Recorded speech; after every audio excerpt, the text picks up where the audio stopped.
Can you start us off with the roll call? Good morning, Commissioners. District 1, Present. District 2, Present. District 3, District 3, District 4, Present. District 5, Present.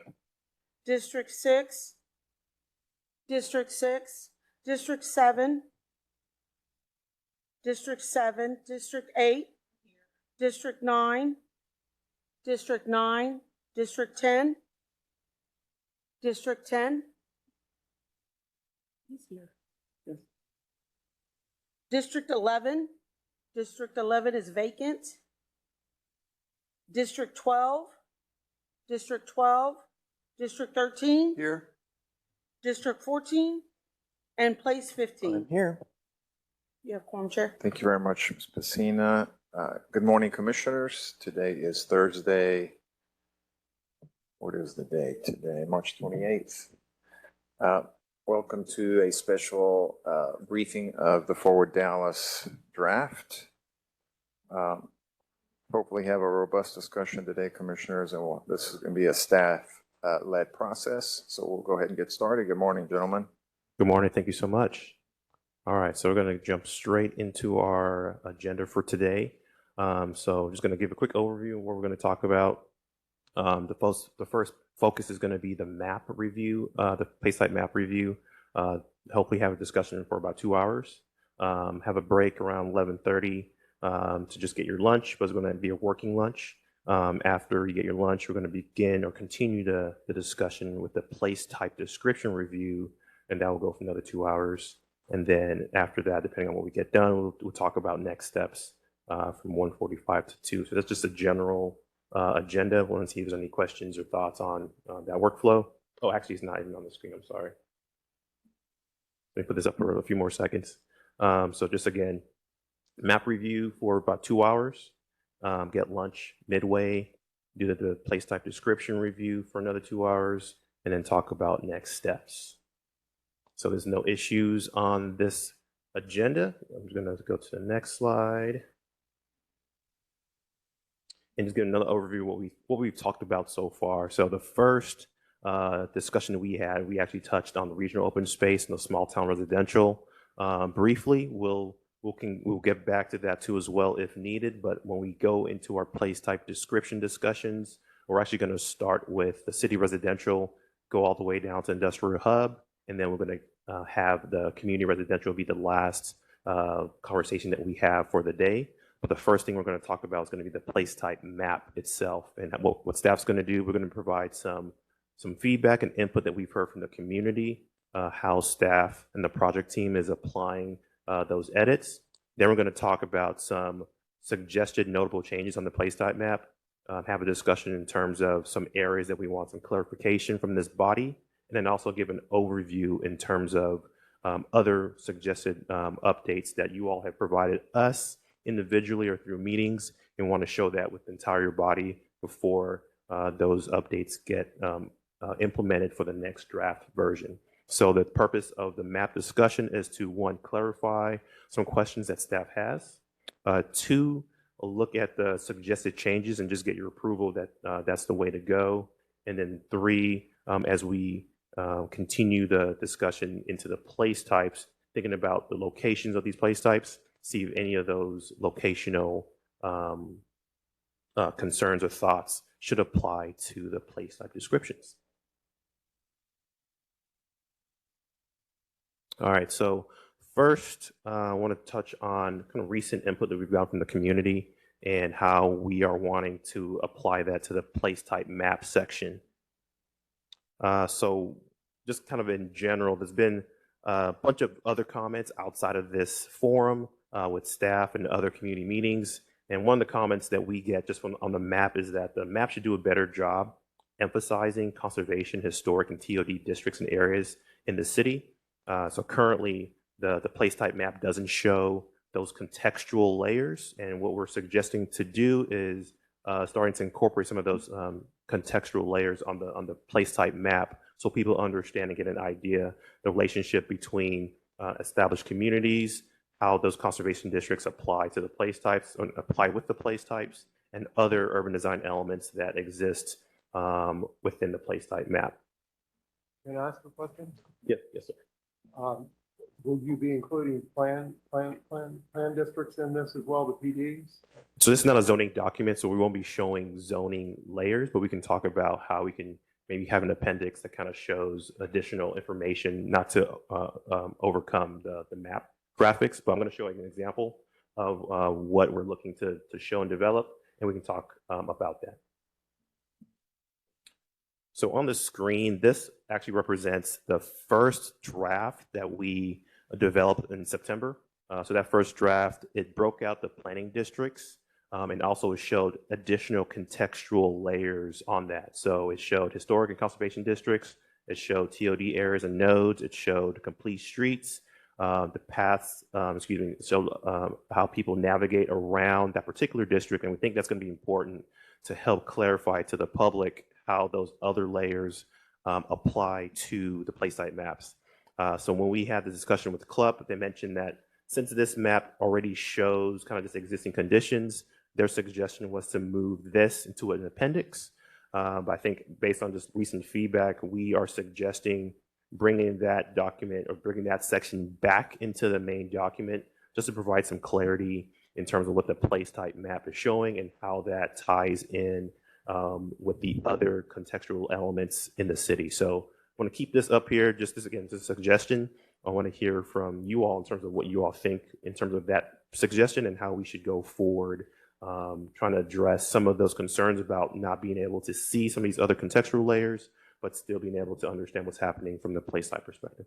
Vice Chair Rubin. Yeah, one of the challenges that we saw at Club with putting a map into a physical document is we have so much better tools now to actually look at a map, whether it's GIS or something like that. So one of the things that I think we quickly acknowledged is that the map and the document, a physical document of itself would be it's always going to be harder to use than the GIS map. And is it right that there's going to be a online map that's much more usable and much more user-friendly? That is correct. So it'll be both. And I know when we look at our existing GIS maps for zoning and PDs and SUPs and all that, you can toggle different layers. Is it feasible to have the online map where you can toggle these various things on and off so you can focus if you want to focus, or you can get lost in all the details if you want to get lost in all the details? That is correct. Great. Commissioner Houseright. Well, I was going to advocate for something, but then after Commissioner Rubin's well-reasoned advocacy for the GIS, our district found the September draft very useful to review what was going on in Northeast Dallas. And yeah, the current map, you've got to get it electronically and zoom in or something. So, I see the wisdom in what Commissioner Rubin is talking about. I think we just need to be able to get in closer, whether you add this appendix you're talking about, that would be the sooner the better on that, or the sooner the better we get a better online access. I do think it would be extremely valuable if we could get council district borders placed over all of this. I know generally where they are, but it seems like they should be on there like always. Right. So, and then we can talk about the rationale behind that. So this being the hope is being a live document. We know that the place type, we know that the council districts change over time. It changed recently last year. So what we wanted to do is have a document that people will be able to understand particular places in the city. When you talk about Redbird, when you talk about Keys, those areas are understandable. But also too, I think adding that council district layer, we can also do that too. But I think that was one of the directions with these maps, was using some of these more identifiable locations, especially when it went out to the council, so when it went out with the public, they understood those more or better than council districts. So I think maybe we think about the two being incorporated. Well, I'm not sure I understand your answer. Are we going to get council districts or not? We can add that. We will talk internally in terms of how to best show council districts. It will probably be on the citywide map. that we show the council districts. Well, I'm reminded of the cliche, all politics is local, and people look at the district boundaries. Not everybody, but there are people that do. So Noted. Thank you, sir. Commissioner Hampton? I think I appreciate having the flexibility in our electronic tools. I absolutely agree, provide us a lot of opportunity to try to focus in on specific items that we may be looking for. I think what I'm trying to struggle with, and I think it is the problem of the citywide map, the scale of it is so big that it is, it's difficult to capture all the information. But I know one of the things, I was peripherally involved in the last round of this, and it's a comment I've heard very frequently in recent community meetings, is this idea of corridors. So whether it's keeping the graphics similar to, focusing on TOD, focusing on those nodes, it just seemed like it was a core concept that a lot of people could understand. And I think is helpful in analyzing the map, just as Commissioner Housewright was saying. Some people look at it as districts, some people look at it as neighborhoods. I think it's just being able to break it down so that the communities can understand it, to me. And I agree, this has a lot of information on it. And so maybe there's some, balance between the two, but I certainly know that corridors have been one of the things I've heard very, very consistently in recent meetings. So that's an observation as we're trying to figure out where this might want to land. No, that's a good point. So we kind of respond to what you mentioned about the corridors and the nodes. I think so. The three major things you just mentioned, corridors, those are being integrated or shown through the complete street manual. We apply that into this map, so you can see the different types of corridors that the transportation department are looking to enhance, based also on the place types. To the nodes, kind of showing the rail station nodes that exist, and then also to the conservation and historic districts. So those are the three main things that we're showing here. If that's too much information, we can talk about maybe how to best show that graphically, but those are the three main items that people wanted to have shown in addition to the place types.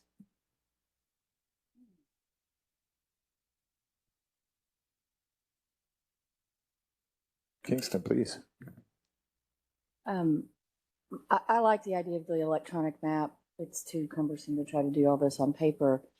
I think what I'm hearing from the community is a couple of things. One, I think a layer that does show PDs would be helpful. It could be a separate layer in there, because some of these communities, the PD really defines their neighborhood and is the structure behind their neighborhood. Mount Auburn is a good example, or obviously PD 193 is a good example. The other thing that the community wants is something in the document that unequivocally states that there's the protection in conservation districts and historic districts in these planned development districts is recognized, and that the overall other statements that are made in the planning document are not necessarily intended to override those.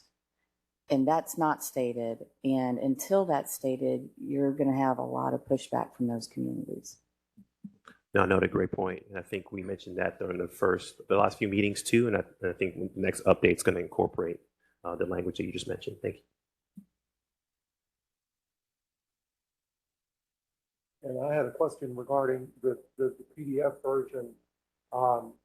My understanding, you said at the community meeting last night that was held in Commissioner Kingston's district, that there is no links that are active in the PDF version of the Fort Dell plan. Is that correct? Correct. Those are placeholders, and we weren't clear in terms of those placeholders working. The intent is when the final document is complete, you'll be able to look at the PDF document and then click it, and it will take you to the interactive map, and you can go back and forth, because the map is going to change every iteration, and those links are going to be the current link is actually connected to an external vendor. We just thought it made sense to kind of keep those links static until it gets produce live, but we can work on creating a updated link that kind of takes people to the current draft map, and then we just update the links before we get to plan adoption. I think that would be helpful. And also, I'd like to ask, is it possible to do things like bookmarking the PDF so that when you're looking at the chapters in the beginning, you click on the chapter title and go to the specific chapter?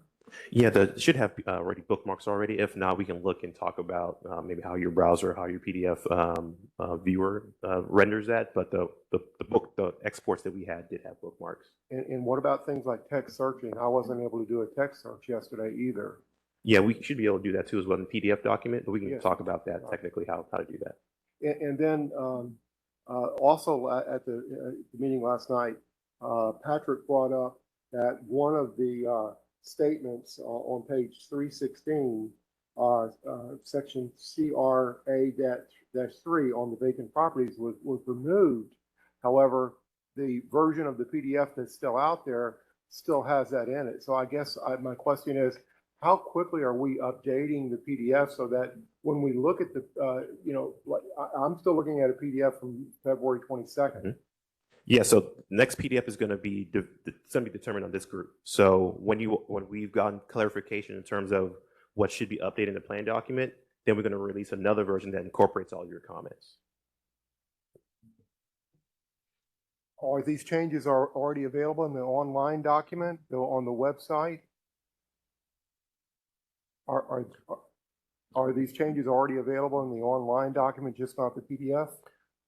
So currently we are going to talk through a few changes which are ongoing. So we've had conversations with you all individually. So I want to talk about just those map changes. The next workshop, we're going to talk about the implementation and other section changes. And the idea is to get confirmation from this body of what those changes should be. Instead of just having one or two people provide comments, we want the body to confirm those changes. Once that's been done for the entirety of the document, we'll then publish a CPC version of that document. And then the public can be able to see what you all have agreed upon in terms of the changes to that document and provide feedback to that as well.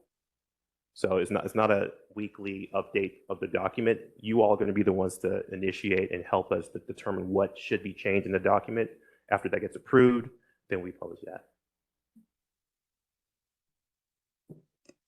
Vice Chair Rubin. One other question on document formatting since we got into links. Are y'all familiar with the concept of link rot? Yes. Okay. Just want to make sure that's on your radar and you're thinking about that when you embed links. Thanks. And that was the reason of not having any links, because those links could do just what you said. And is the concept of link rot that something that may be a link that works in 2024 is located at a different URL in 2025? So we need something static that can point to the correct thing. Yes, and that's I appreciate that. So in terms of link rot, so when we are updating the links on the PDF for the final version, that's going to go to a city-owned, city-located link instead of being an external vendor link. So I think just to make sure that whatever links get embedded there, they're going to be there for a long time. That's the rationale behind making sure we're doing that one time that goes to the city's portal. And while we're on the subject of links, there was a reference to a market value analysis study, MVA study. It would be helpful to have those things where they're linked as well, so you can actually bring up the study while you're looking at the PDF. Right, 100%. So for those who aren't familiar, so before this plan document was developed, there were a few other studies that were developed, including looking at the MVA study and other studies in the city. That's within our existing conditions report. That's on the For Dallas website, so dallas.gov/for Dallas. If you go into the documents and resources page, there is a existing conditions link. The idea is to basically package all of those documents into one when we're complete. That'll probably be a 400-page total document. So what we're doing now is just focusing on this particular plan document, but I can reference and afford you the existing conditions report for your reference.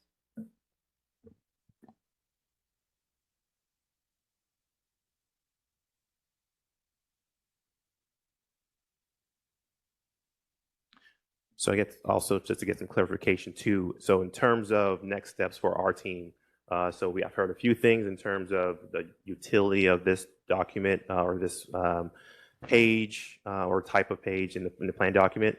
We heard from Vice Chair Rubin about what the club mentioned in terms of not wanting to overburden or show information that could be shown better on an interactive map. So in terms of moving forward, I know we just had a meeting yesterday in Oaklawn, and some people were actually using the document. We're looking for more information. Do you all suggest that we should incorporate something like this in the main document? Should it still be in an appendix, as Club suggested? Or do you have another way of going about incorporating some of those other layers that the public and you all have provided the need for? Please. I'm kind of agnostic on where it goes, but I think it should very expressly call out that there is an online version that is easier to deal with. And the other thing that I don't think was mentioned is, as there are future area plans after Forward Dallas gets adopted, those get folded in, including into the map. So the latest and greatest map at some point, 2024, 2025, will be the online document, right? Correct. And let me also add some context. So the current map that's online, that's a vendor's tool. It won't be able to incorporate all the layers internal to the internal city's infrastructure. Those are two separate pieces. So what would have to happen, we would have to either export all those layers out of the city's portal, put it on the vendor's portal, and then when this plan gets adopted and goes back to the city's portal, basically move it back. So just in terms of just kind of logistics of the data component, moving all of the information from city to this portal could take maybe a few weeks, but also too, if a new PD happens during that time, that particular map that's on the vendor's website is out of date. So I think just kind of thinking of logistics as well, those are things to think about.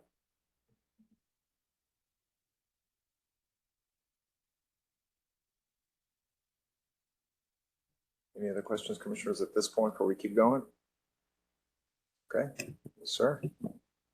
All right, so I guess what our team will do is continue to keep this as an appendix, reference that within the plan document clearer. I'm not sure, Patrick, if you have any thoughts on that too, because I know we've kind of talked about incorporating it just because we've heard people wanting to see it, but I think We have a couple of questions on what you just said. Commissioner Hampton, followed by Commissioner Kingston. Oh, sorry, get the right speaker button on. I think I have some concerns, and that's what I was trying to get, the map version today versus this, try to look at them side by side and understand.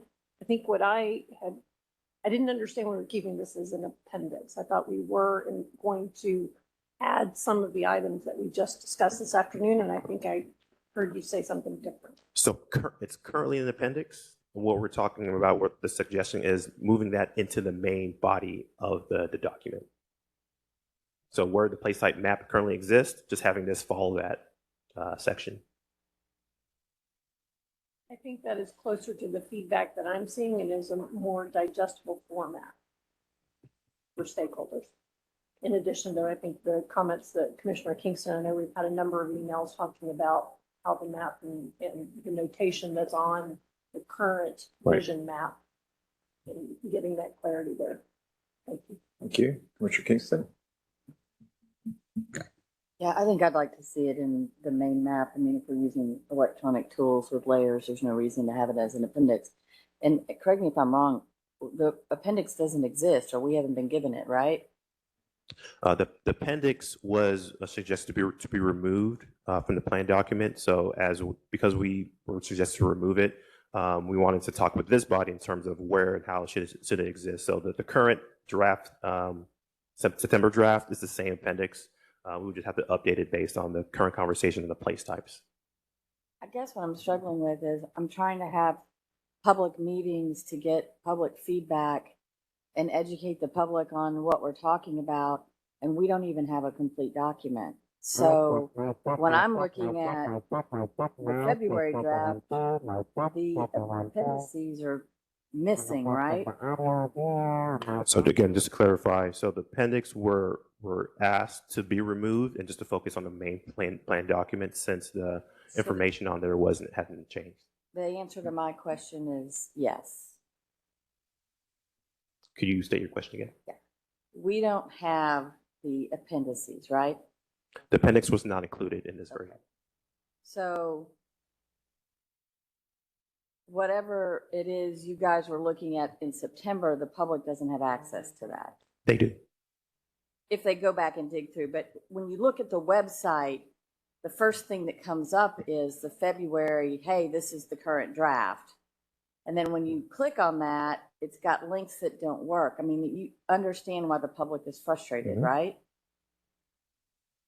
Understand why maybe some people in this room are frustrated with that? So just to clarify, suggestion regarding what you would like for us to do. I think I'd like to have like a complete set of the documents we're supposed to be reviewing with links on the website that work. And so we can do that. We can work on that. Two things. So the last body that reviewed this document, they looked at it from a particular lens, and they weren't able to complete some of the other sections. So as we have a conversations with the other sections of the document, that's going to help to fully flesh out that component. But we can definitely look at packaging all the elements of the previous documents into one. Feedback that we heard too is that would just be a massive document, but we can do that. But you're asking this body to review the entire Forward Dallas 2.0 and provide feedback and have public meetings on it and then eventually vote on it, right? And we're doing that piecemeal. So we're showing you the different sections, and then we're going to package it together for you all to have.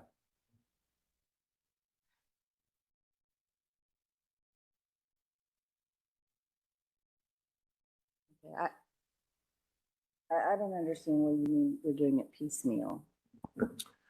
So just to be cognizant of your time, how we want to go through the document is section by section. There's different sections of the plan document.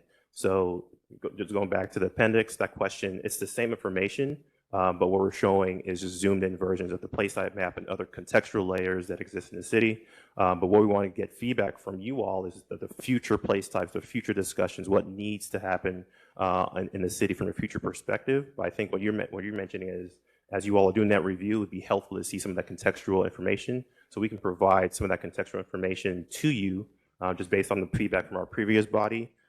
That section we're asked to remove that section, keep that as a future appendix to the final document, but we can start to include that in these drafts so you can have the appendix as we move forward. So the suggestion was, hey, make sure we keep the information on the appendix, but reserve that to the final draft of the plan document because it's showing the same information. But based on what you're saying, we can have our next export or next version to show all of those appendices so you all can have it as well.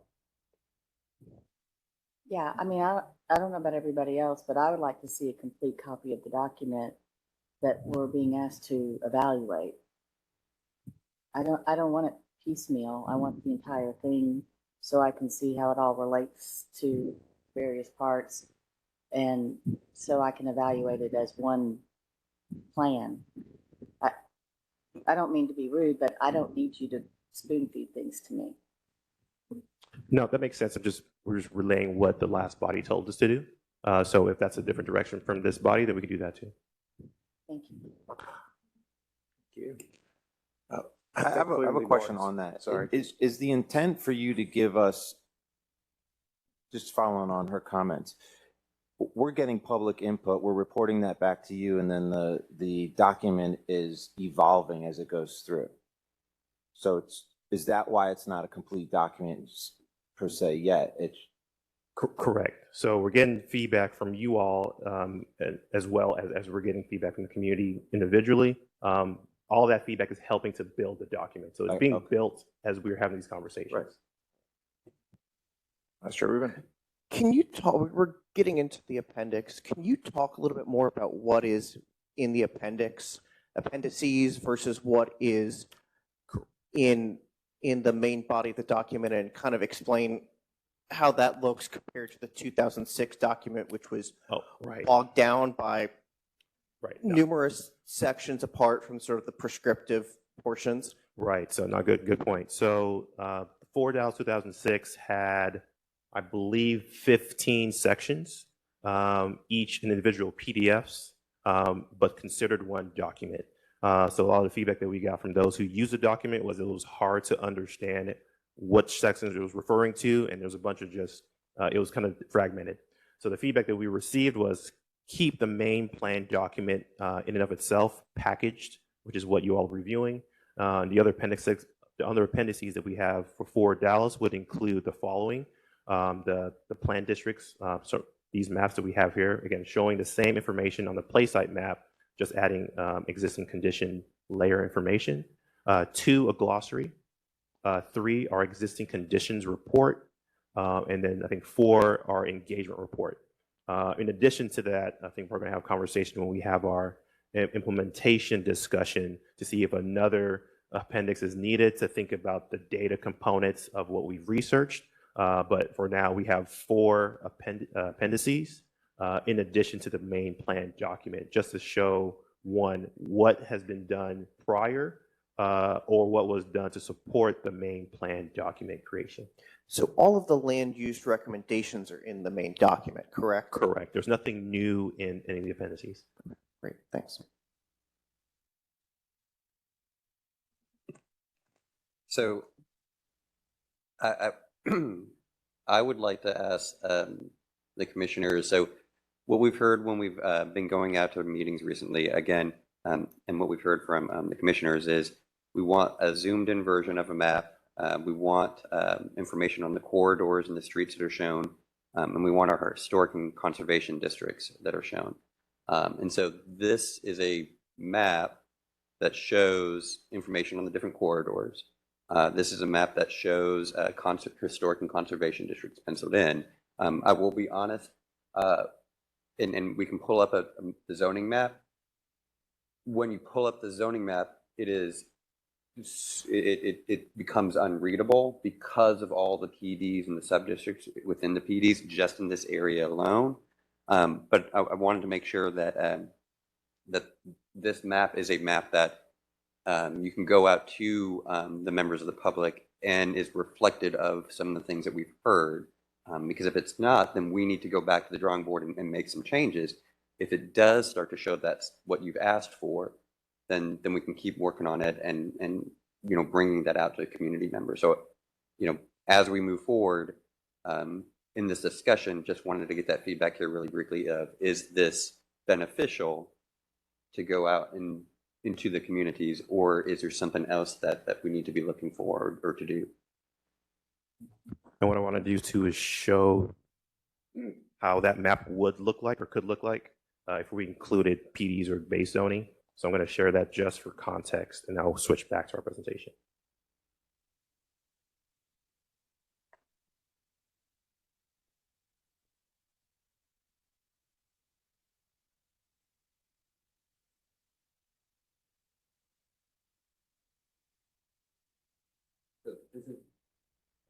This is relatively the same area, and just looking at that, like I worked at Okhmat, I look at this map and I know what it means, but when I show this map to community members, they've got it's just so gobbledygook. It's so hard to show all of the PDs, all of that information on one map at that same scale. You've got to really, when you do it, you have to zoom into almost a parcel by parcel basis, or a block or a street, really for it to make sense.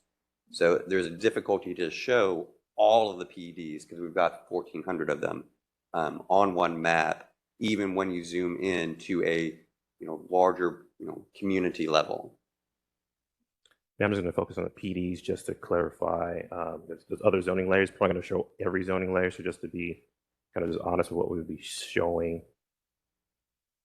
I'll turn those off for you all in a second.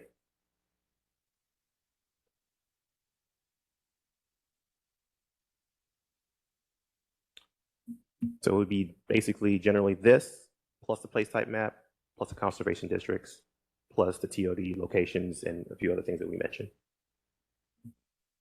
So if that's the direction we want to go, just please provide that direction to us. If not, please also. We're talking about the online map, right? Obviously. Well, so showing it, and again, when you're going out to a community and having those discussions, if we're producing a map that has the PDs, it's difficult to show.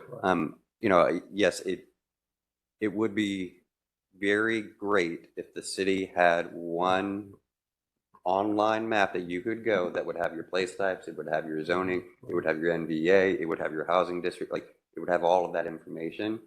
I know our GIS staff is working on some of that. And I think having that as a central location that includes all of that information would be beneficial. That's not a Ford Dallas, Right, right? That's something that Ford Dallas can provide information to. right. I think that the intent after Fort Dallas is to have that final adopted map with the rest of the city's information. Right now, it's not adopted. We can't add that to this map. What we would have to do is download the data from the city's map into the vendor's map just for reference, but also to their cases that happen weekly. So it will be out of date immediately. So I think in terms of being able to show this, that's the purpose. We want to make sure that the future land use map, you can see all the zoning layers and information when it gets adopted, but we can't move an unadopted map into the city's infrastructure until it gets adopted. So it would have to be the opposite. We can do that, but just note that it would be information that would be dated immediately. Commissioner Kingston. Yeah, I don't know that I think that the public is really looking for this level of detail in Fort Dallas map because it's available someplace else. I think what they're looking for is an assurance that the zoning that they have collaborated with all the stakeholders over the years to create and that they actively work to maintain is something that is not being dismissed by this plan. And they want something in the document that says that. 100%. And I think what we ask from this body is how would you suggest we do that? I know we've provided a few different scenarios, but we would like clarity on how we should go about showing that information or presenting that information. Well, at the meeting last night, they wanted those to be a place type, but as I look at this, I wonder, could you at least incorporate a land use that could be, on this chart here, and then, it could be a primary or supported land use in certain place types. I don't know if I don't know. I don't think we can, excuse me, as a land use. But I do think in our document we need to be much more. We need much more clarity that there are a number of communities that, as Commissioner Kingston pointed out, have worked very diligently to preserve a conservation district, historic district, or a planned development district, and have done that work. And we need to honor that work that they've done in the document and talk about how that vision that they have created would supersede a larger vision of a place type. And I think we just need to be Just clear say on that that. map. We just need to say that. Yes, and what Lawrence and I can come back with is when we put together that language, we would ask that y'all look at that, and then you get to your communities and say, okay, is this reflective of what? Is this enough, or is there a different language, different words that we should be using, and then we can use that feedback to move forward. Yeah, I'm happy to help with language to get that message communicated through the document. It'd be awesome. Thank you so much. Awesome. Commissioner Hampton, pardon. Yes, please. Well, I think I'm going to share the sentiment of everyone. This is going to be difficult for anybody to read. I think I didn't hear that as the request. I think what I heard and where I thought the discussion was going was corridors, nodes, historic and conservation districts, broad outlines. I'll take my district I live in. I've got 4 different sub-districts. I don't think anybody wants that granular detail. It's just, here's the boundaries of this component. And I think we have that information. And then that is something that would be visible. It would be on the map. There's a layer and an appendix that would then show PD 193, not its 200 sub-districts, however many number. Here's, 468 in a broad swath. Here's, larger areas, because that's what I think our stakeholders understand and think about. And then they may know, oh yeah, and then I got to go look at this other They're the ones who've lived this. They're the ones who've generally been involved in all of these, community-based planning efforts. I think where I really got confused though, is that, when we were looking at these appendixes and I heard the other map was in an appendix and I can't figure out what appendix that would be in. So I think understanding the holistic document, and I understand it's going to be huge and it's going to be a lot, but at least knowing what that full composition is would be super helpful for me to then understand where pieces are going and to help share that information back out with our community. So I hope that helped. Thanks, Mr. Chair. No, 100%. I think heard that a few times from several commissioners, just kind of understanding the breadth of the document. And as staff, we're kind of hearing two things. Community saying, could you make this document smaller? Like, we don't want to have more things to wade through. Also, to being able to understand the totality of the document. So we will kind of work to do two things, kind of show the completeness of the document, where it currently sits, and also be clear in terms of what each version and what each component is doing, and try to focus the attention on the main plan document, but also reference that these appendices are meant to help guide and provide some references. But one thing you didn't mention too, though, was adding zoning into the appendix. I know, just like I mentioned before, once it's printed, it's going to be dated. So I think I heard that piece, or were you just going to mention it, just the appendix? Appendix in general, but specifically, In general, okay. I think, again, I'm going to focus on the map, and if the map Okay, perfect. with the PDs ends up as an appendix. Got you. is fine. Okay. If it's only in the online version. Okay. Again, just That if makes there's some ability to do that overlay. Okay. Because I do think, I'm starting to get the block by block. Hey, this line isn't right because this isn't where our boundaries are. And I think, again, having that additional component. Right. Oh yeah, they got it. We're good. Right. Okay. I don't need to go find where the alley is. Right. on the Giant map. No, thank you for the clarity. Thank you. Thank you. Commissioner Rubin? Yeah, I agree that text is the right place to address historic districts, conservation districts, and PDs. I do want to dig in a little bit on the PDs because, in my view, some PDs are absolutely 100% the result of deliberate planning efforts. There are other PDs that exist just because someone goes out and hires a consultant that they want custom zoning. And I think particularly in areas where industrial uses are concentrated, a lot of those PDs are not the result of planning. And I want to make sure, but rather just someone, getting something through the political process. And historically, that's, resulted in a lot of inequities with industrial uses and PDs being co-located near residential areas that are predominantly people of color. So if we have language about giving consideration to PDs, we need to be very careful there that we don't inadvertently sanction some PDs that are really, I would say, sort of shameful examples of zoning in our city's history. I don't have the exact language, but in having due regard for PDs, we need to be very careful for what PDs we are having due regard for. It is a very good point because there are PDs, whether it's 595 or 193 or 468.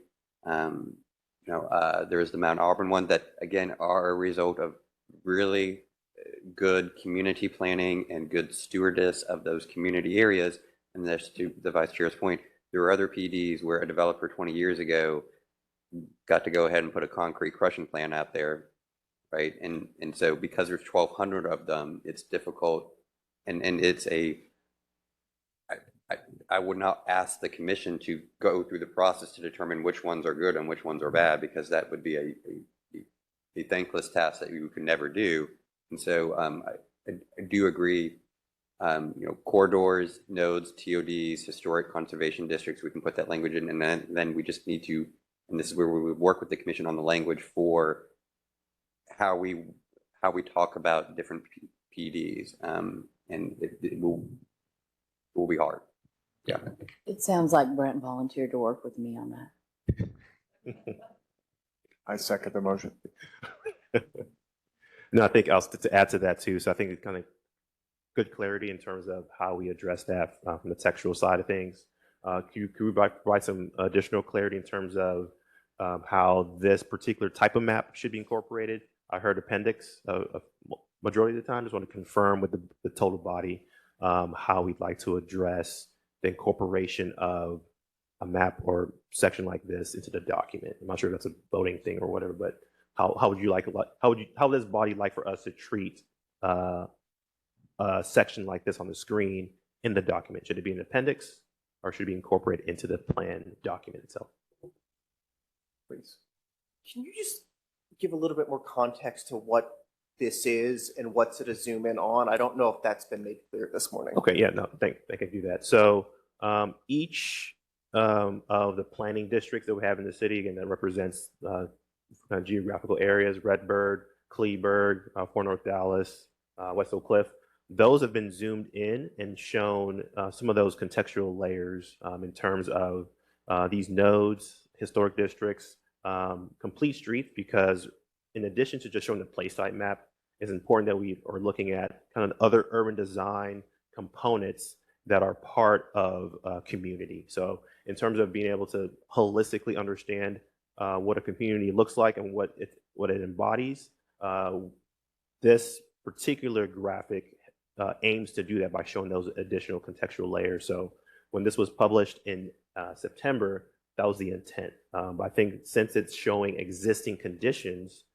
current complete streets, current TOD or rail stations, current paths, I think the discussion was that maybe it's showing too much information that is already known. But I think we can kind of talk through how to better represent the information. Yeah, that on an online map, we can have all of this, but when you print off a static map or you're looking at it on your phone, you can't zoom in. Like one map of Dallas can't have all of this detail in it. Right. And so this would be if you were looking at a static version of the plan and you want to get more granular to your community, because that's what most people want to do, this would be an appendix that would then get more into, if you live in Kid Springs, you can go here and you can look at this and you'd be like, oh, they did include this, they did get this, they know my community, I'm satisfied with it. Because again, on a static map, it's hard to show this level of context and detail. Right, and I think also too, thinking about the static map citywide, showing all the information, it just becomes just too much information on a citywide map. So zooming in provides a bit more clarity, even though there's still a lot of information on here. Showing it on the citywide map, which is currently in the plan document, was just hard to read. So the suggestion from the project team was to create these kind of zoomed in versions to kind of just provide more clarity. I hear these suggestions in the community loud and clear, and I think I get it.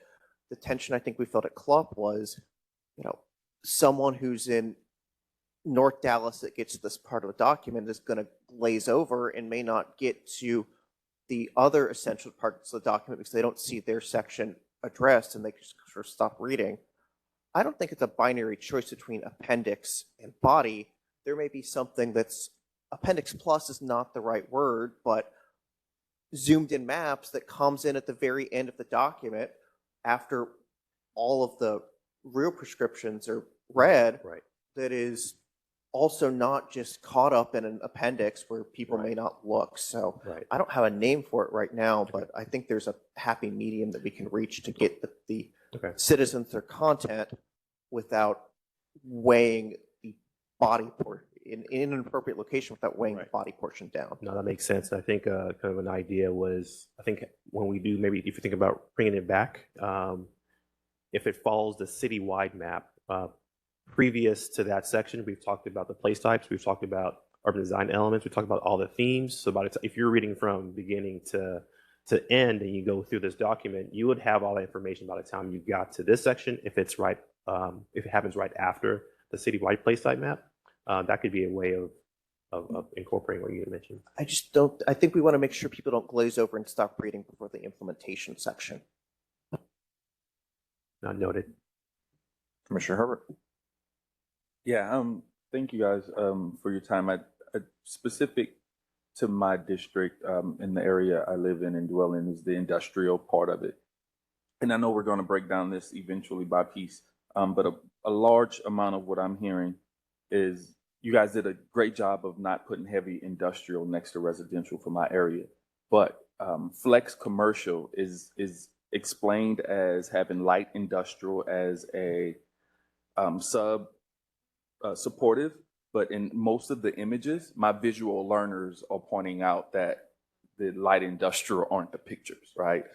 So they go to the map and it's like, oh, okay, it says light industrial, and then you see industrial, and then they go to this layout, and it's like, wait, there's a warehouse. What are they trying to do? And it's about public trust. Sometimes light industrial is mentioned throughout this section, even though it's a subtopic. So I want us to be careful about that and think about how we're aligning our imaging with our text in titles. So just want to No, mention I that. appreciate that. Thank you so much. I think we're going to delve into that a bit more when we go into the place type descriptions and what each spread looks like. But duly noted. Thank you.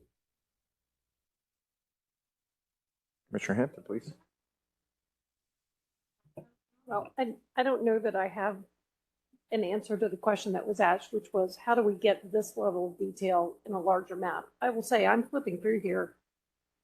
I don't see where the map, other than there's page ES5, executive summary, click for the high resolution map. The map really isn't part of the draft that we're all looking at. And so I don't know if it becomes a section within that then has the larger and then has the specific points, these larger maps that you go to, essentially just like we would break out any other map that we think about. Here's your zone. If you want more detail, go to here. And it's just the next page. And maybe it's just a handful of pages that gets to that amount of clarity. But it's just a suggestion. Again, I don't know. I know how to solve it. I know what we're seeing. We need to figure out how we get that. And I do think text is certainly a part of it, but I think this type of graphic, and I will just make this observation, I think it's already set, so I don't think it's a change. The maps that got reviewed last year in community were based on service districts. And I will say for my communities, you have generally split communities in half because of that geographic boundary. I think it's fine. I think we figured out how to essentially put the two pieces together and to create a joint line. And it's going to happen. There's no perfect way to segment 400 X acres that we have within the city of Dallas. But I think having them all together so that everyone can look at it. And maybe it is that you do end up with the base map and then these submaps directly behind it, whether it's just a subchapter, whatever the correct nomenclature, appendix plus. But I think that might be the way to help bridge this and then get the text on there on the main map that just makes that clarification as we were discussing.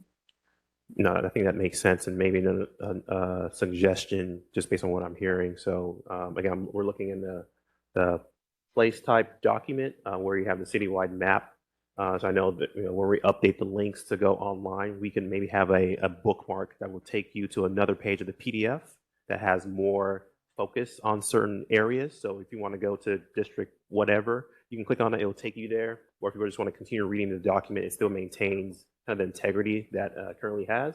So we can look into just maybe playing with just kind of how the PDF works and how the links work, still including, again, I think still need some clarity in terms of where, if it's an appendix, if it's another document, if it's a combined document, we can play with where in the PDF, but I think maybe we have maybe the document itself, that spread itself just provides a bit more guidance of how to get to that more detail if you want to.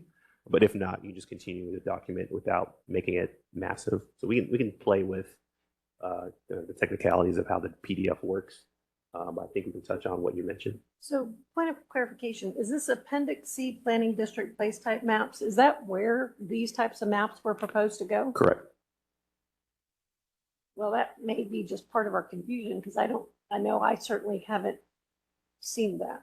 Right, and I think So maybe it's moving that up and getting some of these discussion points integrated within it. the document. Okay. Thank you, Mr. Chair. Thank you. Keep going, gentlemen. All right. So what we will do is talk internally. We're probably gonna part of the direction just based on what I'm hearing. We're probably going to move that and integrate that somehow closer into the document, unless there's specific direction not to do that. So we want to be able to kind of do something based on what we've heard. I know there wasn't a vote to go either way, but we'll play with probably moving that into the document closer to the current citywide map, and also playing with links and bookmarks and how that works too. In addition to how the online tool, online map could help provide additional information. So that's kind of the direction that I think we have. And if there's anything else to add to that, please let us know before we continue. All right, solid. Thank you so much.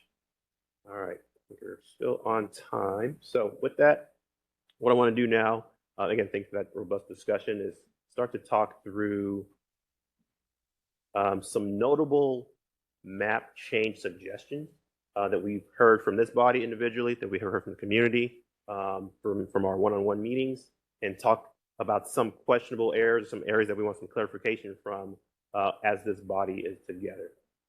So this is one map that kind of shows like all the recent suggested updates. We're going to zoom into each of them, so don't worry, because I'm not a lot of information. So just throughout the city, as we had conversations with each of you all, with the community members, there have been some changes, suggested changes to the place site map. It hasn't been published. So we want to talk through those suggested changes.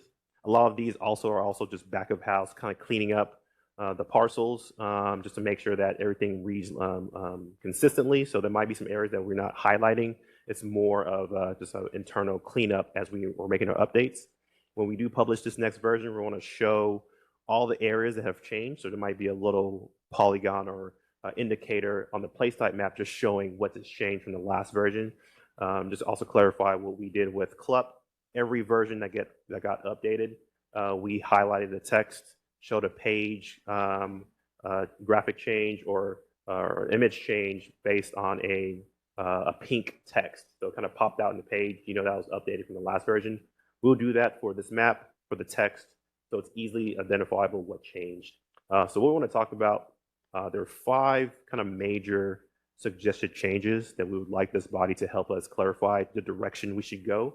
As we had conversations with some of these members and some of the community members, and some of you all, there were some conflicts in terms of what we were hearing from the community and what we heard from this body. So what we're going to do is talk through some of those suggested changes, the questionable areas. That'll be part 1 of this. And the part 2 is going to be basically just giving you an overview of what's suggested to change on the place site map based on the feedback that you provided and the community has provided, just to kind of give the whole body an update of what's happening on the place site map. All right, so the first one, and Patrick's going to elaborate on this one. This is just north of Bachman Lake. The current place type designation is regional mixed use. This area includes Sam's Club, I believe it has a Fiesta, and other big box retailers, and that usually fits within the regional mixed use place type designation. But the suggestion is to move that to community mixed use, or actually neighborhood mixed use. I think there's a kind of error on here. So we want to talk through what the community has provided feedback on, what we've heard from this body, and try to get some clarity in terms of the direction we should go in terms of this place type designation. So as Mr. Agu mentioned, this has 500,000 square feet of retail space. Usually when we look at 500,000 square feet of retail space, we would say this is a regional mixed use place. There's a lot of very big boxes that are out here. But working with Friends of Bachman Lake and Bachman Lake together, they come together and have provided input that says, we know what's out there now, but our vision is not for these big boxes. We would like to have a better neighborhood and community oriented development that occurs here that does not have that intensity, that feels more neighborhood or community centric as opposed to this big regional draw. And very respectful. They understand that changing this from regional to community or neighborhood mixed use doesn't change it overnight. It's not going to remove some of these big boxes, but that's the vision that they have for their community. And so we wanted to bring this up to say, this is feedback that we've gotten, where if you're looking at it and you're saying, why isn't this 500,000 square feet of retail regional mixed use? It's because the community has come together and said that they would like a change to neighborhood or community mixed use here. And just to have that discussion with the commission to get feedback on, if that's something that you would like to be reflected in the future place type map. Commissioner Carpenter, if there's anything that you would like to elaborate or add into, I know you were part of those discussions as well. Yes, I think this is a good example of the sort of the disconnect and the tension that occurs when what's on the ground currently is not necessarily what the neighborhood would like to see. And if this is a future vision map, I understand, I went into these meetings thinking, well, yes, all these big boxes, this is, regional retail. But when I listen to them, I understand what their future vision is for their community.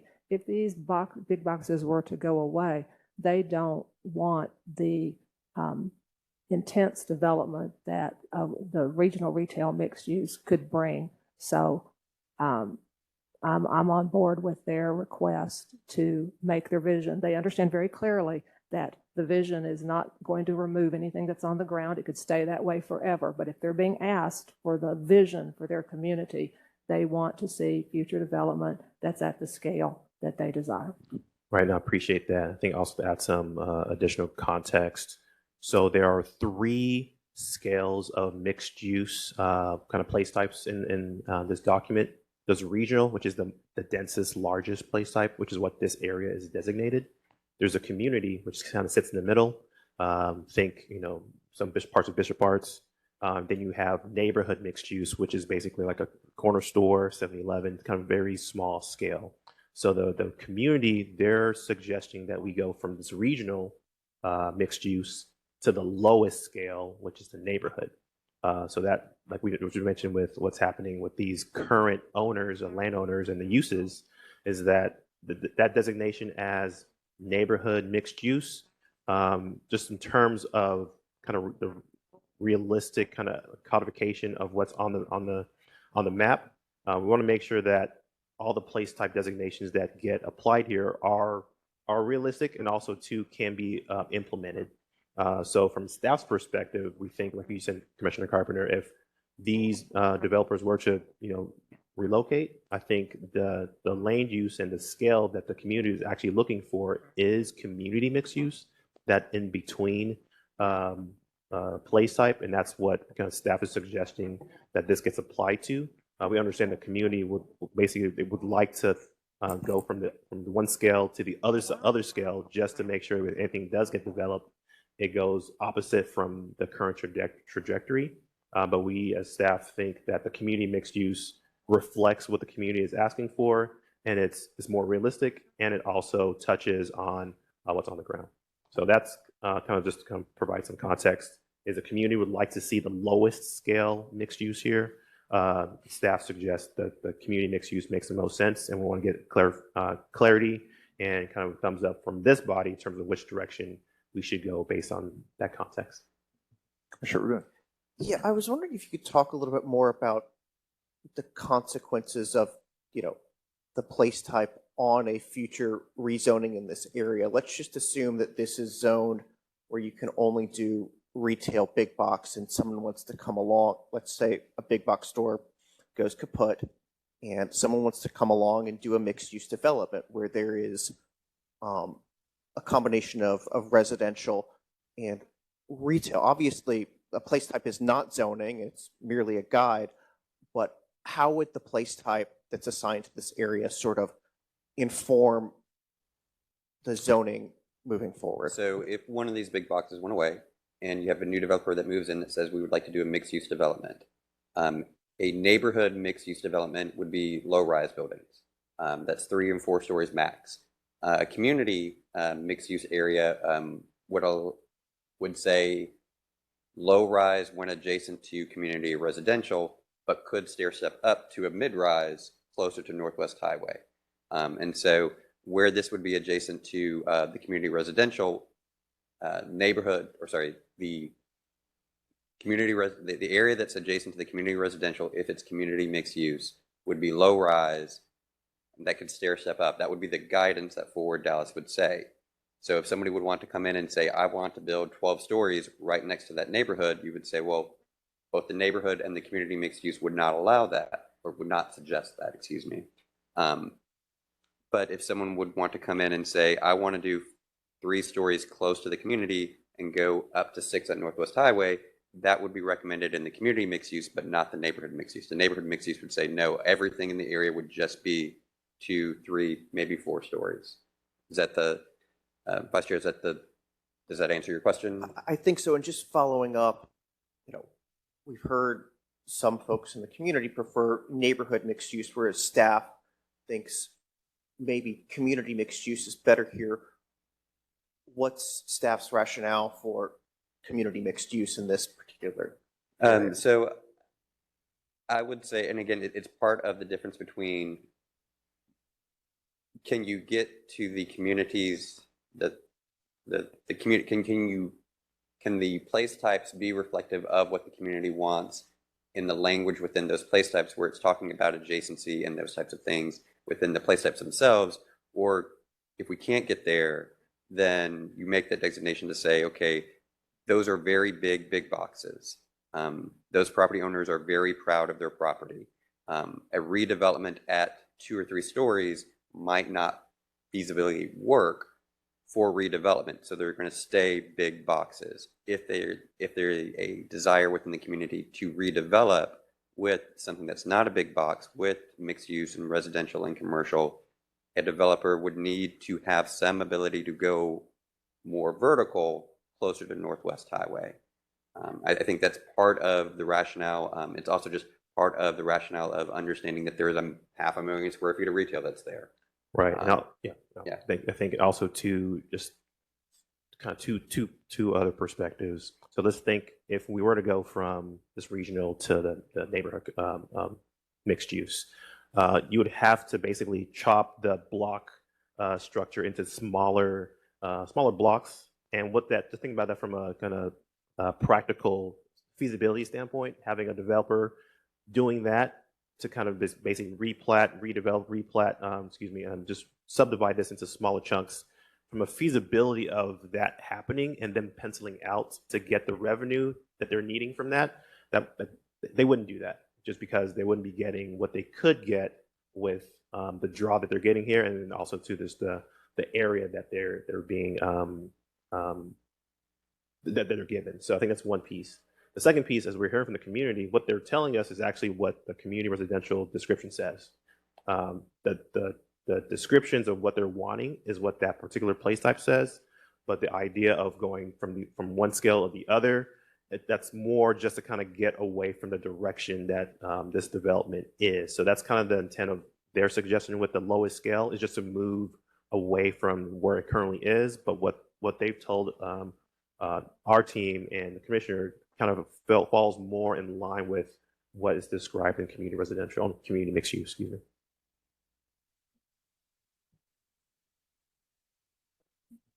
Commissioner Sleeper, followed by Commissioner Hall. So if I'm hearing you correctly, the example that you just used, it sounds to me like what you're saying is that this planning document might be used as a rationale to downzone a property.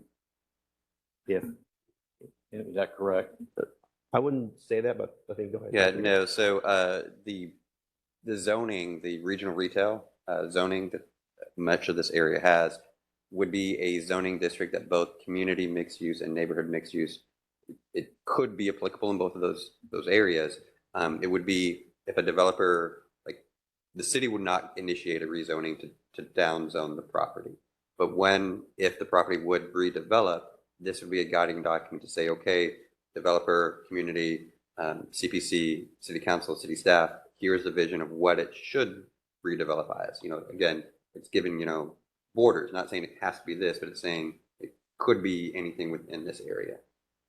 Well, but if the current zoning is on the ground, the regional retail as an example, were to allow for, and I don't remember the details of what that allows, but if it were to allow for a 10-story building at 2-to-1 FAR, or a 20-story building at 4-to-1 FAR, but a community retail zoning would allow something a lot smaller than that, then it sounds to me, I mean, if I own that property and I were a developer and it got remapped in the way that you're describing, it sounds to me that if I had long-term plans, that I might want to build a dense high-rise development there, and I had the zoning to do that, but then I went in to come up with a development plan, and they said, oh, well, look, now on the map, this is community retail, so you do have that zoning now, but you really can't do that in keeping with this plan.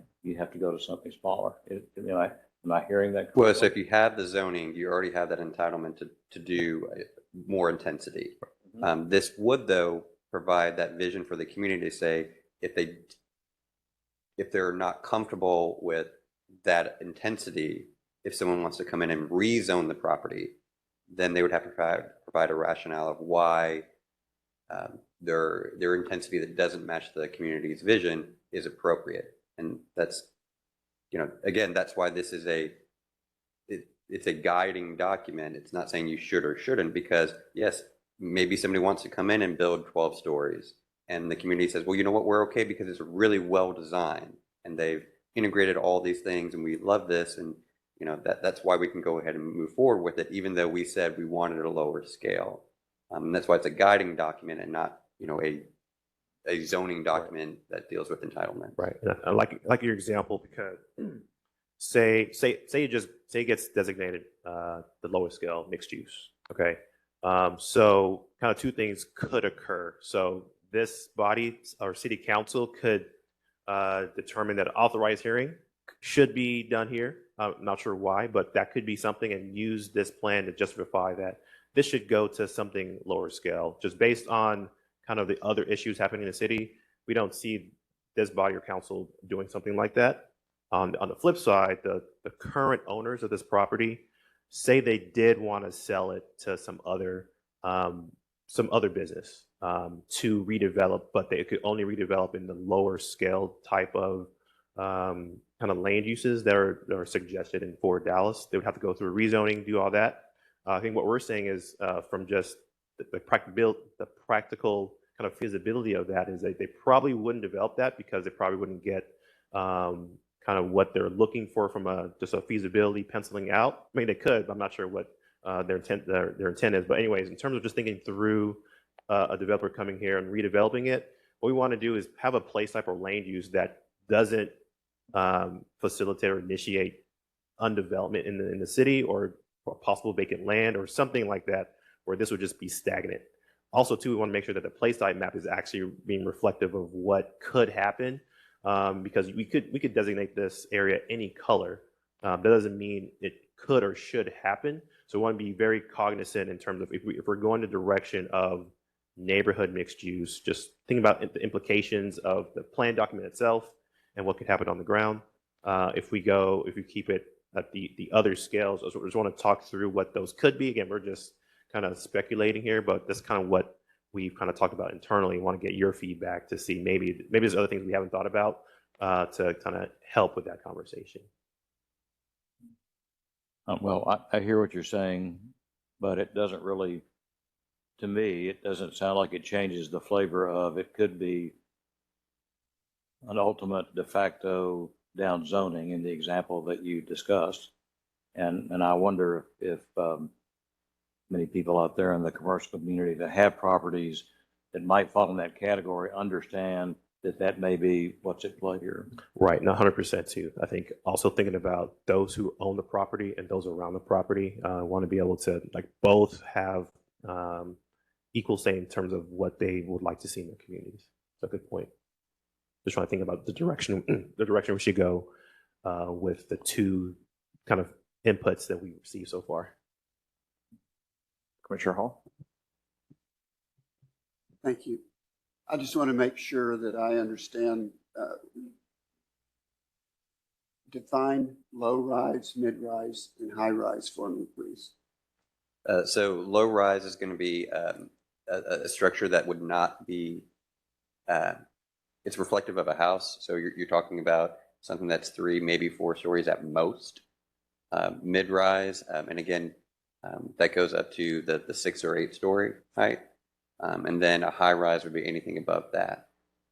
Anything above 8 stories. Yes, sir. And again, we can further define that if there is a desire from the commission Yeah. to say, no, low rise is actually this, or high rise is this, or mid rise is this. But generally speaking, in comprehensive plans, that's how they talk about it. Low rise is 3 to 4, then 4 to 8, and then 8 or above. Some cities go 10 or above because they are just more dense. And that's a great question, because that's actually something we wanted to discuss in a future part of our workshops is what should be low rise, mid rise, high rise. When we look throughout the country, depending on where you are, it could be varying. So I think the numbers that Patrick mentioned is kind of just based on what we see in the city and other kind of similar cities. But you can say low rise in kind of parts of New England, and low rise probably goes up to 4 or 5. So I think we want to make sure that maybe we get the clarity from this body. What should low rise be? What should mid rise be? What should high rise be? We can incorporate it into the language so it's clear. But we're using kind of just general kind of thoughts, what we heard from the community, what we've kind of analyzed around the area. But that's up for interpretation, and we would love to get some direction on that. So what you just told me is not necessarily an official architectural. Correct. The term, or It's just sort of what you guys are thinking. no. So it's more best practices, what we've heard from other plans. We wanted to just reference those plans. I think before Dallas 2006, I don't think it referred too much to low, high, mid rise. So I think just based on other plans that we analyzed, I think we analyzed 100 plus plans. Those were the numbers that we thought could make sense. But again, we want to get that confirmation from this body. This might be a good time to actually kind of touch on that if needed. Yeah, I just see that kind of argument coming up with people about what constitutes. And that's the thing too, as well. Like with this guidance document, we can talk about generalities. It's not a zoning document which tells you the FAR, which tells you exact numbers, but we can still give general kind of ranges. And I mean, if it's within a few stories or not, I think that's still okay in terms of that general guidance. But that's kind of what we would need in terms of like the direction from you all is where should that range be? Is there a glossary or definition section in this that you would define? Yes, and I think we actually have that developed. I think what we mentioned, like Patrick mentioned, I think it was low rise was up to 3 or 4, and then I think the numbers you mentioned, but that's we don't have a solid number, and that was going to be a discussion point we brought up, so we can probably talk about it now. Thank you. Commissioner Rubin, followed by Commissioner Kingston, then Commissioner Chernot. Yeah, I do want to home in on one concept that y'all discussed just a minute ago, which is sort of avoiding stagnation. Now, we looked at a number of different areas at CLUP, right? But we didn't specifically look at this Bachman area, if I recall. Is that right? This area wasn't discussed during our focus areas. And one of the things that we saw in some of the areas where there were, potentially incompatible industrial uses is we sometimes had a difficult time figuring out what place type those should be because, we heard some community feedback that suggested place types that, may not ultimately lead to some of those, environmentally difficult, problematic uses being ushered out, probably, a concrete, batch plant, probably not. It's going to be difficult to turn that into a park. Whereas if you could turn that into some sort of, middle ground, whether it's a sort of a, light scale mixed use or something like that, that may help usher out those problematic land uses, right? Correct. And similarly here, the tension between neighborhood mixed use and community mixed use is that if we have neighborhood mixed use in this area, and I'm not sure what the ultimate answer is, if one of those big box stores goes out of business, it may sit vacant for a while if we have tension between what the developer's expectations of their property is and what neighborhood mixed use allows, whereas a community mixed use may ultimately lead to, faster redevelopment that's sensitive to the community, but gets that vacant big box store gone sooner rather than later. 100%. It's basically that in between kind of, it speaks to what's on the ground and what the current developers are looking to do with their property now, and also what the community would like to see there. So that's kind of why that suggestion for community mixed use seems to be a better fit in this location. Commissioner Kingston. Yeah, going back to the definition of mid-rise, I mean, I'm not an architect, although I did stay at a Holiday Inn Express last night. That I think the prevailing definition I usually see batted around is the difference between where you go from stick to steel and concrete, which is anything above 8. Right. That's actually a great point. So in terms of, so I think, I guess my background is architecture, but I'm not Mr. Housewright. So I think when you think about just constructability and the higher you get to, I think typically, 5 stories you can still do stick. You can actually probably go to 10 with stick, but I think 5 is usually that general number. So we could look into that, maybe just using those numbers and those types of construction types. That could be a good way just to kind of maybe think about the high, mid, low rise. But I'll be curious from Commissioner Housewright your thoughts on that too. Commissioner Housewright or Commissioner Hampton, right? Oh, correct. Yes. Commissioner Shernock, please.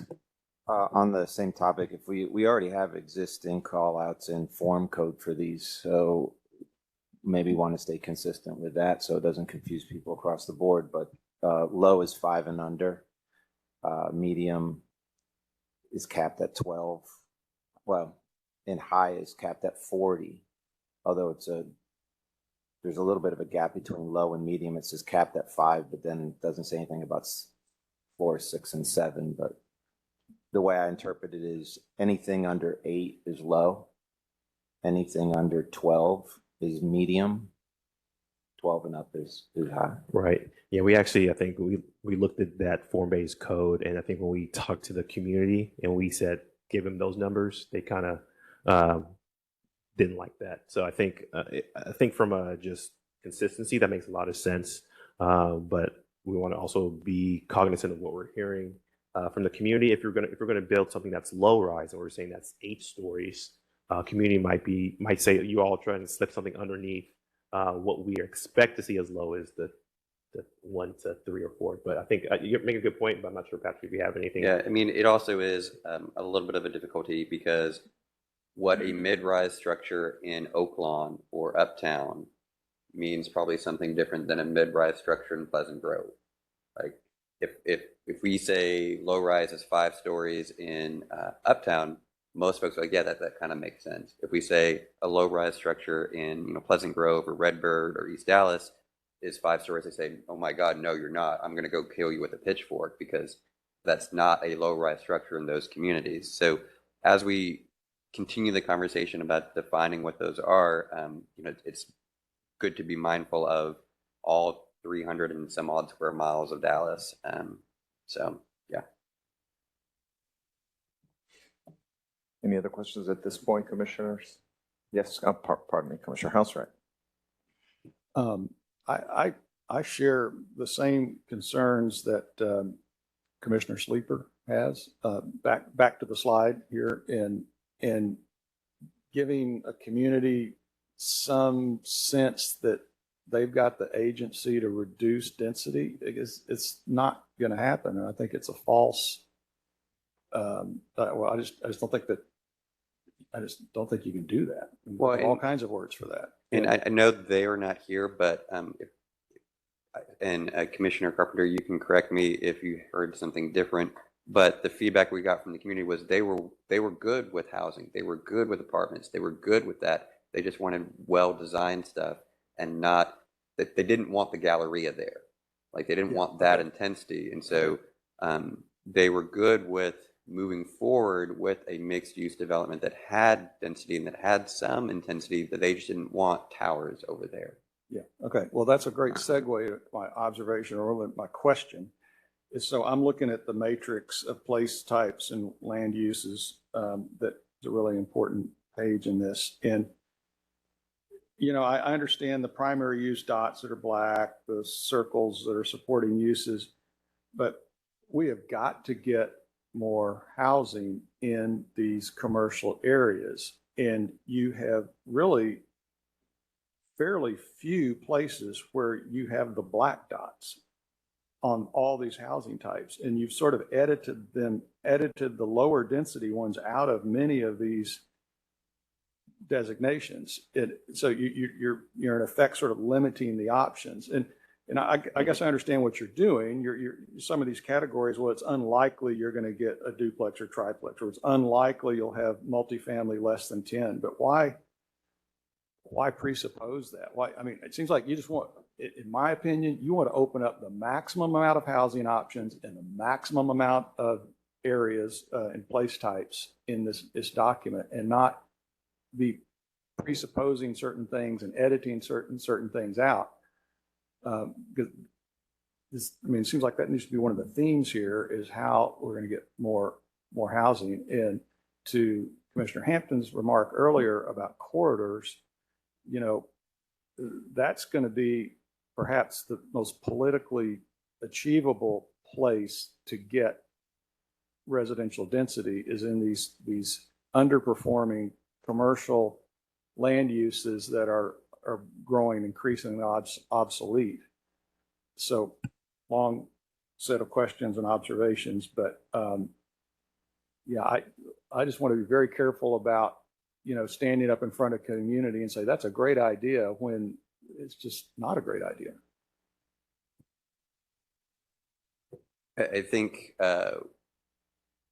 to move forward from those comments with a suggestion for staff to make a change, it would be in the mixed use place types. Right now, the single family attached is a white dot, which is a supporting land use. What I heard, as our townhomes, duplexes, as our multifamily with fewer than 10 units. well, yes, and so what I heard is that we need to make those black dots, that townhomes could be a primary land use in those mixed use areas. Right. And if that is a suggestion, we would ask that this body either votes on that, makes that clear where to go, because what we hear from the community is that staff is pushing something or the city is pushing something. So we just want to be clear which direction we're going and why. And if the community decides to go a different way, we have kind of clear guidance as to why.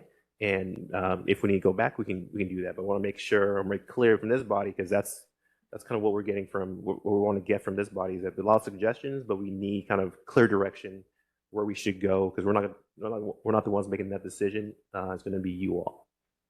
I'd just like to say that I wholeheartedly support what Tiff is suggesting.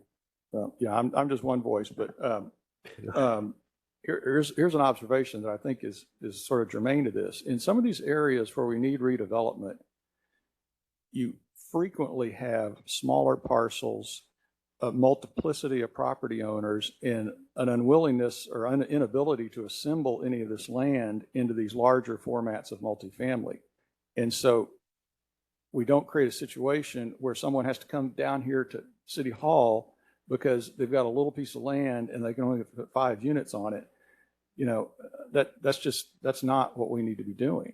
And so I think making it easier for just more flexibility and more ease at accommodating, and I think it's going to make a richer city. It's going to create more variety.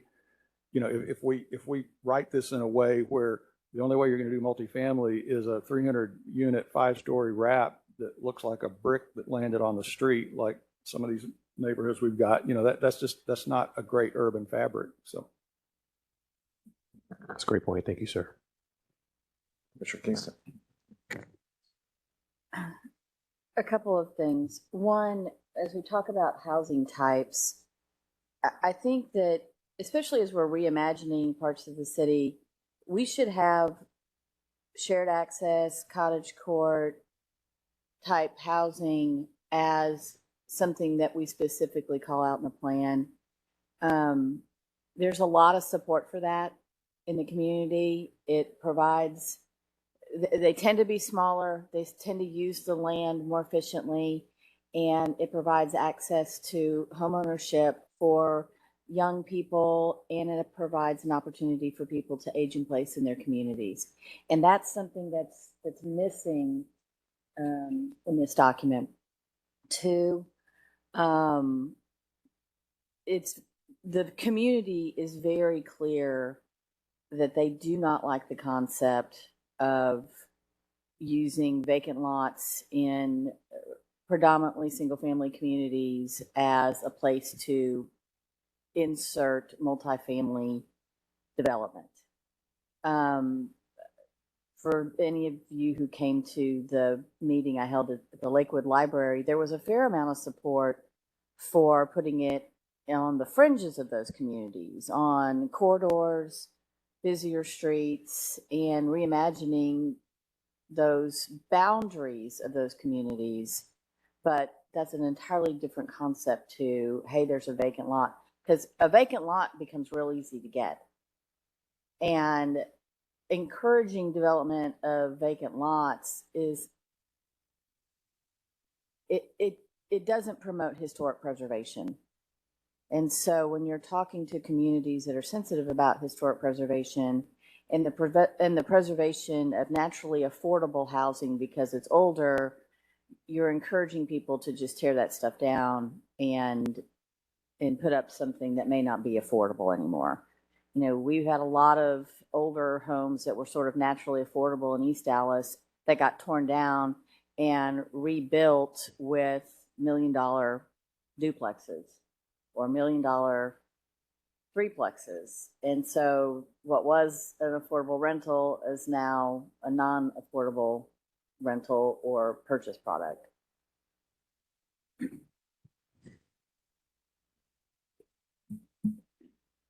Yes, Commissioner. Speaking with Mr. Agu, we would like to address what we heard from Commissioner Housewright, and then come back to that that section about vacant, where we have those words in there. So if we can address that one, and then come right back to the comments about the potential to use the language in this document that talks about vacancy as a tool to remove what you just said. Sorry. So yeah, I'm actually going to, I don't think we have 1 second. So just to confirm, we're going to actually do a quick pivot because we want to get some clarity and direction on the supporting land uses within the mixed use districts. I think that's going to be critical as we're looking at this particular example. To one, as we're thinking about additional housing, I think that this current place type, all the regional mixed use, the mixed uses, all the place types, they have supporting single family attached. And we're asking if it makes sense in this body to update that to be the primary use as being part of those 3 categories. So regional mixed use, community mixed use, and neighborhood mixed use should have single family detached as a primary land use category. Just want to confirm that this body is okay with that direction, and we can update that, and that's going to help us with the conversation on the screen. And then we want to also touch on Commissioner Kingston's thoughts too as well. Yes. Can we?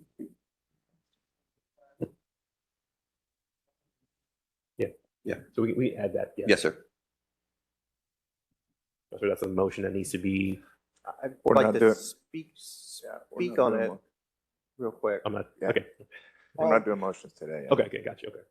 I think single family detached and attached for neighborhood mixed use and maybe community mixed use makes sense as a primary land use. I've seen a few examples, back when I worked some D10 cases where there was that product sort of in a revitalized, shopping center that worked well with, sort of adjacent retail.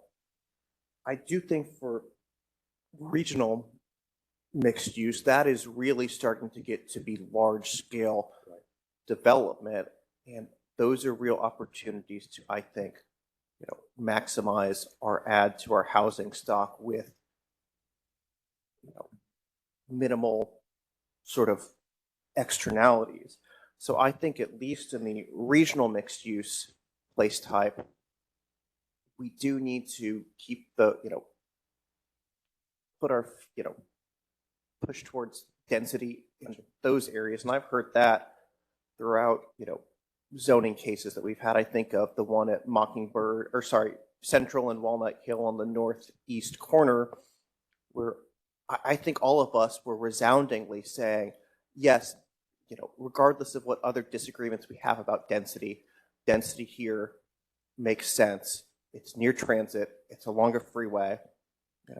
I think if we suggest that really low density single family product in that area is really something that we should be focusing on, we're missing a huge opportunity. So just as to sort of regional mixed use, I think we need to slice it a little different.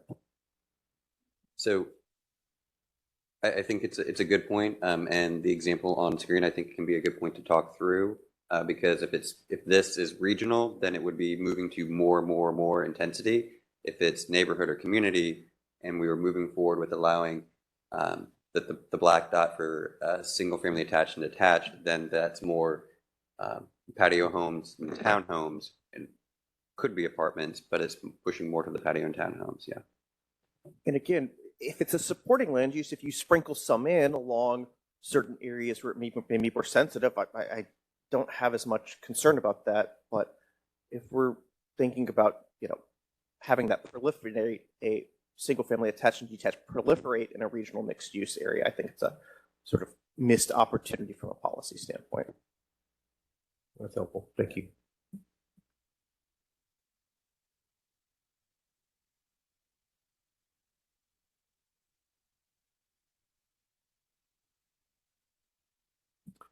And I think the next comment I wanted to talk about just was on the map, and I know we're not doing any motions today, but based on what I'm hearing, I think the community mixed use that kind of staff suggested kind of touches on a lot of what I've heard, in addition to kind of updating the place types to include more of those primary land uses. So I think the direction we're going to go with this particular location is community mixed use. We can continue the conversation if needed, kind of after this meeting.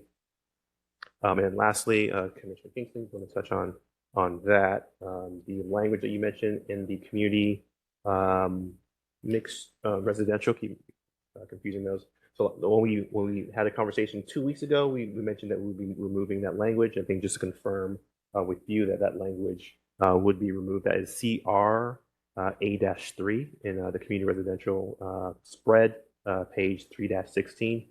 So that section, that particular language will be removed just because of the implications. It's kind of not positive in terms of how you kind of elaborated upon it. So we're going to be removing that and continuing kind of developing this spread based on some of the feedback that we heard from you too. Well, if you want to add anything. And to be clear, that's not we're just taking out the word vacant. That's that whole CRA3.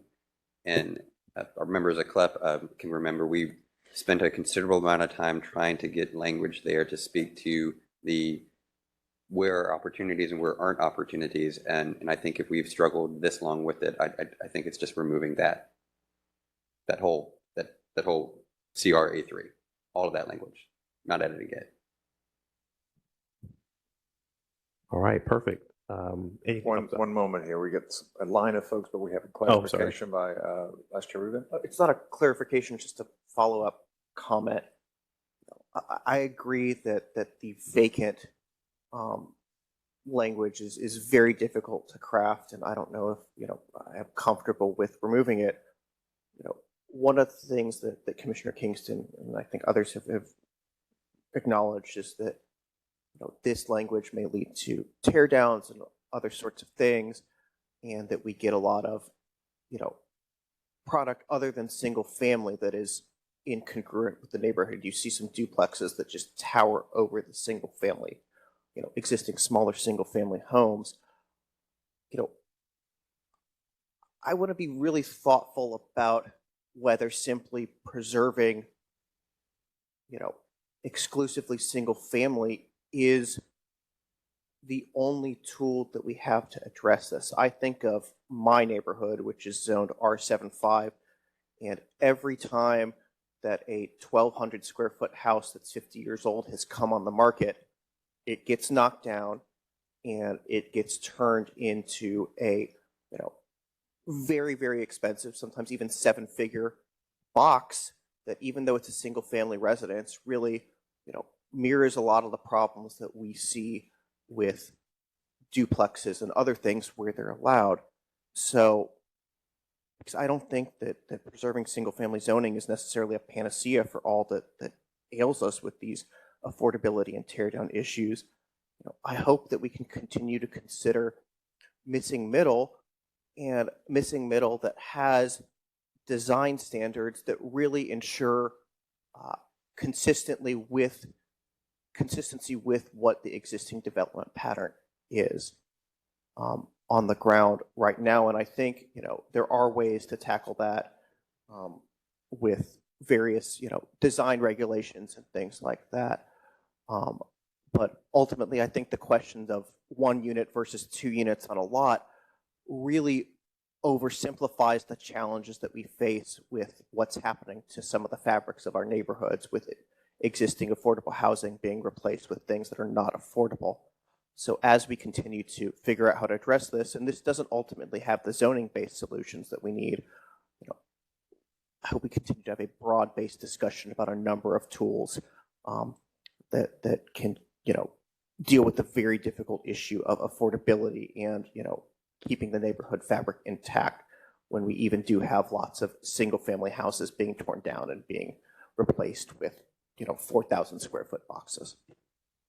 Yes, as someone who lives catty corner to one of those houses that just got torn down and will be turned into a very big box, I do sympathize. I think in the housing choice section of our implementation guide, we speak a little bit to that incompatibility of some of the new housing that's being built in our neighborhoods. And I think it's taking some of that language and putting it in the community residential place type designation as well, to understand that we do need additional housing, but we also need to be very cognizant of how that new housing, whether it is a single family home or a different structure or different land use, how that structure looks and how it can be better suited and more context sensitive to the existing community. Commissioner Hampton. Thank you, Mr. Of course. Chair. I'm going to speak back to the map and this that's on our slide, and this distinction between the regional mixed use and the community mixed use, because I've been going back and forth between kind of our reference chart and our zoning today. And I know this is not zoning, but trying to understand, going back to Commissioner Sleeper's question about how do we accommodate residential communities, property owners, all stakeholders within our city. And as I'm reading through community mixed use and I'm reading through regional mixed use, both of them effectively allow the same land uses or place types, land uses, said it right the first time. The only one that's different is single family detached. But other than that, within that place type, the primary and secondary uses are effectively the same. And I think what I heard was the community was simply saying, we think this is an opportunity for new residential. And that's kind of the flip between the two. And I don't know all of the specific zoning, but if I start looking through whether it's regional retail or some of the other existing zoning that may be on the ground, it seems like the flip there is just to add the residential component, and that some of the densities, even the lowest MU1, is roughly equivalent to regional retail, just as an example.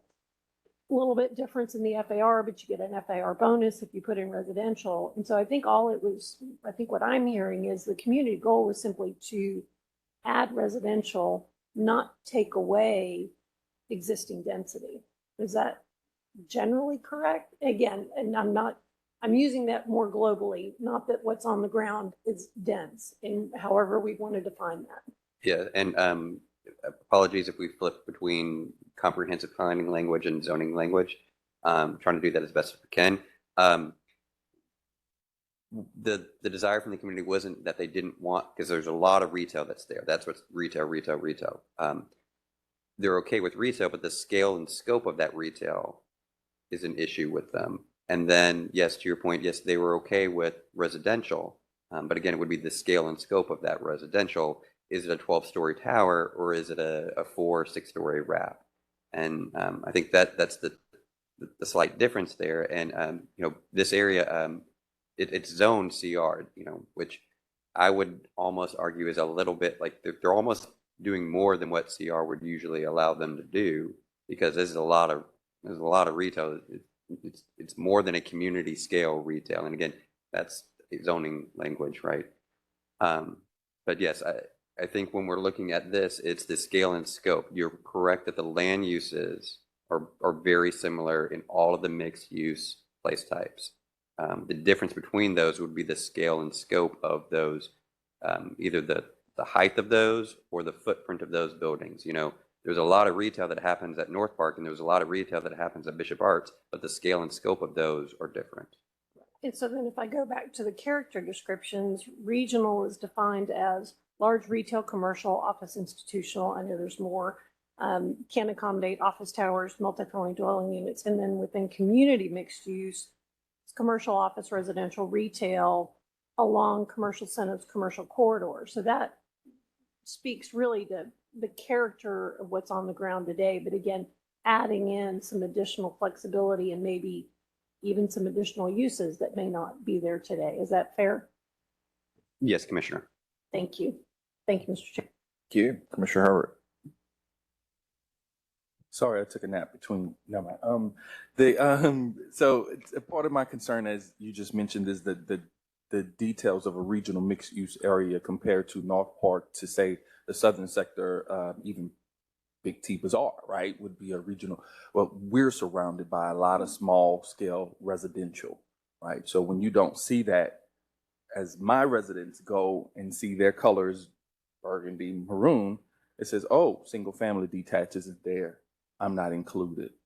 So that's what I'm hearing when talking to my residents, is things like that scare them because they're not included. I get what the Commissioner Housewright has said as well, that we need residential in most of these places, and I agree. They should be in a lot of them, but we really should consider what's on the ground and how both commercial and residential land uses are being notated in the document. Just wanted to point that out. My regional mixed use is surrounded by a much smaller scale of residential than those in the northern area of the city. No, thank you.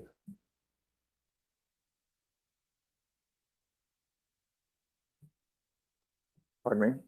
Oh, you're on the list. It's Commissioner Housewright, Carpenter, then Blair.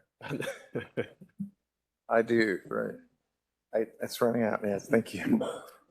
Thank you. Just very briefly, I concur with Commissioner Rubin's remarks about the regional mixed use, and didn't mean to imply earlier that we would put single family there, but I think there's a lot of room for expansion of these primary residential uses. And then I wanted to go back to a brief remark that Commissioner Kingston made about shared access. I don't see that word shared access in the drafts that I've read, and they've been particularly successful in my district as a way to get density without conflict. And I don't know, if I was looking at this matrix that I keep focusing on, if you were going to drop it in there, it seemed like, well, it wouldn't go in single family attached. It's actually single family detached. But to name shared access as a potential land use in some of these places, I think would be pretty good. I would venture in my years on CPC that we've had more shared access cases than we've had townhouse cases. I mean, rarely see a pure townhouse case. And yeah, I agree. As the conversation probably 10 minutes ago or 30 minutes ago, maybe, as we were talking about shared access, where it was brought up, that's where my note said of when we have, right now we have, townhomes, duplex, triplexes, that's where we would put in something about shared access. My only other question about that would be, I don't know how many members of the public know what shared access is. And so if there's a better term or another term in which they're like, oh, when you have a shared access development and they refer to it as X, Y, or Z, if you have those terms, we'd also be open to adding those terms into.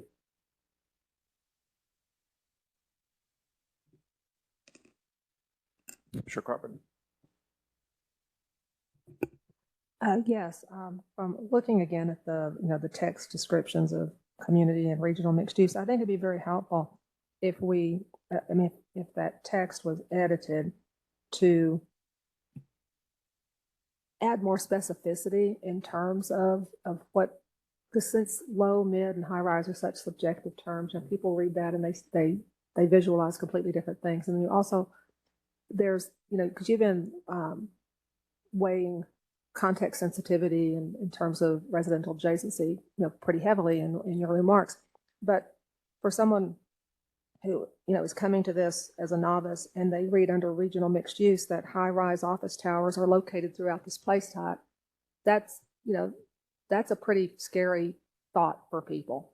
Right now, as we said, CR is on that particular tract of land, and that's 54 feet of height.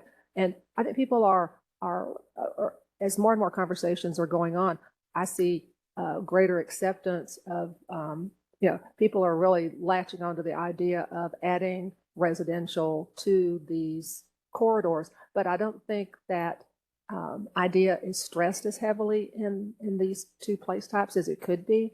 That if you really added language that said, we're encouraging there to be sensitivity to residential adjacency where appropriate, and to put whatever to recommend that these significant increases in height and density intensity are along these major streets, I think that might help in avoiding some of the resistance to these particular place types.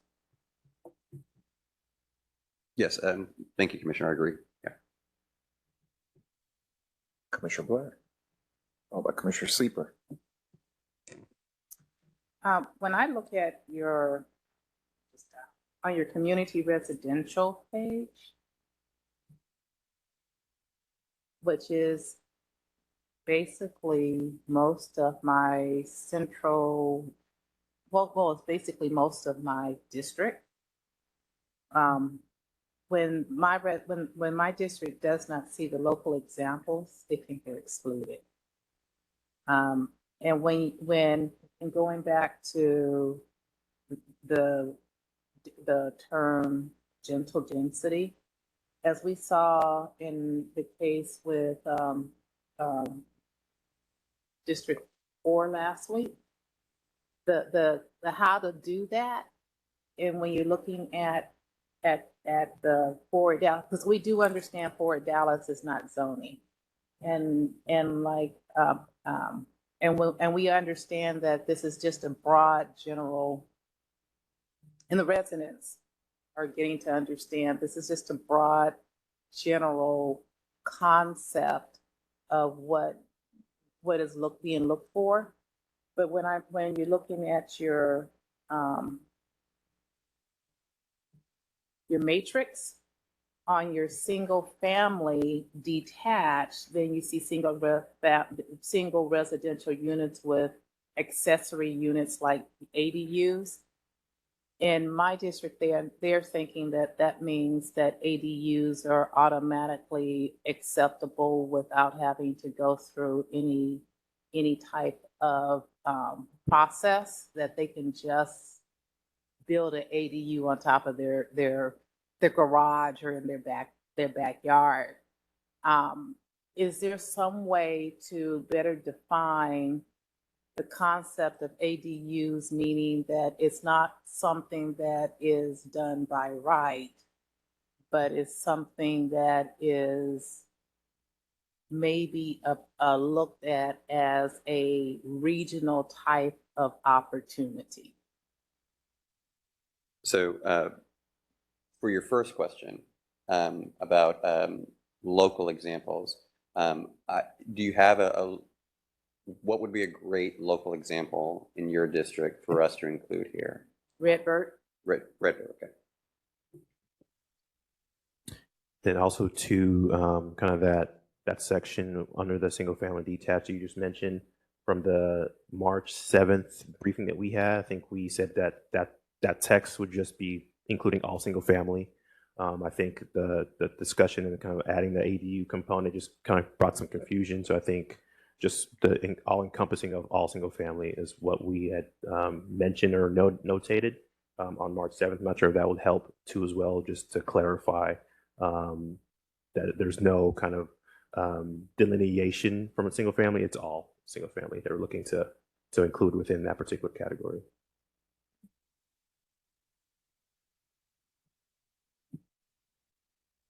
Follow up, Can you, please. can you restate that? Because I don't think I Sorry. appreciated what you were saying. No, I'm sorry. So from March 7th, when we had a briefing with this body, that was that evening meeting.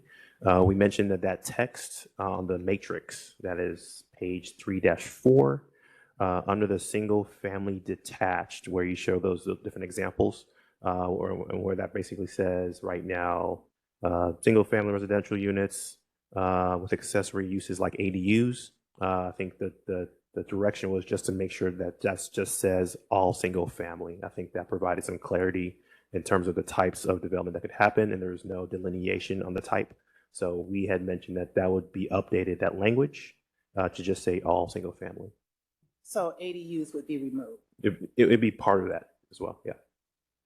I think I think the ADU language, we would just remove that there, because these are examples, and we would highlight that in other components of the document, but that was just a place to provide clarity based on what we heard. But if that's a direction that we feel we should go counter, we can do that too. Well, I think that if you're saying single family detached, then if you're saying that you want to incorporate ADUs in single family detached, then I think that from my community's perspective, in community residential, see on page, 314, 315, then in the verbiage on character description, then it would say that in some areas, because there are areas in the city, like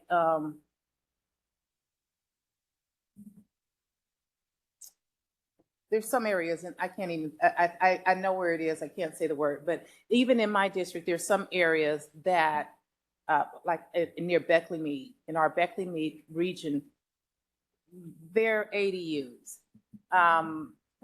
But when you say it characteristically in all community residential, then it is thought to be that every single family resident will have ADUs, or it's the recommendation that ADUs be appropriate for that area, when in fact that's not correct.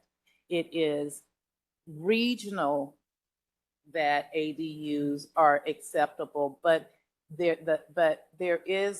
when you're looking at our code does not say that, and I know it's not zoning, but when you look at the code does not say ADUs are a by right opportunity. There is a process that one must go through in order to build an ADU. In my Beckley Mead, if you put that there, you're going to have ADUs with no concept, no process, they just going to pop completely up. And if you go further in my most eastern section of my district, that's the context in which they would appreciate, but that's not what you're saying. I'm just saying there's a better way. There needs to be a better way of depicting that. So I think we're saying the same thing in totally different ways. So I think in terms of providing that clarity, that like you mentioned, ADUs generally speaking in the city, we're looking to increase more of that, but that could change depending on where you are. I think what we mentioned, what I was alluding to, is when we talked about that at our first meeting, was that language just brought confusion. So to clarify that confusion, we would just clarify what that says and just say all single family. And then the code and other components of the document would elaborate on the locational piece. Commissioner Sleeper. So let me apologize in advance because I'm coming into this process late, and a lot of these battles may have already been fought and won and lost. So if I'm going over old ground, you can shoot me, but I just have to say this.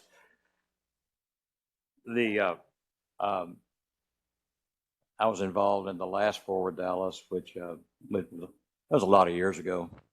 Some of you were children when that happened. But one of the early sort of battles and decisions that was made in that process as I recall, is that there wasn't going to be anything in Forward Dallas that became a de facto down zoning or de facto up zoning. So I've heard a lot in the community, just the input and articles I've read, the idea of going into R75 type neighborhoods and saying that if a vacant lot comes available, or maybe someone just owns a home and wants to tear it down and they could by right build a duplex or a triplex or a quadruplex without process. That creates a lot of angst in the community. I mean, and effectively it's a de facto upzoning. I hadn't heard before this concept that we just discussed earlier, where maybe you had a property that's zoned MU3 or a high density zoning category that allowed for different uses and high rise. But because you've had conversations in the community, and some people suggest they really would rather see that be more of a community retail than a high rise, and that gets baked into a process where that could ultimately result in that property owner being downzoned. I think if my colleagues in the residential and the commercial development business understand that, you're going to hear a lot more objections than you've heard so far to that. Because I never even knew that was on the table or was a possibility. But if it is, then I think that's a major problem that needs to be addressed. So it's true on both sides. So, yes, on the first part, on the we have a neighborhood, and there is a piece of property that becomes available within that neighborhood on that street, whether that's vacant today or vacant tomorrow. That has been a concern that we've heard. So that's why we, are moving forward with the suggestion that we remove that part. As far as I have certain zoning, certain entitlements on a commercial piece of property. Would Forward Dallas then lessen those entitlements? Again, it would not. It doesn't change the zoning. But in the real world, trying to think through the different zoning districts that we have and the commercial areas that we have and the recommendations of this plan in those areas, I struggle with coming up with a recommendation that we have in Forward Dallas that would remove any of those, or would suggest to remove any of those entitlements.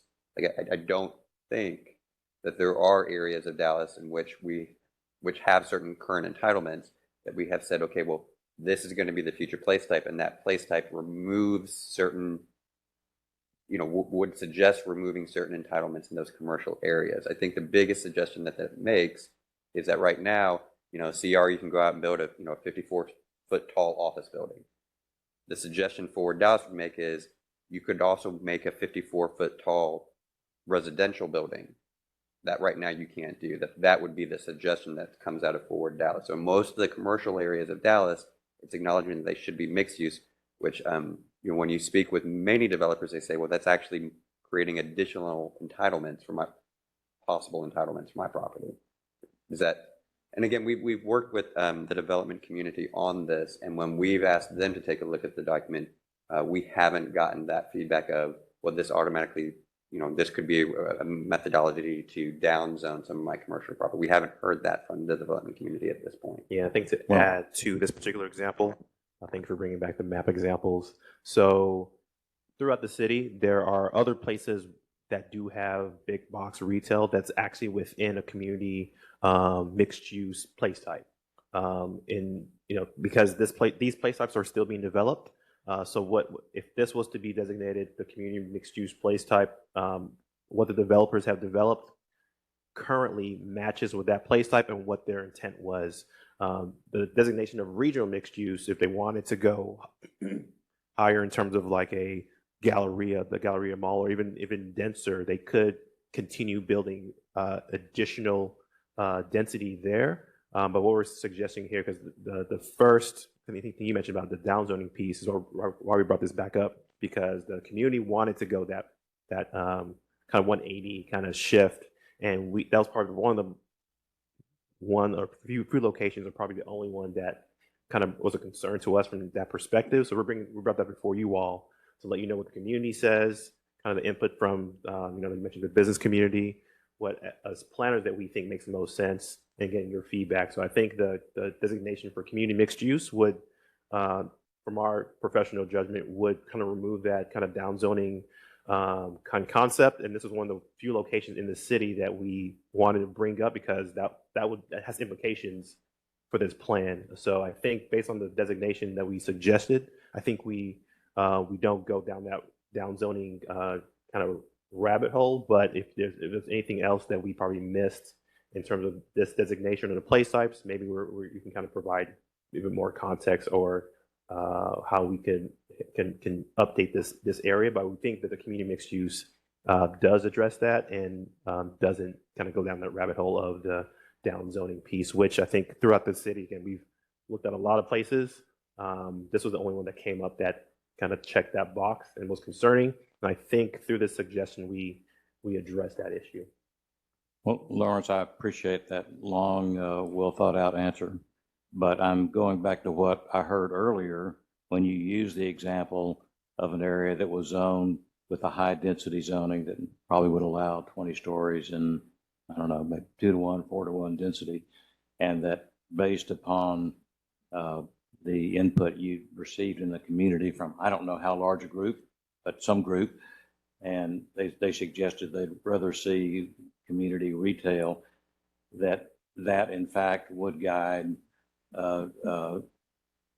ultimately a zoning that if somebody wanted to go in and build what they could have done by right before, now they would be restricted based on that community input. To me, that's a downzoning, and I don't think anybody that I know of thinks that that's what they're signing up for. No, I think to clarify, Let's clarify here. Yeah, Are you going to take that? Yeah, so the exactly neighborhood what this- suggestion was actually less dense, the neighborhood mixed use. That's what they suggested. Because of that suggestion, that would do exactly what you just mentioned with the downzoning concern, based on what's currently on the ground, what the community actually likes to see from a land use perspective, and what the developers are actually using their property for. It fits within the community mixed use. So there's no downzoning that occurs if that place type gets applied. They can still develop and continue their operations just as they've intended, because those type of uses exist in other parts of the city, and it's also designated community mixed use. And again, if you have the right to, Texas property right state, if you have the right to build right now, Forward Dallas is not going to remove any of those rights. Like, you don't have to come before CPC. If you could go 30 feet tall, 50 feet tall, 80 feet tall right now, you don't have to get a zoning change. You can go get your permit tomorrow. You can go apply for your permit tomorrow. Forward Dallas would not change any of that. But if you would say, I want to do something that's different than what I can currently do, then Forward Dallas would have guidance that says, this is what the community, and we say the word community, it's not just the neighbors, right? It's the property owners, the stakeholders as well, that have informed that decision to say, here's the guidance if you want to change your zoning and build something that you can't currently legally build. And I think before you kind of mentioned what you're going to say, I think this document, say the market, we start to see zoning changes occur in a way that's maybe contrary or not in line with what this guidance is saying, this can be amended to reflect more what's on the ground, what's happening too. So I think also this is, even though this is guidance and we're trying to have this match what's on the ground, developers could come in or not come in, and that could be another indication that maybe some of these land use guidance that we have here should be amended or updated to reflect what's what's occurring. And if I can just piggyback off of that, Commissioner, Chapter 51A describes the comprehensive plan as something that merely guides requests for zoning, and state law goes a little bit further and says a comprehensive plan shall not constitute zoning regulations or establish zoning district boundaries. Thank you for the clarification. Just to piggyback on that a little bit, just to make sure that we're all on the same page and the folks that are listening online are on the same page. Will this document change a single entitlement in the city of Dallas? No. No. So if I have a property today and I have an entitlement where I can go 20 stories up after this is, depending on the color here, after it's passed, it doesn't remove my right. Just the same, it also doesn't give me a right that if I have a home and I want to raise it and put in a duplex, et cetera, it doesn't give me that right either. You're correct. Is it fair to say that this document, essentially, you guys keep saying it's a suggestion, it's a recommendation, it's a 30,000 foot level, holistic view of the city, an area plan for the city, if you like, and for future staff, for future city plan commissioners, and for future council members who ultimately decide, hey, this is kind of a suggestion back when we looked at it globally, consider this. Correct. Right? And so is it also fair to say, at least for myself, that this plan will not be the variable when considering a zoning change? It will be a variable. Correct. In one, for my case, which is about 20 of them down to the curb cut level. So Correct. it is just a suggestion, a recommendation. And in fact, when we first started talking about this, we thought that, the colors would be written in very light crayon, right? That is correct. Okay. We have Commissioner Rubin, followed by Commissioner Shernock, then Commissioner Carpenter. Yeah, I want to focus on two things. One, we've talked about in following along with Commissioner Sleeper's line of discussion, what are we doing in terms of recommendations and land use guidance as to commercial areas, right? We've also focused a lot of time at CLUP on industrial areas, right? Correct. And that includes addressing some incompatible industrial uses next to, residences and other problematic areas, right? Correct.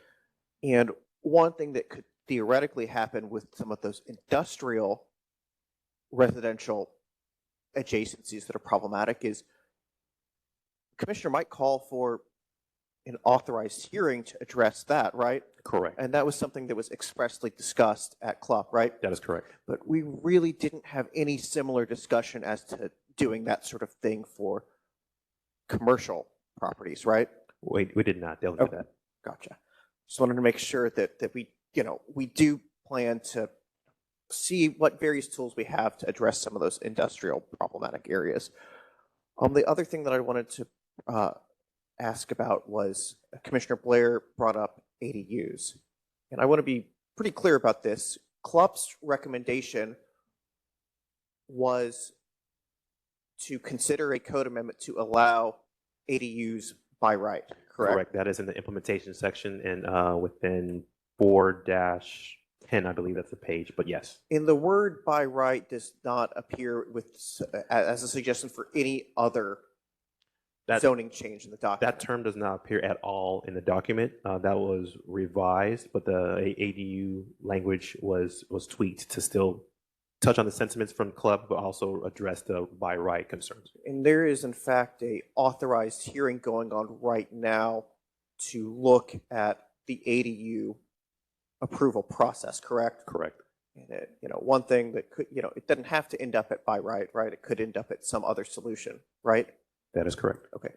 And even if we, regardless of which way we went on by right or otherwise with that authorized hearing, we could also implement design standards for the ADUs, right?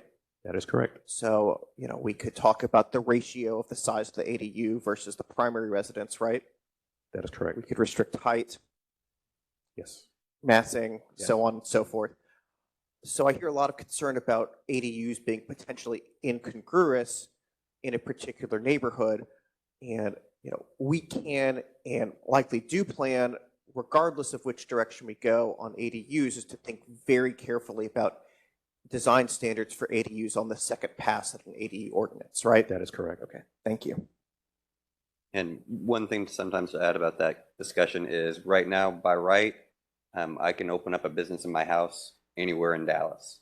I can have my home-based office in my house anywhere in Dallas. I can, have an accounting firm. I can have a marketing firm. I can manufacture ammunition anywhere in Dallas, in any single-family zoning district in Dallas right now, tomorrow. I don't have to go to Board of Adjustment. I don't have to go to, the CPC. I can do it by right.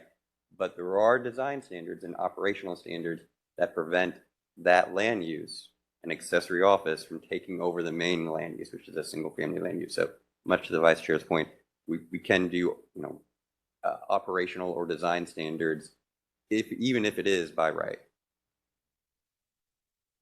Thank you, sir. Commissioner Shernock. I've got my understanding is that we had one residential that got broken out into two residential early on in the plan. The current community residential Community place and type? city, right? Yes, used to be two single family place types. So I understand there's only so much granularity that the plan can reflect, and that is just innately troublesome.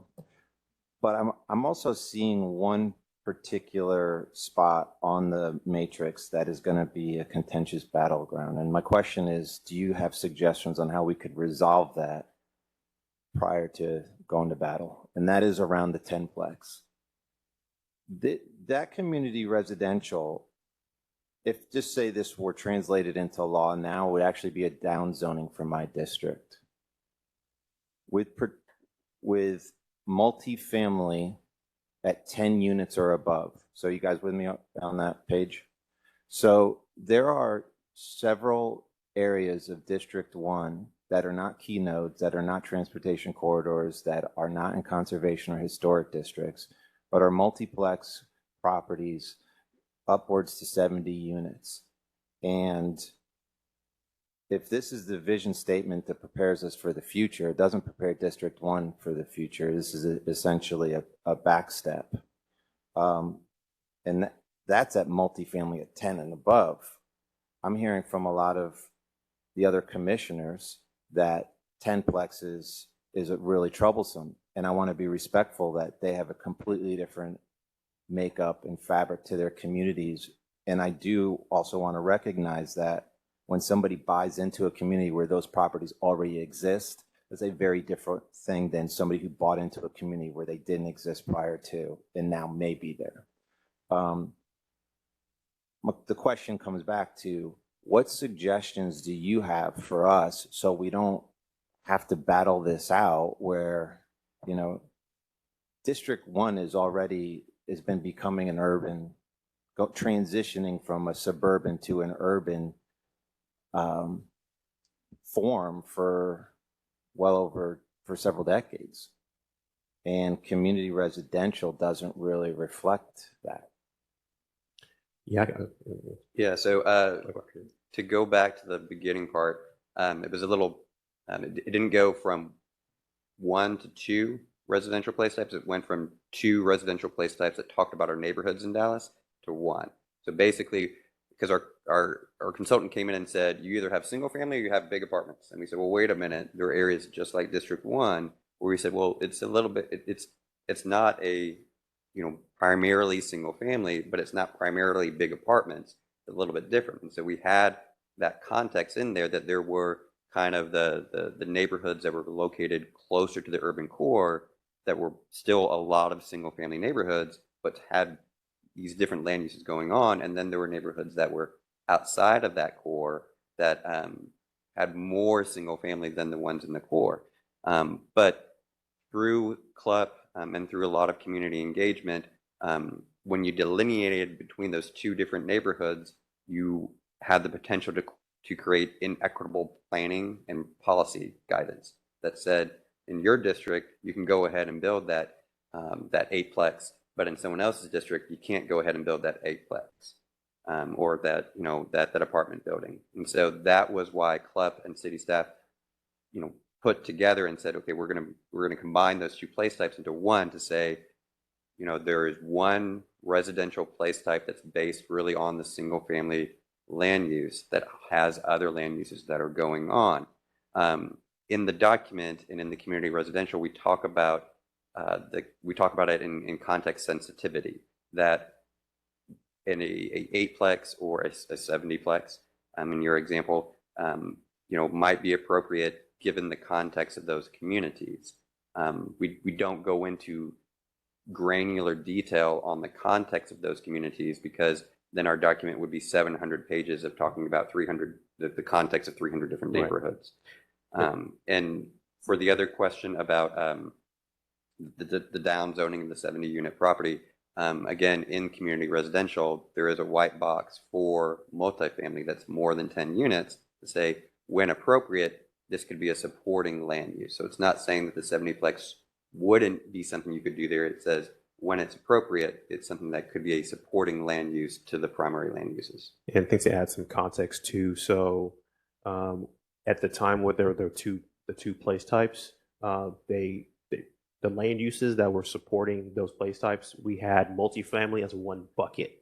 So when we combined those two place types, those two single family place types, there was concern that those who were in that traditional suburban type of neighborhood were now being combined with apartments. So we created a new land use term called multiplex to be that in between you know, townhomes, duplexes, those types of development and apartments. So kind of that multiplex 10-unit-ish number. Again, we just based on just kind of research, that's the number that kind of made sense based on the feedback, based on best practices, but that can be still tweaked. So the idea was we needed to provide more detail in terms of how the scale and the land uses should work within that place type. So we added that multiplex to provide that nuance from single family, you know, where you have just one single family or a duplex, townhomes, and then you kind of graduate up to apartment. There's more variation instead of that stark kind of change in scale. So that's why the multiplex was added into that place type. At the same time that the place type was combined, we added more land uses to provide more detail of how that scale should be applied in that particular place type, since it combined two single family place types. Thank you. Next question is related, but it's for Daniel, because you just had read from the state code. We all received an email from a neighbor that had actually cited that code. And in that email, I recall it saying that state code requires a city follow its comprehensive plan. But you're saying that that's not true. So in chapter 211 of the local government code, I assume what they gave you was section 211.004, which says that zoning regulations must be adopted in accordance with the comprehensive plan. But chapter 213 of the local government code is the chapter of the local government code that actually allows for comprehensive plans. And in that section, the legislature makes clear, and then our code copies that section from the chapter of the code that creates comprehensive plans, when it says that chapter 213 does not limit the ability of the city to prepare other plans, policies, or strategies as required. And it says that a comprehensive plan shall not constitute zoning regulations, or establish zoning district boundaries. And then what we have done in chapter 51A, and this is in section 1.108, subsection E, the relationship between the comprehensive plan and the development regulations is that the comprehensive plan serves merely as a guide for rezoning requests other than mandatory and not mandatory restrictions on the city's authority to regulate land use. The comprehensive plan shall not constitute zoning regulations or establish zoning district boundaries. The comprehensive plan does not limit the ability of the city to prepare other plans, policies, or strategies as required. And so all of this is to say that it is not that the comprehensive plan does not create zoning. and that if you want to actually rezone and affect people's development rights, it would have to comply under Chapter 211, or we'd have to give the required notices, the required public hearings, but Forward Dallas does not do that. Vice Chair Rubin. Can you also read section 213.002C, which I think further speaks to the relationship between a comprehensive plan and development regulations in the city? Because I think that's important to understanding this too. 002C.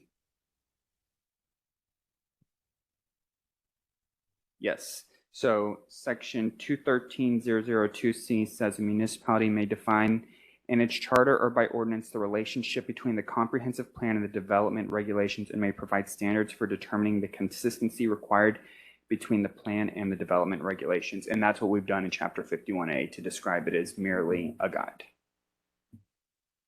Thank you, sir. Commissioner Carpenter, followed by Commissioner Forsythe, and then Commissioner Kingston. I apologize because my comments are kind of going backwards because there were a lot of people waiting to talk before I got my turn in the queue. I just want to emphasize that the example that we've been talking about on Bachman Lake does not constitute a downzoning. That parcel, that tract of land, those parcels do not currently have any kind of mixed-use zoning or high-rise dense zoning. You know, it's CR zoning. Any of the proposed place types, whether community, neighborhood, or regional, would actually be an upzoning. It gives them more uses. It adds, you know, residential. It gives more height, more density. So, I mean, I know we toggle back and forth between zoning and the comp plan, but I just wanted to make it clear that none of those proposals would be a downsizing. Thank you. Thank you for the clarification, Commissioner Forsythe. My question is kind of for Commissioner Chernock. The areas that you described a moment ago that were, you say you have the multiplexes and 70-unit buildings that are right next to residential. That area is kind of like the Bishop Arts District, right?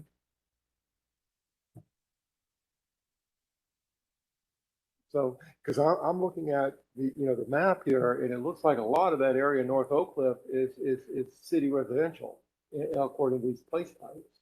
Those aren't the areas I was speaking. There's other small infill multifamily buildings that are scattered throughout the whole area going west. But does that mean that multiplexes have to be a primary place, land use in these districts? I mean, it seems like to me it would be sufficient to have that as a supporting land use, not as a primary in the community residential. Well, if you talk to those property owners and you'd say, how do you feel about being a secondary, not a primary, when they've operated their businesses for the better part of 60 years, I presume you get some pushback. So it's a subtle message to say you're not as much of a community member as a person that lives here when they've operated their businesses and provided housing in the community for decades and decades and decades. So that's one. Two, the reason that my questions coincided with questions with Daniel is because some of these properties are sold that they could be ripe for redevelopment. So in keeping with comments that Commissioner Sleeper and Housewright brought up, if a property owner wants it sell and then there's going to be a demolition, my concern would be first that state law requires us to follow the Forward Dallas plan. And then if that were the case, community members could come out and say, we don't want an apartment here anymore, which effectively would be a downzoning. So I just wanted to get clarity on the relationship between state law and what's happening here. Having said that, I still believe that potential could happen because the neighborhood's sentiment carries more weight than it ever has before. And I don't know if that will continue long into the future, but the neighborhood sentiment doesn't always reflect best practices for urban planning and land use. And that is an inherent real flaw to what we're doing here.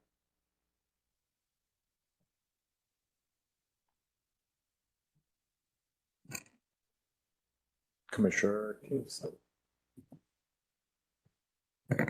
Yeah, on community residential, it seems like CRA 5 could be beefed up to make it clear that existing single-family or largely single-family communities are not at risk for having these multifamily properties or developments plopped into the middle of them, and that might alleviate some of the concern that the community has about that. Because to be clear, it's not that I don't think we should have 10 plexes. I just don't think that they belong in between stable single-family homes and stable single-family neighborhoods. They need to be somewhere else. And there is support for having them, on corridors or things like that. So, I mean, I just think it's not a question of what, it's a question of where. Yeah, I think we can kind of coordinate and discuss kind of as we talk through the language. I think that's a good one to tweak and modify. So we'll have some follow up on that. And I also want to add too, just to kind of go back to kind of our discussions today. We know that the community retail and residential is going to be probably an extensive conversation. We want to get through a lot of the mapping topics and the other place types. So we can cover those, 'cause I think we're okay on a lot of that language. We're going to have some time to speak on this particular place type in detail. So I just want to kind of go back to kind of the map, and then I think we had actually one other or two other maps to kind of discuss, but also too from a time perspective. This might be a good time to do a break, kind of get your lunch. We can come back and discuss the rest of the mapping components. But Chair, if you want to. Absolutely. Okay. Let's do that. Let's take a break, go get our lunch, and be back online at noon. Okay, perfect. Thank you.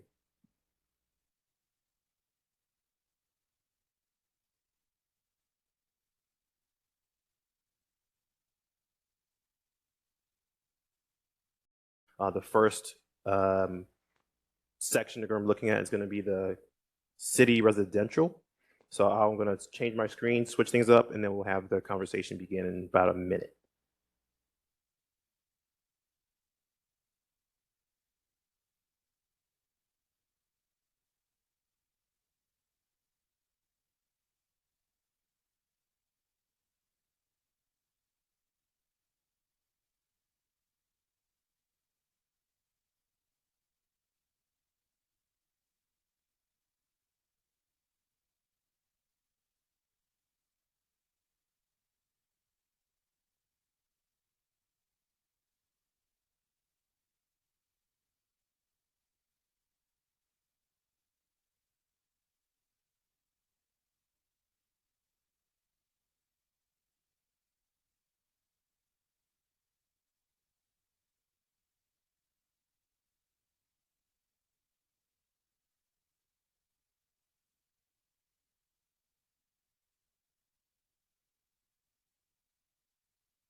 All right, sorry about that. So for the rest of our conversation, you're going to go back to the place type descriptions. Like I mentioned earlier in the overview, we touched on the regional open space. We touched on the small town residential. We have comments from those from that last discussion. What we want to do is go from city residential to the bottom of the list of place types, and then have the community residential be the last discussion that we have for today. If we don't get to that last discussion, we'll add that to the briefing item that we have on the 4th. And we can also talk about, if needed, if more workshops, full day workshops are needed at the end of this meeting. So with that, if you all have your documents, we're going to go back to the city residential place type. As you all have been reviewing that one, this one's going to be less initiated from our team, and kind of get some feedback from what you all have read and seen from that document. So let me make this full screen, sorry, and we can go from there.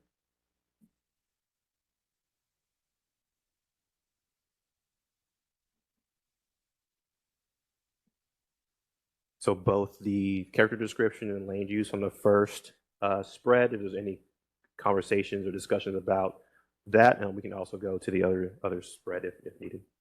Is it amenable to the commission to incorporate the single-family detached and the single-family attached as a primary use in this category?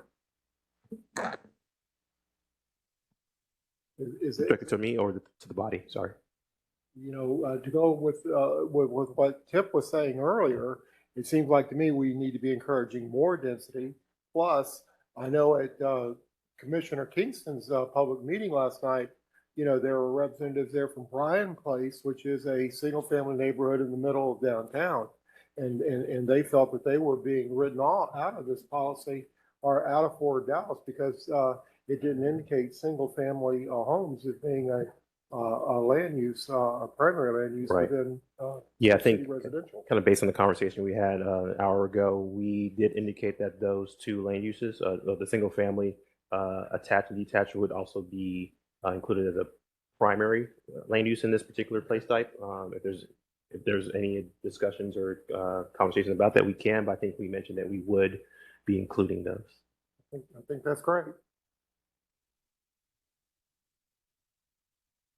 Commissioner Kingston. I also think there's an abundance of existing parking in some of these areas that we might want to focus on figuring out ways to use that. For example, Crescent Court has probably 4,000 parking spots. It was built to code when it was built in the 80s. And it's probably overparked by about 30%.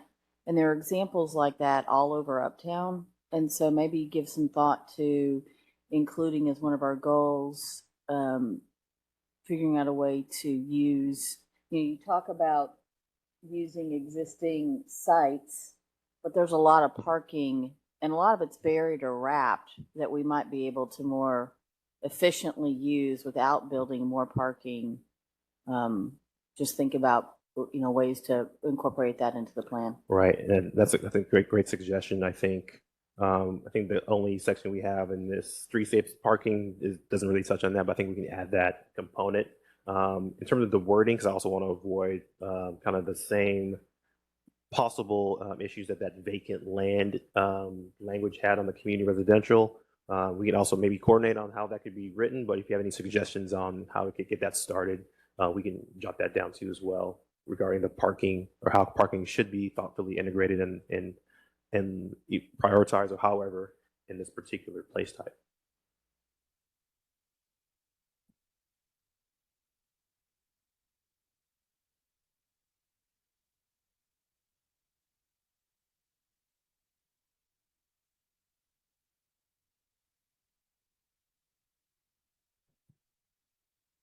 Mr. Rubin. Just going to Commissioner Forsyth's question, I saw your memo yesterday. I appreciate it. It was very helpful. In light of the infinite home, I did not make it through it as thoroughly as I had hoped. I would love to stick a pin in your suggestion to consider filling in those circles and really take a very close look at the map of what's city residential right now and maybe come back to that at a future meeting.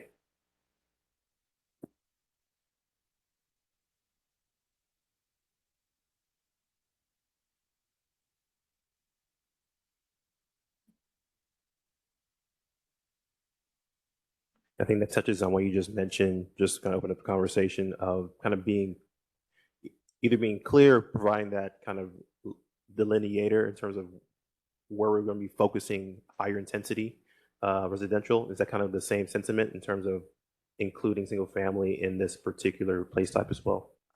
I think so. And part of it is just because of all of the discussion that's been going on community residential. Right. I have not given the same level of thought to sort of the lower density end of city residential. So I think it's a very good question to ask. I'm just not ready to jump one way or another on that question. No, that makes sense. Sure. I have a more general question, and I'm starting to see a pattern in our conversations in your presentations where most of the input is coming by just through what the community is saying, which is very important, and the community obviously is a great resource. But I don't hear any citing of data, and I don't hear any citing of studies that have been done. I don't hear any citing of what other cities have done that are maybe farther ahead of us in their progression to becoming more urban. No, great point. So, going to speak on kind of two perspectives. So, before we even indulge into this comp plan, there's a lot of pre-study, pre-analysis, pre-work that was done. I think kind of referenced this, our existing conditions report, kind of delved into best practices from other cities, looking at if we were to become a denser city, what that looks like. We looked at San Antonio, Denver, I think Minneapolis. We're kind of peer cities based on either the goals from their cities, what they were trying to achieve, the size of their cities, things like that. I think those were kind of brought into staff's kind of research perspective. We think we talked with the club actually about that document. They helped us flesh out that document. So there has been a lot of pre-analysis and investigation of other cities. We felt that maybe bringing that work back up here again could be just repetitive, but if we think it's needed to kind of reiterate some of that best practice work, we can touch on that. I think that we wanted to focus on kind of the more land use specific kind of guidance, but we can also bring back some of that work to reiterate maybe some points that you think would be helpful. Yeah, I mean, that would be great. It would be great for me. I don't want to speak for everybody else. It'd be great for me. I mean, to me, we haven't really come in with like a more of a focus to say, ultimately this is to solve problems. Right. And I don't think the problems have been particularly well articulated or diagnosed. But, let's just take density because that's a hot button topic. I mean, density for density's sake is, I don't see the purpose of it, but if it's to create more housing or to create more affordable housing or to create a healthier housing stack or however we want to, then I think that should be driving the discussion to say, look, here's the problem that we're trying to solve for. And then here's what success looks like. Because when I read this for Dallas, I don't know how we're going to measure it. I don't know how we're going to identify if it's been a success. Right. No, you get it. Right. No, the perfect point. And I think maybe the methodology that we're going about kind of getting input and making sure that we are kind of getting input from different perspectives. Like we mentioned earlier today, we're kind of breaking up our conversation into chunks. One of the other chunks we're going to have is the implementation piece, talking through what are the metrics, what are the goals, what are we trying to hit. I think also too, looking back in the plan document when we went over the themes, those are the kind of the goals that came out of the research, came out of the conversation in terms of what the community wanted to see, feedback from our consultant, what we as staff understood. Those are the kind of thematic kind of goals that we're trying to address. And I think through the conversation we're going to have in subsequent meetings is kind of go into more detail about how does that look like, what does success look like, how are we actually moving the needle on these kind of general terms on the theme language. So we'll be getting into that, but I think it might be good to have like a conversation about the analysis we've done. I think it might just having a meeting might be helpful, talking through those different items in the theme document and then kind of connecting the dots to the implementation section, if that's helpful. Yeah, it will be. And I think it's going to be particularly helpful when we're engaging the community. Right. Because, zoning is complex and there's so many inputs and everybody else in the communities are contributing to society in their special ways. But when they're asked to dive into this, it's a lot to ask them. So the easier we can communicate, say, hey, I hear your feedback. Here's the problem that we're trying to solve for. If you have suggestions on how we solve for that problem, we want to hear it. But this is our best guess, or not guess. This is our this is how we would like to solve it based off of this data set or these cities that have done it. And then here are the studies of the results for cities who have passed some of these policies 3, 4, 5 years ago. Because there is data out there now that's being presented to say, here's what happened when this city passed this particular policy. It just helps us give us some kind of. It's a great point. I agree 100%. I'd like to have that data so I can communicate that to my. That makes sense, and we should do that for, I think, the body, because you all came in at a different point of the project, so just getting you all up to speed in terms of the research that's been done, that'd be helpful. We can do that. Commissioner Hampton, followed by Commissioner Hall, then Kingston. Thank you, Mr. Chair. I think just two kind of hierarchy comments. It's really kind of responding to some of the other discussion points. When we're talking about this development, I'm noticing in CUA4, so on page 320, it's talking about larger sites to provide opportunities for increased density. And then under our building form and character, we're talking about compact pedestrian friendly blocks. And, I can think of examples where, it allows for a better integration of some of the housing types I think we're considering within this, or what I'm reading and looking at the land uses. But how do we reconcile those two together? And does there need to be language that maybe relates the two, that while there may be consideration of combining of lots potentially, just how do you address that to make sure that we're not creating super blocks and maybe unintended consequences for some of the other goals in terms of mobility and access? I'm talking about greenscape. And that relates, I'm going to say more broadly, to my other question, which is, are there any other form considerations in terms of how this should be considered for developing? Because it's noted for both suburban and urban. And again, there are going to be two different approaches, I think, depending on what that is. So it may be too high of an ask, but it seems like there might be some additional language that should be considered. And we're going to tag team this one. Yeah, so yes, again, going back to the concept that there are areas that have a lot of density, but that form of density looks different. The Village has a lot of density, but that form of the Village is different than the type of density that's in North Oak Cliff. Those buildings, they're different. And I agree, I think as we move forward with the document, creating better language to describe those different forms and guidance for those different forms, we can continue to add that in. And if there are suggestions from folks in the architectural or community or the design community, I think we would be very open to having those conversations and listening to that guidance.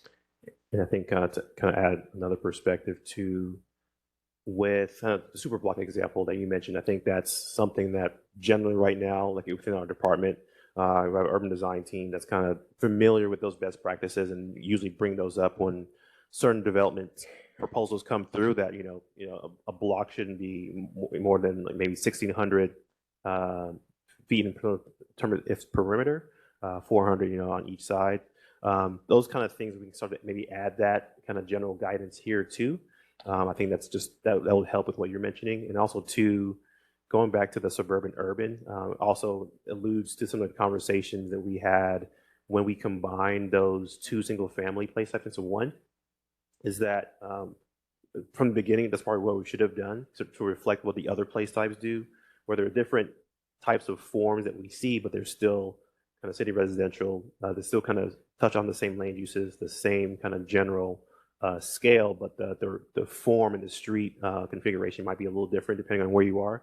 So this was just more of an FYI that the combination of some of the other place types were more to reflect what was happening on this place type and other, to be consistent with how others were doing it.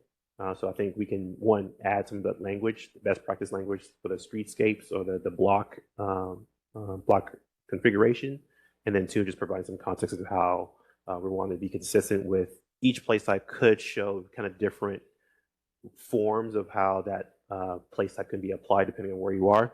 And maybe we can do a better job of elaborating on that here if you feel that's needed. Thank you. And I'm going to tag team on some of the other comments regarding the height and the density, because back within the character description, and again, I think this somewhat goes to form. It talks about what's going to work in the Village is going to be different than what works, pick your alternate example. I will confess I've lost the one you referenced, Mr. Woods. It says high and medium density multifamily. And it should that just be varied densities or varied heights and stories, because they are all going to have a different character. You know, and I was trying to look through a few of the communities I'm familiar with. Bryan Place was mentioned, and it is actually in our community residential place type now, you know, but it's 2 stories organized around a central open space, you know, across the street from Baylor. You know, it's just, you know, how all that knits back together and to make sure that we're allowing for the variety of types and choices that I think we're anticipating that this might foster. So just, I think that language might be one of the places. I think that's in the second sentence within that character description. Thank you, Mr. Chair. Thank you. Commissioner Hall? Yeah, excuse me, a couple of things. Is in city residential, is there any difference between apartments and condominiums as far as desirability or advantages of one over the other? The ownership differences, that wasn't really a component of what this speaks to. It's more about the form and the use. But in your mind, they're basically the same multi-family type things. Correct. Yeah, there are recommendations in the housing section of this plan that talk about creating opportunities for home ownership in products that are not a single family detached house. And so that's where, because it's a land use document and we can't say you can build a condo, but you can't build an apartment building. But we do make recommendations that, you know, our housing staff should pursue those options so that when you build a structure that has, say, 60 units in it, there's the ability for people to own those 60 units as opposed to having to rent that. Thank you. And I just follow up on Commissioner Chernock's comment about the success of the plan.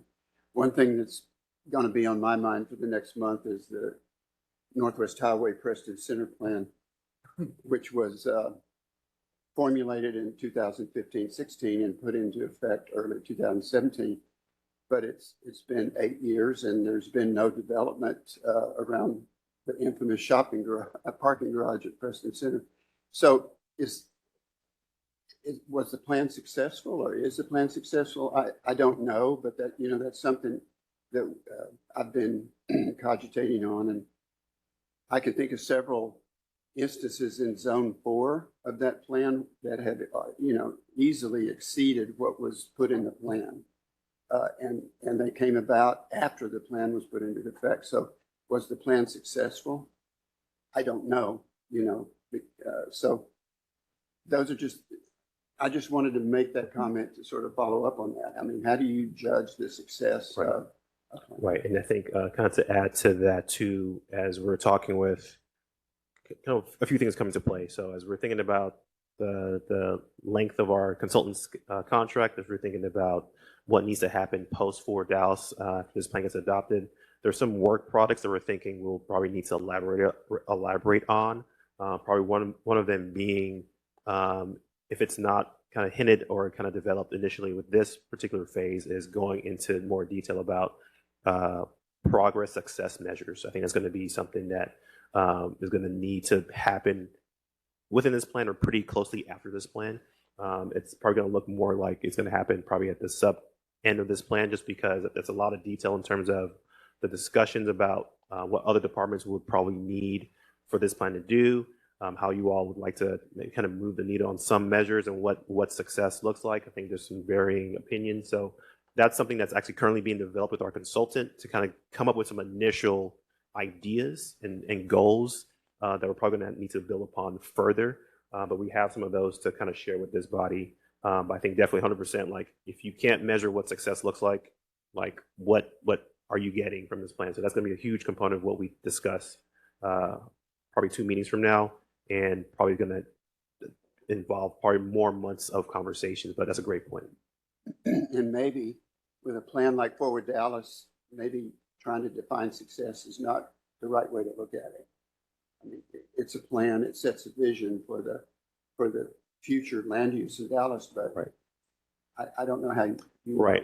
So- No, that makes sense. I think going back to what Commissioner Shernock mentions, that if there's some issues that this plan is looking to address, we have to be able to say, this is how we're tackling those issues, and this is how we're moving the needle on those issues. So you can bring up a bunch of issues, but if there's no way to track the direction that you're going based on those initial kind of concerns, I think it kind of misses the mark. So I think it's a great validity to what you're saying. It's still a visionary document that should be evolving, but it should have some goals and some aspirational, clear next steps to move. Good point. Thank you. Commissioner Kingston. I share Commissioner Chernock's request that we have some data to back up what we're doing, not just in how much housing and what type and how much retail and how much other types of uses, but where it should be located. As we look at what peer cities are doing and the results of changes they've made, I'd also like to have any information on the negative consequences of some of those changes.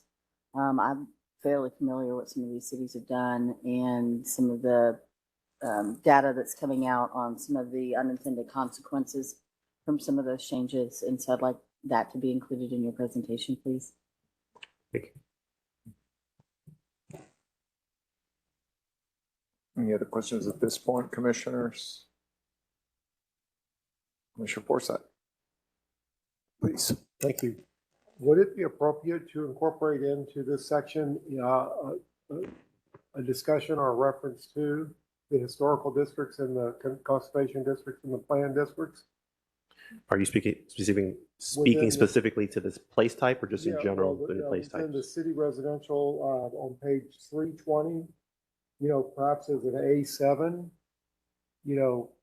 incorporate a reference to, the existing, historic districts and plan districts and conservation districts that are the special districts that exist, and recognizing and protecting those boundaries. So I think I think the feedback was to provide that clearly, in the beginning of the document, beginning of the section. We could include the same text on every place type, but I'm not sure if that's the direction that you're asking us, but I'm not sure, Patrick, if you. Yeah, I would say there are, in the community residential, I think it's very applicable because there are a lot of historical districts and conservation districts that are in that place type. In the city residential place type, there may be some landmarks, and I would need to take a second look at it, but I do not know if there is much historical or conservation districts within the city residential place type. But can definitely, if there are, and again, would need to do that research, include some language here to that point. And actually, to kind of speak to what he just mentioned, that's actually being done behind the scenes as we are anticipating needing to add, that appendix section.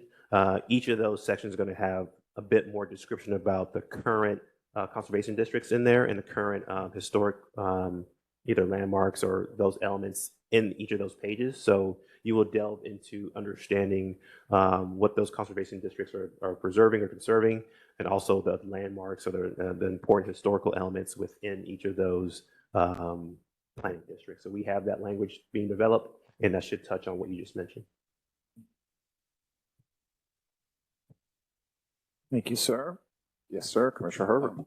In that regard, here's a point. I think a prime example would be the Lake Cliff area. There's a lot of city residential around that Lake Cliff area, and some of it is historic as well. And there's a lot of single family abutting it. So I think either making single family as a part of the primary for this would be helpful, but that there is some single family in the southern sector that very much has a lot of small scale residential and could be historic as well. Just want to mention that. Thank you. Okay, we'll keep moving. All right, next, place type.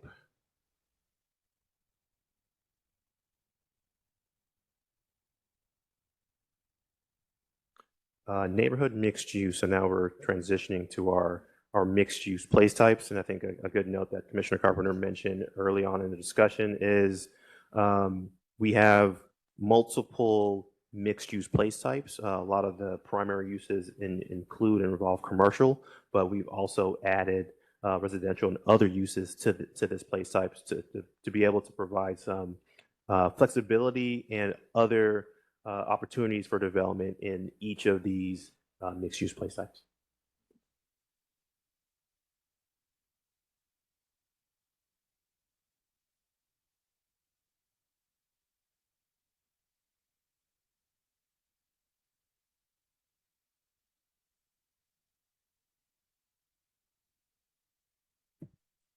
Can I ask a question? Yes, sir. On page 323, where you give examples of neighborhood mixed use, you have Hampton Road. Would you mind telling me what area of Hampton Road you're talking about? Yeah, I'm just kind of trying to visualize this.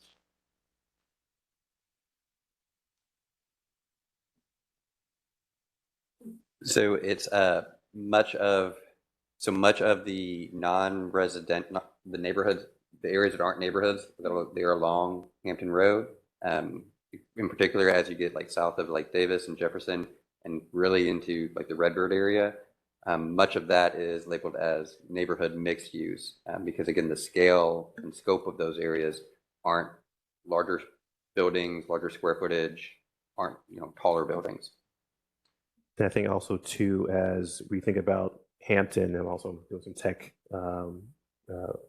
troubleshooting here, as we think about Hampton going south to the cities, you know, Duncanville, DeSoto, kind of what's happening down there, those cities are actually looking at that corridor being more mixed use as well. So I think being able to connect the dots just within the city with what we've heard from the community, but also too, as it continues going south, how that connects to the other cities in our region. I think that's a huge component of that identification.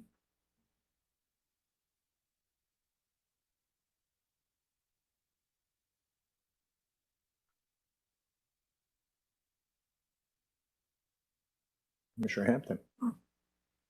Thank you, Mr. Chair.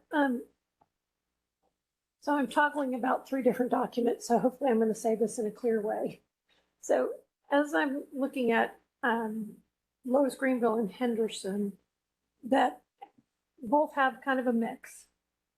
And I guess the question would be, how's the determination between community residential versus neighborhood mixed use?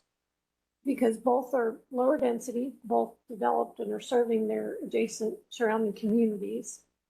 Can you just maybe help me understand? It's a question I've received, and I will say you can almost look at it both ways. So I want to understand y'all's perspective. If we can use Lower Greenville as the example, lowest Greenville, right, the stuff that's south of Belmont, that's a mixed use area. That's where you do have some residential, but mostly what you have going on there is commercial, retail, restaurants. Once you get north of there, you have some pockets of some stuff in there where like Torelli's is and those areas, but those aren't the same scale as lowest Greenville. And so that's the determination that we've worked with there. And I would be very clear to point out that's the determination that we've worked with very diligently with the community members, where they've literally drawn on the map and said, no, it stops here. You know, I think it was Belmont, like that's where it stops, like where it stops from being our neighborhood mixed use area to being our community residential area. And, you know, to be also clear, those two blend together. And, you know, there is a little bit of subjectivity that happens in there with those communities. And I think related to that, because there's a leg essentially on the current, the December map, I believe I've got the right date, that engages with Henderson, but then Henderson is essentially the dividing line between community residential, I'm going to get them backwards, CU, are 2 residential place types. And so, and again, so all 3 are kind of coming together at that node, one of which has some underlying zoning that's been in place for quite a long time and that is, you know, being redeveloped right now. And so I think that's consistent with current, evolving, and future. That line seems like, and maybe this is a really detailed question versus being a place type discussion. Again, I'm trying to read the language and reconcile the two together. And that's where I was just struggling a little bit. Yeah, so I think to that question, I think it's taking a deeper look at the map and then understanding if the colors are right, and if they're right, then is there language that then needs to be added in those place types, Description. Got it. right, to make sure we're addressing it. And it's a Venn diagram where both things got to be happening at the same time. But it's a good point. So one follow-up question, because as I was on this map and trying to make sure I had my orientation correct, I realized that the vision diagram that we have in the current Forward Dallas includes a lot of our parks and our open space, and those don't consistently show up on the land use map that we have. Could you help me understand how that distinction was made? And I'll use that in the reference of Randall Park is shown as neighborhood mixed use. Again, not that the open space is not allowed, prime place. It has Exall Park is in the center of its neighborhood. And so just was trying to understand that context of how we have some but not other green space integrated. Right. So for the regional open space example, that one, again, it's speaking more to the larger kind of regional types of open space that you see in the city. So the delineating kind of area was 5 acres. So anything 5 acres or less was designated within the particular place type that we have. The particular map here still has some edits and tweaks to make sure that all the designations that are regional open space are either 5 acres or more. So I think some areas that still need to be tweaked and modified and kind of QAQC'd. But that was a general guidance, is to kind of look at just general regional open space that's accessible for, not accessible, that's more kind of citywide in scale and not neighborhood in scale. And so if we identified some smaller parks like Randall as regional and open space, it would be a suggestion that more intense, context. yeah, Got it. more intense recreational facilities could be built there. Yeah, the 5 acre helps me tremendously. Thank you. Thank you, Mr. Chair. Commissioner Herbert. In referencing the difference between the community mixed use and neighborhood mixed use, and looking at them, looking at the neighborhoods, knowing them, I just feel like apartments should be in the community mixed use, but maybe consideration of smaller apartments in the neighborhood mixed use should be thought about. A neighborhood mixed use with apartments that are 8 by 8, block by block, it makes it difficult for those single family neighborhoods and communities to be walkable. So I just wanted to consider removing apartments from neighborhood mixed use, but open the conversation.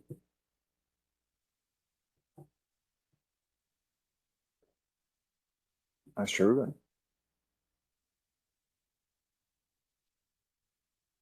I struggle with the apartment piece because there are probably some areas where, a big wrap apartment complex is certainly going to be out of place. Whereas, like, I see Henderson, for example, and there are quite a few, more sizable apartment complexes that line Henderson. I don't feel like those are out of place. So I wonder about, rather than simply removing apartments from neighborhood mixed use, if we might add in additional language and, talking about where apartments might be located and focusing them along corridors and, as neighborhood use starts to inch its way into, closer to, other residential, uses, we can talk about whether apartments would be proper or not, and maybe on the side of not. I'd second that. In my notes, I actually wrote apartments should be on the outskirts of these neighborhood mixed uses. In language towards that may be helpful. Yes, we can take a look at adding in language in particular to the neighborhood mixed use place type about the location and proximity of apartments as a land use. Commissioner Forsyth. Okay, gentlemen, we'll keep going. Next page. Oh, is there more comments on? Please. No, that's okay. Thank you. One of the things that has, I'm having difficulty wrestling with like the neighborhood mixed use and calling Lowest Greenville a neighborhood mixed use is the description says, that these are anchors of, it's local serving, retail and dining.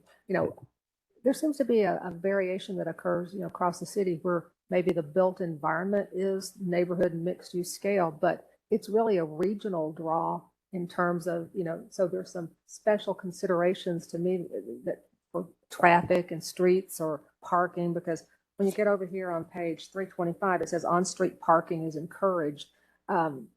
For Lowest Greenville, that wouldn't begin to so what was there, so to make my question more general, was there any discussion at your level of trying to differentiate between these, what I'll call true neighborhood mixed use that are, small scale, but really do just serve very local areas, and these areas that are small in scale, but are massive regional draws? Yes. So, and how this a little bit of that is the struggle of the planning community to understand that exact point, because it used to be in the 80s, they talked about you had neighborhood draws, community draws, and regional draws. And so that's how they developed commercial areas. And as we were all very familiar with, Lowest, and I like the term built environment, because Lowest Greenville, Bishop Arts, the built environment is for that neighborhood draw, but they draw in much, it is a regional draw. And so it's not, we had a lot of those discussions, and the difference in these place types is not necessarily where people are drawing to, but it's the built environment and how that has been, the scale and scope of it. So I think, the sentence that you read, I think we can edit that to be better reflective of that it's the built environment and the scale and scope that was designed for a neighborhood scale, even if it has a more regional draw now. Right, and I think to add to that, just kind of a more recent example, I think what Voodoo Donuts, kind of that's coming through the city. So in terms of just the scale and the land use, you could have probably other retailers that do the same exact thing. Probably won't get the amount of draw, but from the land use perspective and the size, it's probably the same as other similar type of commercial establishments, but that's probably gonna get more of a draw. So I guess what we're looking at is not necessarily the who and kind of the draw that they're getting, but more of the land use of the form. And depending on, what ends up being in that particular footprint, that's gonna bring a certain draw depending on what the community would like to see. But I think from what we can control is more that the footprint, the land uses, and how that's oriented in the city. Because, in a lot of these places that are, I'll call destination entertainment, neighborhood mixed use, the built environment is the draw. It's what gives them their unique 100% feel, their play. Yeah. Right. Thank you. Vice Chair Rubin. Is part of, Lower Greenville, Henderson, et cetera, being labeled neighborhood mixed use sort of reflective of community feedback and concerns about some of the development pressures in the area, even if the intensity of some of what's going on there right now may raise questions about whether it should be neighborhood or community? Yes, sir. Okay.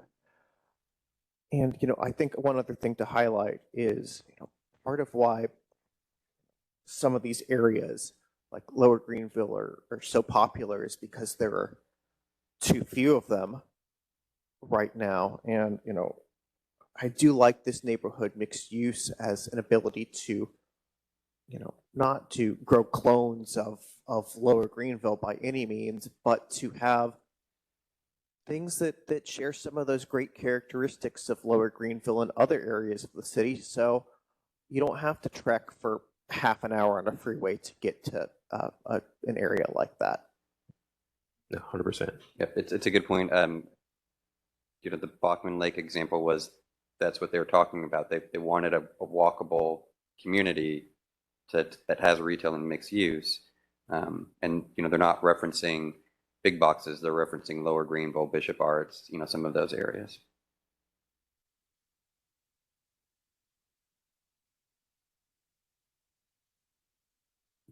All right, we're going to transition to the community mixed use.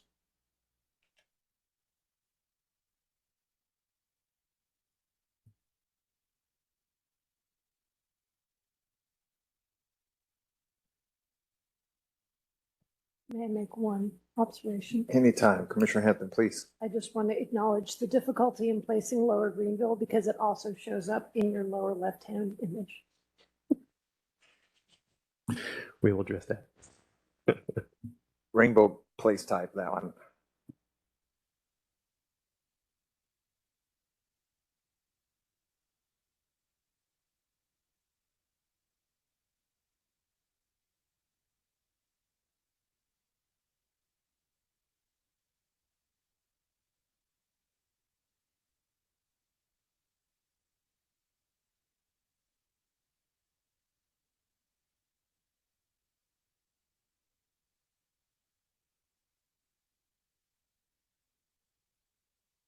I think we probably addressed some of those concerns too in kind of previous conversations. So just want to make sure that if anybody else had anything specific to these place types, that we are addressing that too as well. Yeah, again, the step up from the neighborhood to the community is going to be the footprints of the buildings, the height of the buildings, the scale and the massing of those.